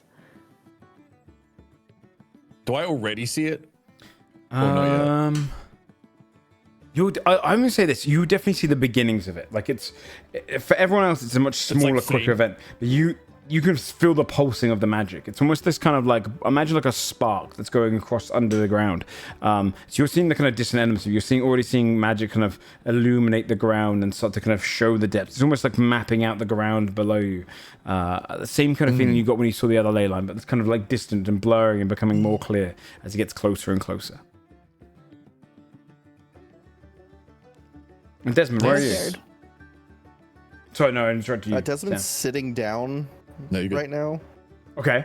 He's sitting down with the boots off next to Duke and Adelaide, and he says, "I think they said it was." He said it was something called a muscle cramp. It feels like a devastating weakness, you know. I'm not sure about this whole body thing. If you need us to try and rebuild you, we can look into that. Yeah, I mean, what if that happens in a fight? You know, I'm worried now. Yeah. Well, I mean, you should speak to Carlisle. Maybe we got some books on that. Oh, yeah. I'll do that in a second once this fixes itself up. Right. And they're kind of like looking at the ground. You would start to see in the distance as the vibrations of it comes in. And then there's this kind of moment where Farman goes, everyone get ready. Wait. 5, 4, 3, 2, 1. And you hear this. And underneath the ground, you can see the very kind of ground itself glows. For you, Morgaine, you're seeing this immense amount of magic condensed together. And you can just see it rippling across and kind of almost like a spark of electricity, just zapping into all different life and things around you and kind of almost absorb into magic. It's almost like upside down lightning. And you see it burst across the ground underneath you all. There's this euphoria feeling in the air. You feel kind of almost like magical dust, like little kind of like sparkles kind of go up, and you feel this kind of vibration hit across all of you. There's this very kind of soft moment of like quiet and almost like almost this kind of like calmness and re-energized, like all of your any tired feelings you had, a momentary soberness as you kind of feel euphoric and kind of elated in this moment. And then it kind of passes by the ground, and in those kind of short few seconds, you can see as it kind of flowers and grass glow and grow much quicker. You see the flowers themselves almost fuse with magic and change all different colors. You can see beautiful lights start patterning in the air, almost like aurora borealis, if it kind of just like passed through like a wave of wind, kind of going past all of you. And everyone kind of looks across all of it, sees the ground change and shimmer in different colors, and as quickly as it appears, it disappears underneath Vandervel's shop. When it goes through his shop, you can see he's triggered all of these arcane crystals to go off and kind of brightly like shoot into the sky and show like the spell counter. And he goes, yes. And it kind of goes right underneath. And it quickly like fades and passes. And then everything kind of goes quiet. The flowers kind of wilt back down. The grass shimmers back down again. People's drinks glowed. Everything kind of glowed for a moment.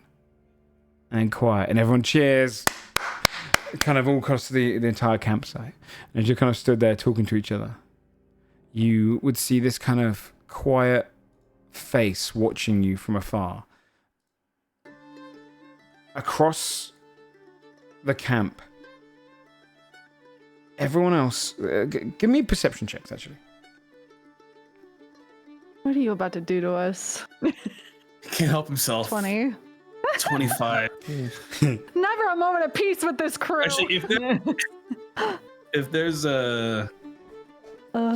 more people, I'll kind of just like if there's 3 friends near me, I'll make it. You make it a what? Sorry. Yeah, I feel like V would have I'll tried make it to a find 28. everybody. By the way, like would have tried to group us up. After Yes, you have a that moment talk. together. Yeah. Yeah. Cute. I got a nat 20, but I don't It know how makes that's gonna work. Holy no, it does shit. work. Because you're Oh. This. all of you are looking across the ground. Tak and Desmond, you're very much focused on the floor itself and kind of like the whole moment of it. Carlos, something feels a bit not right. You look up. V, you'd be able to match that tone, and Morgan, you kind of see an individual across from you. You can see a runic pattern, humanoid, a soul, something familiar, powerful. Carlo and V, you see the face. The only person not watching the ground, watching all of you. So they're in a robe with a hood up. You see the features, masked underneath, of Sister Abigail. In your camp across from you. And in your heads you hear, we should talk. That's where we'll end the episode 100. Oh my with god. the return of I that. was just talking. I was worried it was gonna be way worse than that. I thought the ball blow was up our gonna go I up thought you for did like a something. whole big camp episode so you could kill them all. No. We'll keep it. We'll keep it. sick. There's intrigue and stuff to come. But there you go. Episode 100 cleared and done. Everyone, I love a little camp moment with some really cute revelations and whatnot. Good job. I mean, the camp stuff can continue. You guys aren't pushed out of it next episode, but just a new member has arrived in the camp. So something to look forward to in terms of questions long answered. We'll end there. We'll give you guys all some shouts, and then we'll finish up. So let's start with Shayne. Hey, I'm Shayne. I actually have a question for the WoW heads. When is raid? I need to spend the next few days gearing up because I'm behind. So that's what I'm going to be doing for the next few days. That's my shout out. I think they're deciding it tonight. You'll be fine. You just have to get to 220. You're fine. Doesn't matter. We'll have carries. That's true, hopefully. But yeah, I think it's the next few days. Check out Shayne at ShayneHawke, everyone. Dodger. I don't want to carry you, man.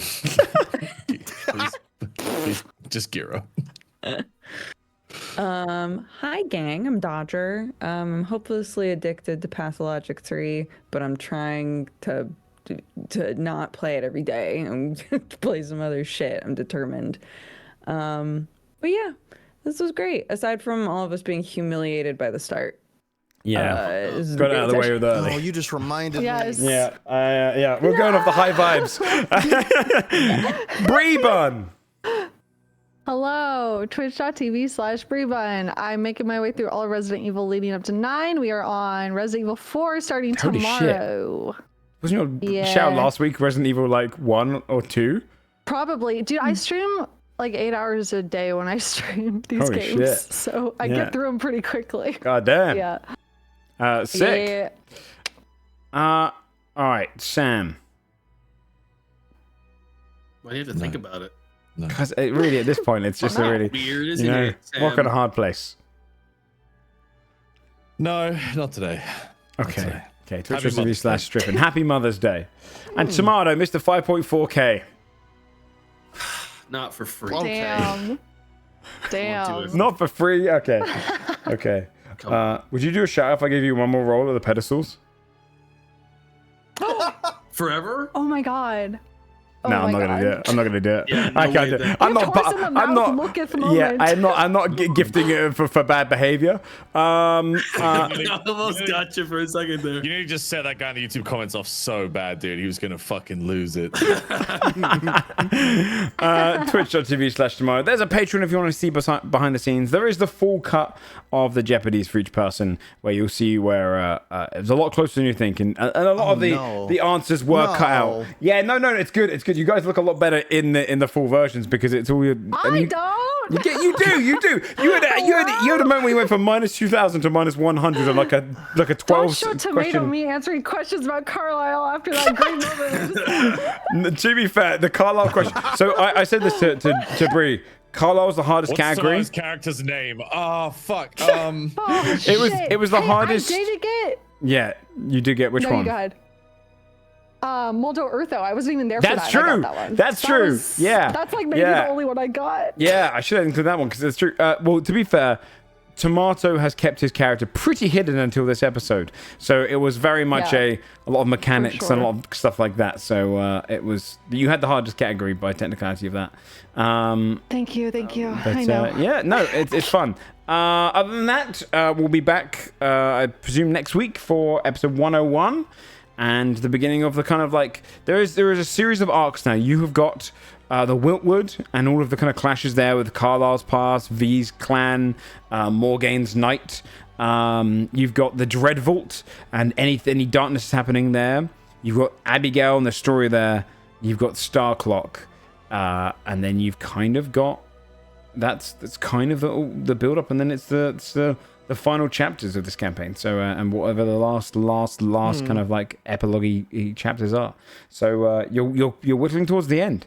And the next few are going to be pretty intense. So good stuff to come and fun stuff to come. We'll see how the road to the Wiltwood goes, and we'll see you guys next week. Take care, everyone. See you then. Bye bye. Bye-bye.